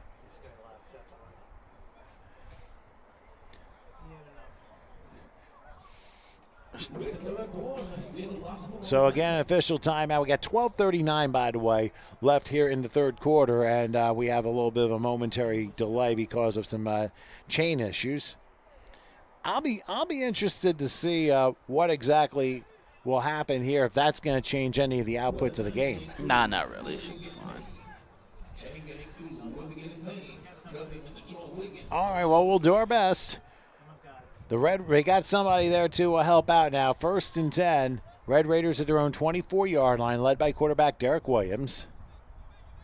He's in between split backs here. He's got a receiver on each side, so let's see how this first play goes. Ends up being a sweep left, splitting through one tackle and doing a somersault down to about the 26. So about a 2-yard pickup there. And like I said, you wonder, like I said, with both teams having the speed that they do, you wonder if the turf is going to slow them down any following the weather. Yeah, it's definitely going to make you watch your steps a little bit. Those hard jump cuts and things like that they were making earlier in the game, they're definitely going to have to pay a little bit more attention to how they do that and stay into their technique, running low. Don't get in front of your feet. Things like that. But I think these teams are very well coached. These athletes are primed, and I think they'll adjust just fine. So after a 2-yard pickup, 2nd and 8 from the 26-yard line. This time Williams in a shotgun, and they're going to go with a handoff up the middle. Not going to be much. Carolina's defense closed that one up, and no gain, maybe a loss of 1. Yeah, I think Texas Red Raiders, and these first 2 plays, they look like they're a little gun shy. I know they. And there was also a flag down for holding against the Red Raiders. That doesn't help. Yeah, I know. Like I said, they had the pick, like you said, towards the end of the second half, and they come out with a very conservative game plan for this second half. And again, that's feeding into the strength of the Carolina Predators. So the Carolina Predators will play this football game all day. Well, they sure do, and especially when you're up 6-0, they're going to let the defense do its thing. They enforce the 10-yard penalty, so it's now going to be 2nd and 18, all the way back at the 16-yard line. So the Red Raiders have their work cut out for them here in this third quarter on their opening drive. So let's see how they decide to line up. It looks like they're going to triple the right side, and they're going to make sure you get the receivers in the right place. A 4-receiver set, and they do have a back to the right of Derek Williams, the quarterback. Very interesting defense Carolina's playing. They've been one high all day, even against his trips. Well, Williams is going to throw up the middle. There's a man wide open. He makes his turn, goes to midfield. Let's see where he trots to about the 40 of Carolina. Let's check to make sure there are no flags. I don't see any. That's a big play, 44 yards. Well, like I was just saying, they've been in this one high all day, and boom, there you go. I mean, you got one high, so that safety has to cover a lot of ground. It was Andrew Turner, the one that caught that pass. So, and that ends up going all the way to 38, a gain of 46 yards. That is a huge field flipper. Hey, as long as they stay in that one high, that pass is going to be there. It's just, can the quarterback find him, and is he going to have enough time? So now 1st and 10 from the 38-yard line as Williams tries to get everybody together. Might do the same formation because it worked out pretty well. It's there. It's been there. Here's a handoff up the middle and trying to bounce away. And I tell you, he means stumbling his way across the 35 to the 34. Hey, I understand we're hearing like there are about 400 people watching this game. Yeah. If that's so, hey, you may want to tell your friends to come tune to HSG Network and tell them to please follow them for all this football. We're going to be back tomorrow with 3 exciting games for game number 2 of the Sunshine Bowl. Yeah, we appreciate all 400 people getting on the live on the broadcast. And go ahead and subscribe. That was the word I was trying to use earlier. Subscribe to HSG Network. And not only on get YouTube, not only get these games, but get all the great action they bring you, all sports, Little League, football, basketball, everything that they do. We love HHD Network. Howard, love you, man. Here's a handoff on second down, trying to split through the defense, but getting down to maybe about the 31-yard line, about 3 yards shy of a first down. That'll force a 3rd and 3 coming up. And, of course, we got plenty of stuff, especially coming up with kids, with, of course, other leagues and other things. I mean, this is just fantastic stuff that we're trying to do here. So it'll be 3rd and a yard. They're going to spot the ball at the 29-yard line. Williams in the shotgun. And they will go to sweep handoff right. That'll do a first down to the 26-yard line. That kid has some wheels. 27, which I saw him a second ago. That would be Eliza Chenier, who was able to get the job done. Needed 3. He got 1. I'm sorry, he got 3 when he needed 1. I'll get the numbers right. Yeah, he's been getting some good runs all day. He's a step or 2 away from breaking one, so Carolina better watch out. And it could happen. I mean, considering we're nearing the halfway point of third quarter already, we may see a break at some point on either side of the football. Oh, yeah, you still got Pocket Rocket on the other side. So that is correct. All right, they changed the formation here. 1st and 10 from the 26-yard line. 3 wide slot left, a modified it looks like. And a play fake, a fire left, pass caught, trying to spin around. Got away to the 20, 15. I think he might take this one in, and it's a touchdown. Definitely did. And checking to make sure there are no flags. There are not. Welcome to the end zone. And it's number 7, Nicholas Petre, who dishes out a 26-yard touchdown. Hey, this kid has been wowing us all day. I think that's like his 4th or 5th catch. He has at least 4, but this one was his most important. Yes, sir. Yes, sir. He's been wowing us all day, and he will not be denied on that play right there. And that was a huge play. Like I said, Texas Red Raiders. I knew that I was going to do that. Red Raiders defense finally was able to make the stop, and I think that started the momentum turning. And thanks to that, the Red Raiders are going to call timeout. Well, this is a very important. Yeah, I tell you what. Why don't we take a quick break? We'll do that. It's tied at 6 with the conversion coming up. Hold tight one moment.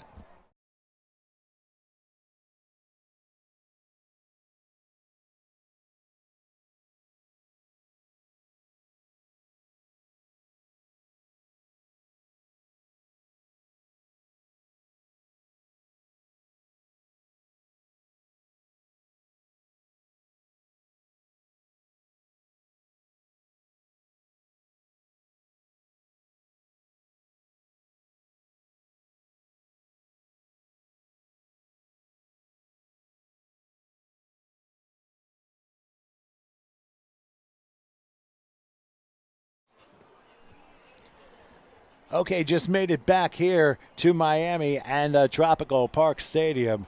We're down to 7:37 left in the third quarter, and we understand over 400 people watching. We might be getting a whole lot more than that before too long. We are tied at 6. It was Nicholas Petre who just caught a 26-yard touchdown catch. We are waiting on the conversion, and it looks like the Red Raiders are going to go for 2 and try and take the lead that way. So as we have a little bit of an echo chamber in the back, we're hoping we're hoping that things get kind of sorted out here. But here we go with the 2-point conversion. This is to give Texas the lead. Very important play here. You got that right.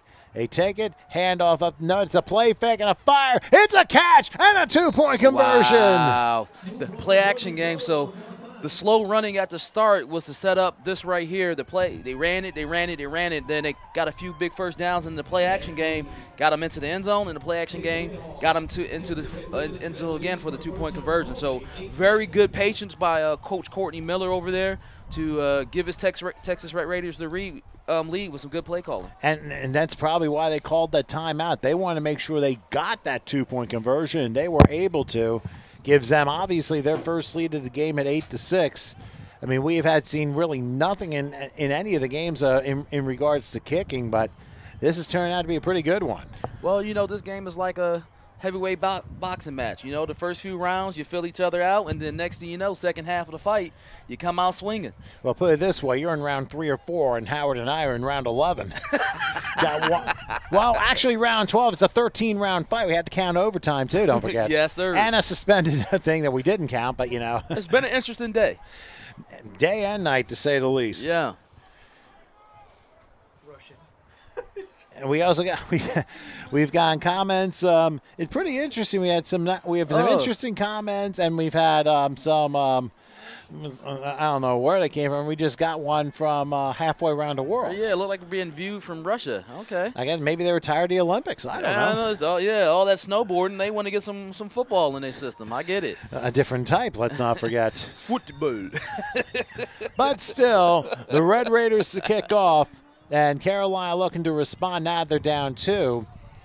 I mean, they did very well in the first half, and now here's a short kickoff going kind of like a directional kick, taking it to the 29-yard line, slips through one tackle, tried to spin through another, could not, got as far as the 34-yard line. That is where the Predators will start. I tell you what, Texas Raiders has done their homework.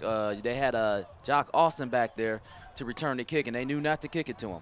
Kick it short and play some defense. Now, I remember one time early in my career doing a championship game, kicked off to a guy, I forget for what team it was. He ran back 2 kickoffs for a touchdown. They never kicked off to him again, and his team didn't score again. Hey, but the damage was done. But then again, when you play a perennial team in Philly like the Northwest Giants at the time, I mean, they clearly were like the best in class at that point. I think it was like 2005 or 06, I think I remember that was. Indeed. Lots of games, as they say. But anyway, it will be at the 33-yard line for the Carolina Predators, 1st and 10. We'll see what Thomas decides to do here as he try and spread this offense open. I wouldn't be surprised if we see some more points here it's definitely in the going to be second some more half. points. These offenses are about to open up. You have nothing to lose. This last game of the season, it's for the national championship. Let it all hang out. All right, and here they will hand it off, and moving over to about the 36-yard line. Not a bad gain, a gain of 3 on the play, which forces a 2nd and 7. Now, if you are on the Predators sideline and you're Darius Thomas, I mean, what do you have to do to just make sure your receivers get open, especially with the way that the Red Raiders have adjusted here in the second half? I think he called some layer routes, get some pick routes going, get some easy passes. Just see the ball completed. Red Texas just did this couple screens. Go come out and do some of the same thing. Let your quarterback see some passes completed, maybe hit a swing, and then try to go up the field. I mean, that's all the quarterback needs to get hot is a couple short completions, and now, boom, he's off to the races. It'll be 2nd and 7 from the 36-yard line. Darius Thomas, the quarterback, in the shotgun, back to his left. Hard count, and I guess now they want to try and modify the play slightly. Now he backs up to his spot. It's a 4-receiver pro set here. He awaits the shotgun snap, gets it, doesn't throw back. It ends up being caught, and there's a Red Raider waiting. Hey, you can throw the screen, but you got to block it. Unfortunately, you get the screen door on you at that point. That ends up being a loss of 4, and it forces 3rd and 11. And right now, the Red Raiders, the adjustments they made at halftime, they are working. Yeah, they had the right idea, but you have to execute everything. You can't just throw the pass, but you got to get the pass and the block. So they got the pass in, but didn't get the block. So that's what happens. So Byron Terrell was the one who made the tackle there, who read that screen absolutely perfectly. And now Carolina's set with a 3rd and 11. They now have to make 3rd and double digits. So they go back to a pro set. They have it back to its left. I don't know if they're going to try and fool him with another run, but one never knows in this game. Thomas awaits a shotgun snap, makes his play call. A long way to snap. Now he gets it. Going back. Here comes the rush. And Thomas running all the way back. And he's got the fire. And the pass is caught. Unfortunately, it went so far back, the pass was caught at the line of scrimmage. That is the shortest 20-yard pass I've ever seen in my life. For no gain. And the chain guy took a hit there, too. Man, we can't afford to lose any more chain games. Oh, man, this has been a nightmare. Weather and now physicality. So no gain on the play. I mean, Thomas was running for his life, and he finally got the pass off, and even though it was complete, it ended up being for no gain. Yeah, that left tackle, the right tackle for the Predators got beat almost immediately. So, yeah, they got to clean up this execution here, or it's going to be a long second half for the Predators. Well, they've gone 3 and out twice, so there will be a punt, and we'll see how this plays out considering the wind is starting to pick up a little bit again. And now they're making a last-second substitution. Unfortunately, a little too late on the substitution, which is going to back them up another 5 yards. Yeah, legal substitution. So obviously, getting the right personnel on the field is the most important part. And when you don't do the mental things right, everything else pretty much collapses. Yeah, this is the part of the game where you can either step up your mental execution or you can go ahead and fall apart. We've seen the team kind of fall apart in the last game. So let's hope the Carolina Predators clean it up. Head coach Bayo Eason gets on their case and get them back right. All right, here's the snap on the fourth down punt. A high pop-up that's heading for the far side boundary line, taking a good Carolina bounce. Nobody touching it for Texas, and it will lay down at the 28-yard line. So that was a nice way to flip the field, get them back on the other side of the 50, so they have to put a drive together. So now the Predators defense has to step up right here. They absolutely do. There's no question about it. They've done a good job. I mean, they got a few sacks in the first half, but they have nothing to show for in the second half with all the adjustments that Texas's coaching staff has made. Yeah, the Red Raiders really went into halftime, really talked about their game plan and come out in the second half with some good defense adjustments, and of course with the play action adjustment on offense to get those Carolina Predators defenders coming up, and they're going behind them. So let's see what happens here. Predators, you know what? They're well coached, and let's see what adjustments they make here on defense. Well, they're going to need to make some adjustments here. Otherwise, the Red Raiders will be running rampant on them the way they've been going. Especially, I think the play that got it open was that 44-yard pass on that last drive. Yep. And that was following a holding penalty, which was, 2nd and 18 or something to that extent. And that 44-yard or 46-yard or whatever it was, that basically flipped the game. Well, they called him in a one-high safety on a trips look. And they just basically ran that middle receiver right into the middle of the field and ran somebody right at the safety. There was nothing the safety could do in that situation. So they're going to sweep around this first play, and a collision down and a late hit out of bounds. That's going to be a flag and another 15 yards. That's going to put Texas on the in-plus territory because of that. That was a collision, but there was one out of bounds, and that's going to prove costly for Carolina. This is the mental part of the game that we were just talking about. You cannot lose your composure and give these guys gifts. Every team that comes down here is good. So if you're going to give them a 10-yard run and then give them 15 yards after that, you punt it to flip the field position, but you just flipped it right back in Texas's favor with those two plays right here. And they're now going to start at the Carolina 49-yard line. Not only was that an 8-yard pickup, they added 15 for the late hit out of bounds. So tough break there. Yeah. Howard, I need you to stop yawning. We were just not done yet. We're getting there. I know we had one longer day like this in July. So. Yeah. But anyway, hey, that's what we say. Well, considering it's a little bit better down here in February, and even with the shower coming through and the weak cold front, I mean, it may have been a little bit of a nuisance for a little while, but this is very comfortable weather here in South Florida right now, with the exception, of course, with the lakes along the sidelines on both areas. So 1st and 10, the ball's going to be at the 48 of Carolina. Derek Williams, the quarterback, standing between split backs here. Let's see what they do. Yeah, it's almost It's a handoff up the middle and getting to about the 47. Carolina at least was ready for that play and only forces a 1-yard pickup. Yeah, what Carolina has to watch out here now is for the play action. They've seen it work already, and they've seen the play action work already, so they cannot fall asleep again on that play action passing game. Kobe Jones was the one who gained 1 on that one, so 2nd and 9. Ball spotted at the 47-yard line. There's currently 2:40 left in the third quarter for everybody. 8-6, Texas Red Raiders lead the Carolina Predators.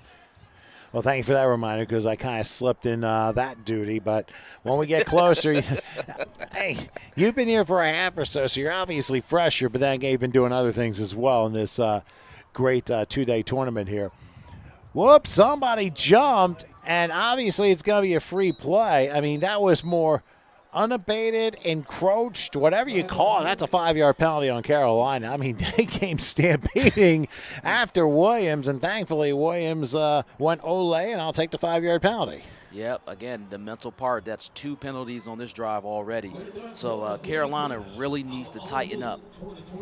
And otherwise, I mean, it was 2nd and 9. Now you're looking at a 2nd and 4, unless somehow there was a flinch on the part of the Red Raiders.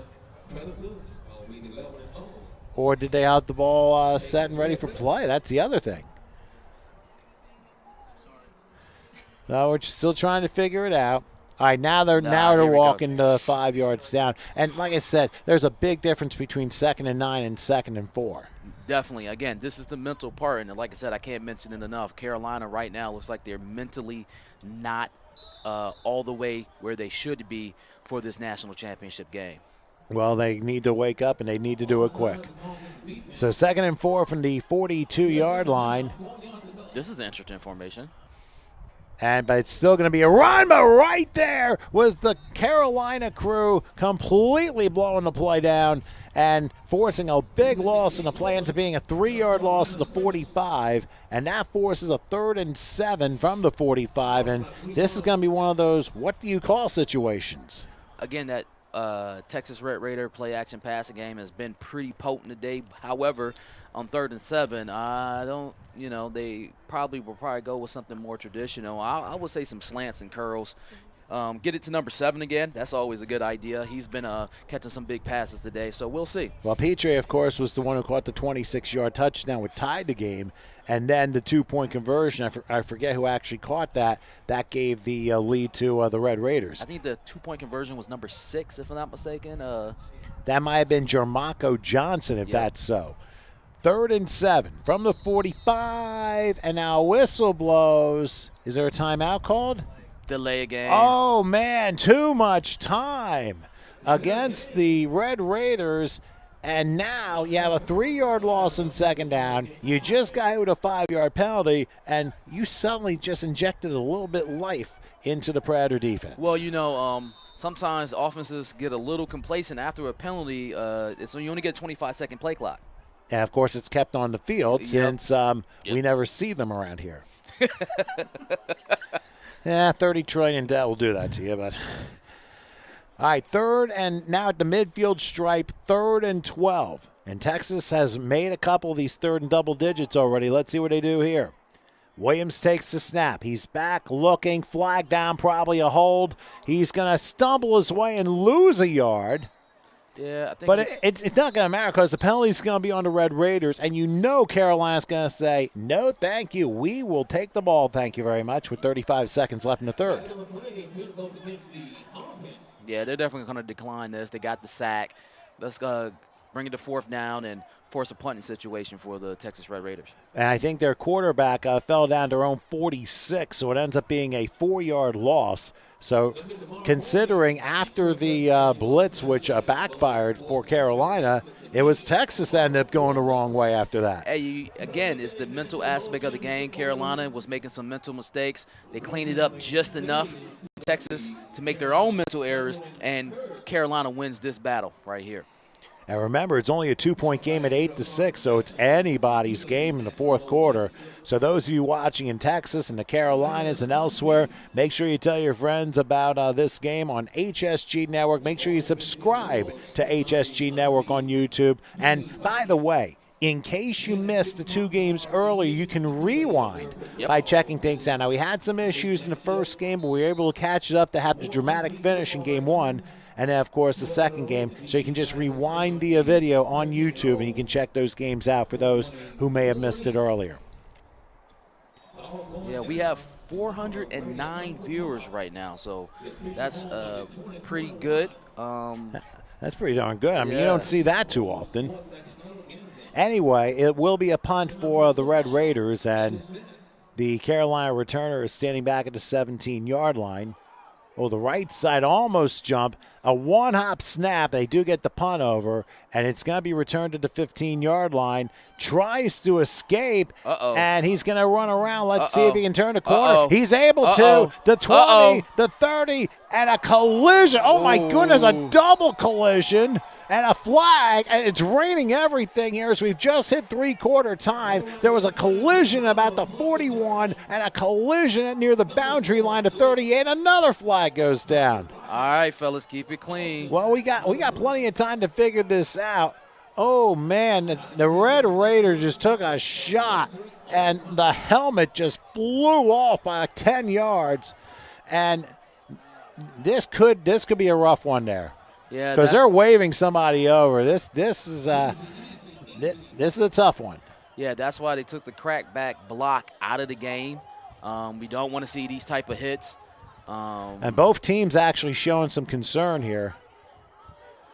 I mean, they're trying to push everything back, and I mean, obviously got to kind of sort things out. We've reached three-quarter time. We might want to just take a couple seconds here. After three, the Texas Red Raiders 8, the Carolina Predators 6. Once we sort this out, we'll have the final quarter in just a couple moments.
Okay, we're back here in Miami for the third game of the Sunshine Bowl, the triple header first day. Of course, we got 3 more games tomorrow. Thanks for waiting. We had a little bit of a delay because of a very scary hit which occurred at the end of the third quarter. Right now, the Texas Red Raiders are ahead by a count of 8-6 over the Carolina Predators. What happened? There was a blindside block at the end of the return against Carolina, which was a 15-yard penalty. An unsportsmanlike conduct foul was also tacked on, which was after the play. So in essence, Carolina got hit with 30 yards of penalties on that one play at the end of the quarter. And thankfully for the person who took that hard hit, he was down for a couple of minutes, but had the wind knocked out of him, but thankfully was able to get up. And obviously, you don't want to fool around at all with head injuries. But anyway, I'm Tom Wilkins with Howard Gabriel. We're very happy that you are back with us again. I mean, we're going to have the third quarter is away at end, and we're going to have a very hard-hitting and exciting fourth quarter, wouldn't you think? Hard-hitting is an understatement right there, Tom. Especially after the last play. It's going to be, it's going to be who wants it more, who wants to take the ring.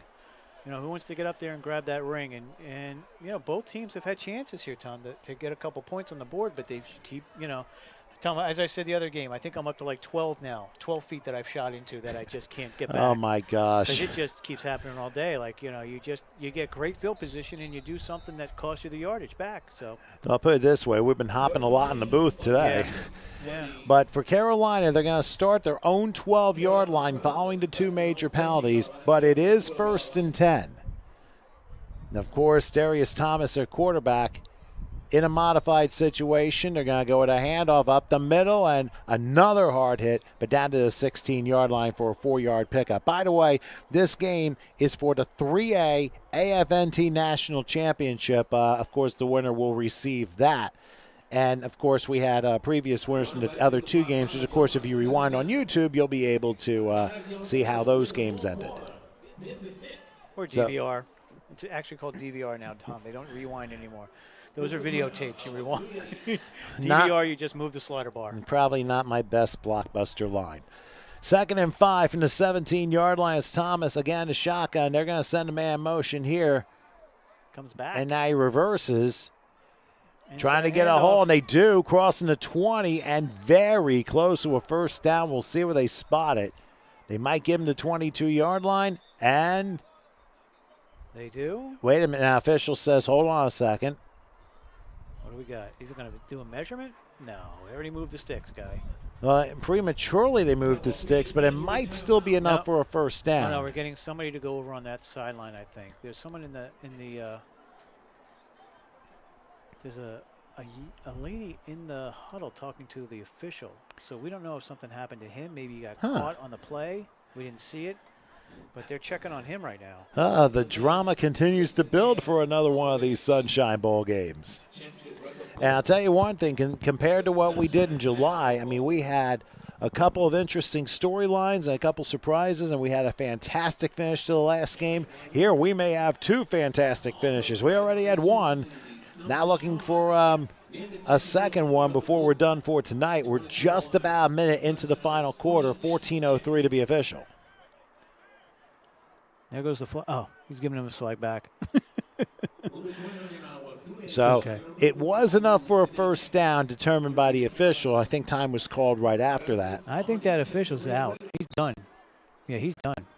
That's could be a health issue. You can see it on the sideline here. Yeah, he's hunched over a little. They don't want him back in. They do not want him back in. He's over on the sideline talking to some people from the side. Oh, this could be another interesting turn here. So well, you just switch it up. You still got plenty out there. You got 3 to 4. So you'll be fine. They've done it before. So and they'll do it again.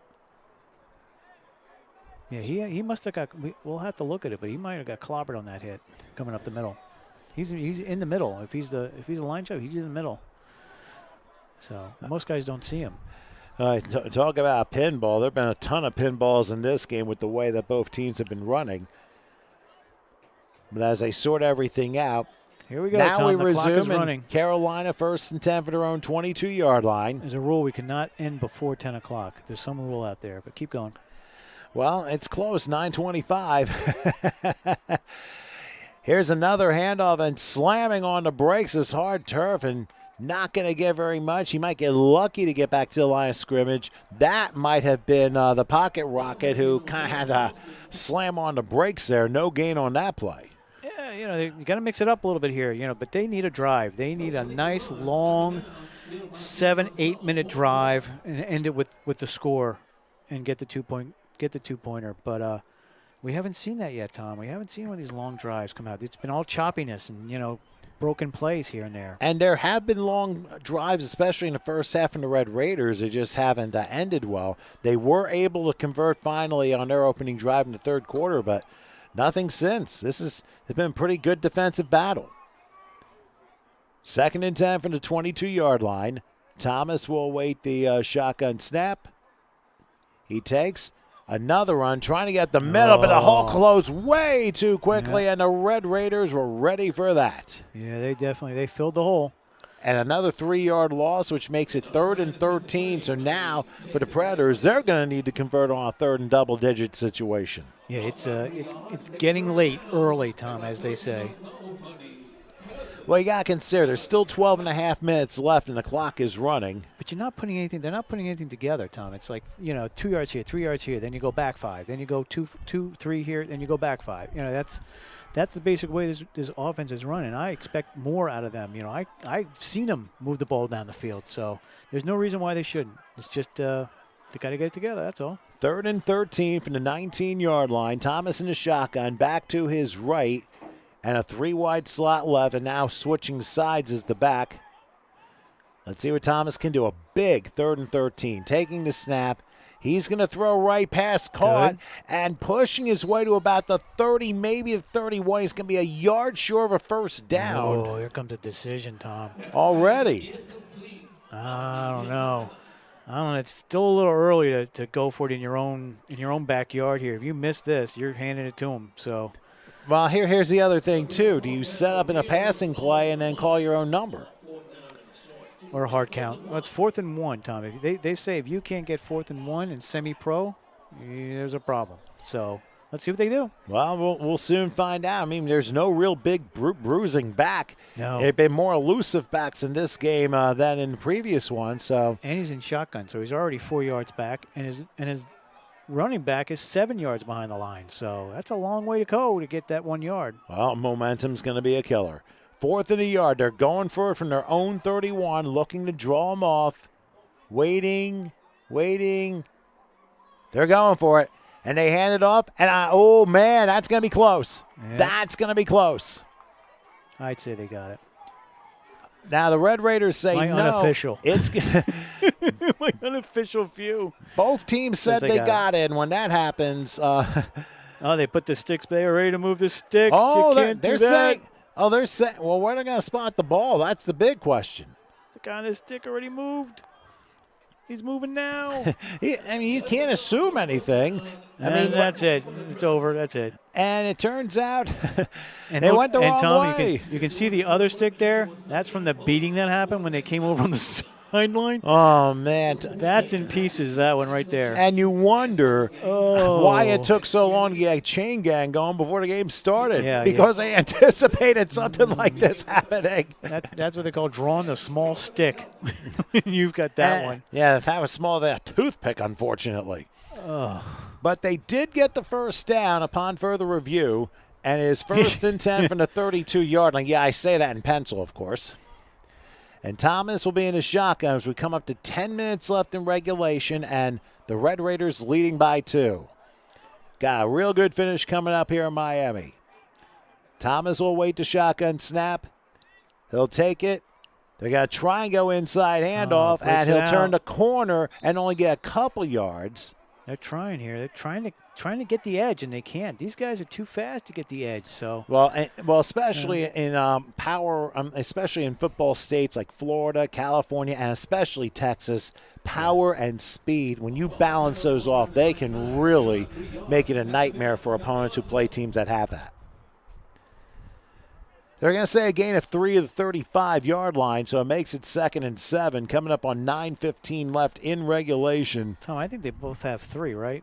Their No, timeouts? I thought Texas Tech took Yes, one they did. when Okay. they went for the conversion, Got and it. that's been a Yes. difference maker so far. I was a little bit shaken, and I'm like, that's okay. We were right. Got to trust your instincts. All right, well, second and 7. They're going to try Another another handoff, run, Tom. and it's not going to work. No gain there. Nothing doing. And again, even if they're not successful on the run, you're still shortening the game up, and that's a key element in semi-pro, is to get the defense on the field and leave them out there, which is what they're doing to the Texas team right now. The Red Raiders is get their defense out there, get them tired, use the clock, get them going, and even if you don't get the first downs and don't get, you still chew up clock and you still bring it down a little bit. It makes the game a lot shorter. While the clock is running down, it's becoming short now. 8:15 and counting in regulation. Third and 7 from the 35-yard line. There's been a lot more runs in the second half than passes, that's for sure, even with the rain stopping at halftime at long last. So I find that to be a very interesting scenario here. Thomas in the shotgun. He'll take the snap. There's your play fake. Looking. Now he's going to be chased left. He's running, and he's going down at the 21-yard line. He should have got rid of it when he had a chance. He had a chance to get rid of it. And he loses And 13 yards. And he's hurt, Tom. Oh, And that's he's not on the good. ground. That's not good. His legs may have given way. Oh gosh. Yeah, we're not gonna center on that. We're just gonna tell you that he's down. We're gonna come back out. But he had a couple opportunities to get rid of the ball, but you got you got to be the hero. You got to try to make the play, and that's semi-pro, man. That's down here, You got the respect of your teammates and everybody else, but sometimes you got to throw the ball out. Just get it out of bounds, or don't take that sack. Oof. It's a huge sack. That is an enormously bad play because if it ends up backfiring against you, things like this do happen. Everything in the game backfires. You're going to look at a lot of things in the game. There's not one play. I always look at that and say, there's really not one play, Tom, that's going to determine a game. There's a myriad of plays because people drop passes, people don't catch passes, people fumble the balls, people throw interceptions. All that happens during the game. It's a composition. So you really can't just look at one line out of that composition. There's a whole bunch of things going on out there. Well, he's up and walking slowly. Doesn't look like he needs any assistance. He probably just might have had the wind knocked out of him possibly when he lost his legs and ended up being tackled.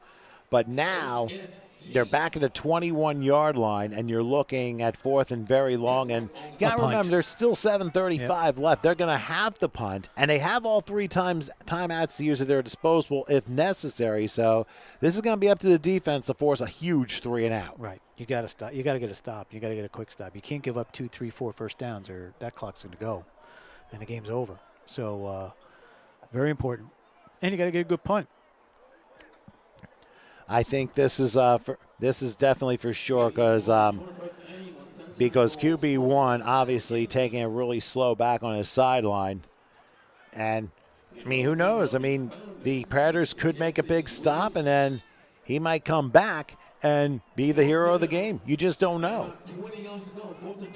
And they're going to take the punt, and a pretty decent one. Let's see where it lands. Neutral bounce, and it will stop about the 36-yard line. Oh, I love the guys that go in and try and fake to pick it up. Yeah, don't do that. If you got somebody behind you and they give you that little nudge, you're going to hit the ball. And you Leon let it, suddenly it's a live ball, and everything changes. So that's why they yell poison. That's what that means. Poison. Get away from it. Don't even go near it. But sometimes you got guys that again, they want to show off. Not show off, but they want to prove to their teammates that they're out there. They're in the game. Yep. And these guys they're in the game. And they're watching what's going on. And at the same time, you also have to play very smart. Yep. And that's what it comes down to. And right now, there's 7:14 left in regulation. The score is still 8-6 in favor of the Red Raiders. So the Predators, they need to make a huge 3-and-out stop. Tom, we've seen championship games decided on bad reads off of punt returners. If you remember a couple of them, where they tried to come up to make the play, then they backed up, and then it hit them, and then it went over their head, and Next thing you know, it's first down behind them. And it just scrapes their uniform. Suddenly it's a live ball, and then it just completely throws everything into a whirlwind. Ball's at the 36-yard line. Derek Williams back in at quarterback in between split backs. 1st and 10. They're going to do the handoff, and there's one missed tackle, and that allows the back to get close to the 40-yard line. So a 4-yard pickup and what could have been no gain. That's a pretty big difference here at this point of the game. Right, now the coin flips. The coin flips over to the Red Raiders, where now they're going to burn the clock. They're going to run the ball. They're going to try to get first downs to kill that clock. So it's all about managing that clock because football is a timed game. So it's very important to run that clock down so your opponents can't get any more points. Well, the ball is spotted right outside the 40-yard line. They're going to give them 4. And the wind's picked up, Tom, just Once to let you know. again. The wind has picked up. I mean, it wasn't bad the first part of the day, but then pretty much when the weather system came through, that's when things started to change. Winds picked up. It's been on and off ever since. But at least the rain's finally out of here. It's 2nd and 6 from the 40-yard line. Derek Williams in the shotgun between split backs. It's going to be a handoff. This time the Predators are ready, and they force no gain on the play. But the clock starts to run down. We're getting close to literally 6 minutes now till time. And this come up. This is it, Tom. You're right. I know you're going to say it. This is it. This is a big down. As if any of us didn't know, and those watching know it's a big down too. And those of you who have been watching this whole time here on HSG Network, the Sunshine Bowl, the 3 games that we broadcast, especially those watching now, thank you guys so much for your support, and we really appreciate it. Make sure you tell your friends about us, HSG Network on YouTube. Subscribe. Yeah. Subscribe. And tell your friends about it because we got plenty of other things coming up later Tom, this year. We're also on Facebook, so if people want to join us on Facebook, they could always friend us on Facebook, and they will get the links to all the games on Facebook as well. Probably an easier way to do it as well. 3rd and 6 from the 40-yard line. Williams in the shotgun. Takes the snap. He's going to roll right. He has room to run if he wants it, and he will for a first down as he stumbled. Head first. Yeah, he stumbled his way and kept it in bounds at the 48-yard line. He needed 6. He got 8, and now under 5 minutes left, it's a first down. Yeah, if you notice, he went head first. So head first is the spot of when your forward progress stops. Feet first is where your feet hit. So if he had gone feet first, he might have been short, Tom. He might have been. That was actually a pretty smart play. Yeah. By diving and going head first, he keeps rolling until he gets touched, and then he's just a regular running back. So, well, they went for it, and the Predators couldn't get it. But now they got to think about using their timeouts here. As we're under 4.5 minutes left. 1st and 10. They're burning time right now. Oof. They certainly are. 1st and 10 from the 48-yard line. Man in motion as Williams again, the shotgun set and the back to his right. Williams takes. There's a handoff up the middle. There's going to be some room down to the 47-yard line. Another 5-yard gain, so a good first down gain. And we're going to see when Carolina uses their timeouts here, the way this is going. You got to get a stop. You got to get a stop on one of the downs. If you can get a stop for no gain on one of the downs, and more pushing and shoving in the middle of the pile. Well, that's not what you need right now in a tense moment like this. And is the clock still running, Tom? Yes, 3:45 and counting. So you're wasting your own time doing this garbage. And everyone's like huddling like it's a rugby scrum. Yep. Tom, what's most important right now? Ball security, Tom. You can't fumble the ball. You can't turn it over. You've got to have your guy, your running back has got to be your guy that's run it all season for all those undefeated games. He's the guy who's going to get the ball now because you don't want to fumble that ball away. And now it is timeout Red Raiders, Tom. Oh, the Red Raiders somehow called a timeout. That's interesting. Yeah, well, they were going to get caught with a delay. Yeah, especially when trying to meet up with the rest of the other team's players. But so they use their second timeout. They have one left. And why don't we once again remind you about the games tomorrow, which will be taking place. Howard and I, of course, will have it here on HSG Network. Remember, first game tomorrow, the Carolina Thundering Herd out of Kannapolis, North Carolina. They'll be taking on the Broome County Stallions of New York, and I believe they're outside the Binghamton area. I know a few people up in that area that'll be watching that one. Following that, a little bit after 3 p.m. Eastern, the PD South Carolina Vikings will be taking on the Northern Michigan Wolves based out of Traverse City. And then after that game, say about 6:30, depending on how things go, it'll be the Fort Wayne, Indiana Wolverines taking on the DC Tigers. We got 3 different games, 3 different styles, and surely 3 entertaining games coming up. So please join us on HSG Network tomorrow, again around noontime. That is where we will begin here from the Sunshine Bowl here at Tropical Park. 2nd and 5, meanwhile, for Texas. At the 47, they're going to try and sweep around. Didn't work. They lose 3. And now Carolina can use a timeout right here. Wait. No. Late flags down. So that's going to kill the clock anyway. So now that saves you a timeout because once the penalty starts, they're going to kill the clock. But who's it on? So we're going to see. Oh, no, Tom. I don't want to tell you who was on. Wow. Against Carolina for unsportsmanlike conduct, and that is a Horrendous. grave mistake. Horrendous is pretty much the word I would think of. That's being nice. That's a first down. They had him 3rd down, kill the clock. We went from 3rd and 8 from the 49-yard line. Now all of a sudden it's 1st and 10. The Texas team gets a new set of downs at the 31-yard line with 3:09 left till time. Oh, my goodness, that is devastating. But again, you just got to bounce back from it, Tom. Good teams do. Good teams just, forget about the play. You forget about it, and you go on to the next one. That's what you got to do.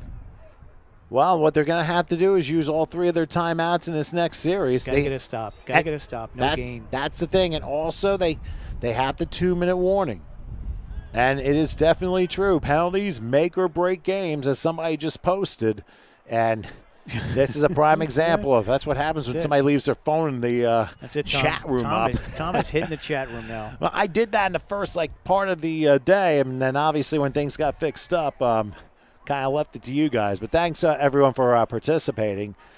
On a low snap, here's a handoff, and there's not going to be much there. Now you call the time. Oh, no. And now look at this. Oh, no. Oh, and somebody just pushed one of the Red Raiders down with the head, but I didn't see any flags come up.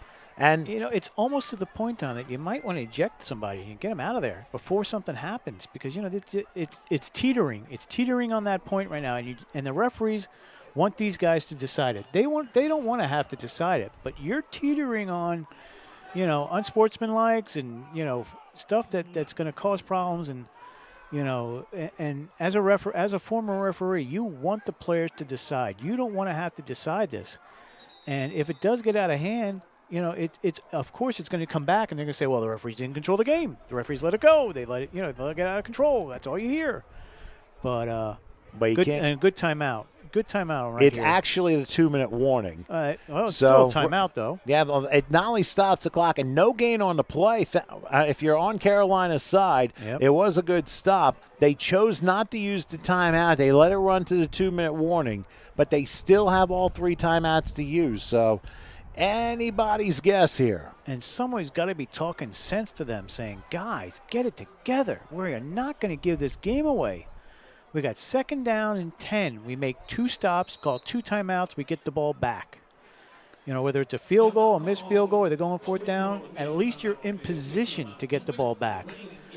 That's a Tom Brady move right there. Get the ball back. Get it in my hands. I want the ball. And don't cost me. Don't cost me the game. And it's a matter of who wants it more at this point. Don't cost me my shot because that's what pisses them off even more.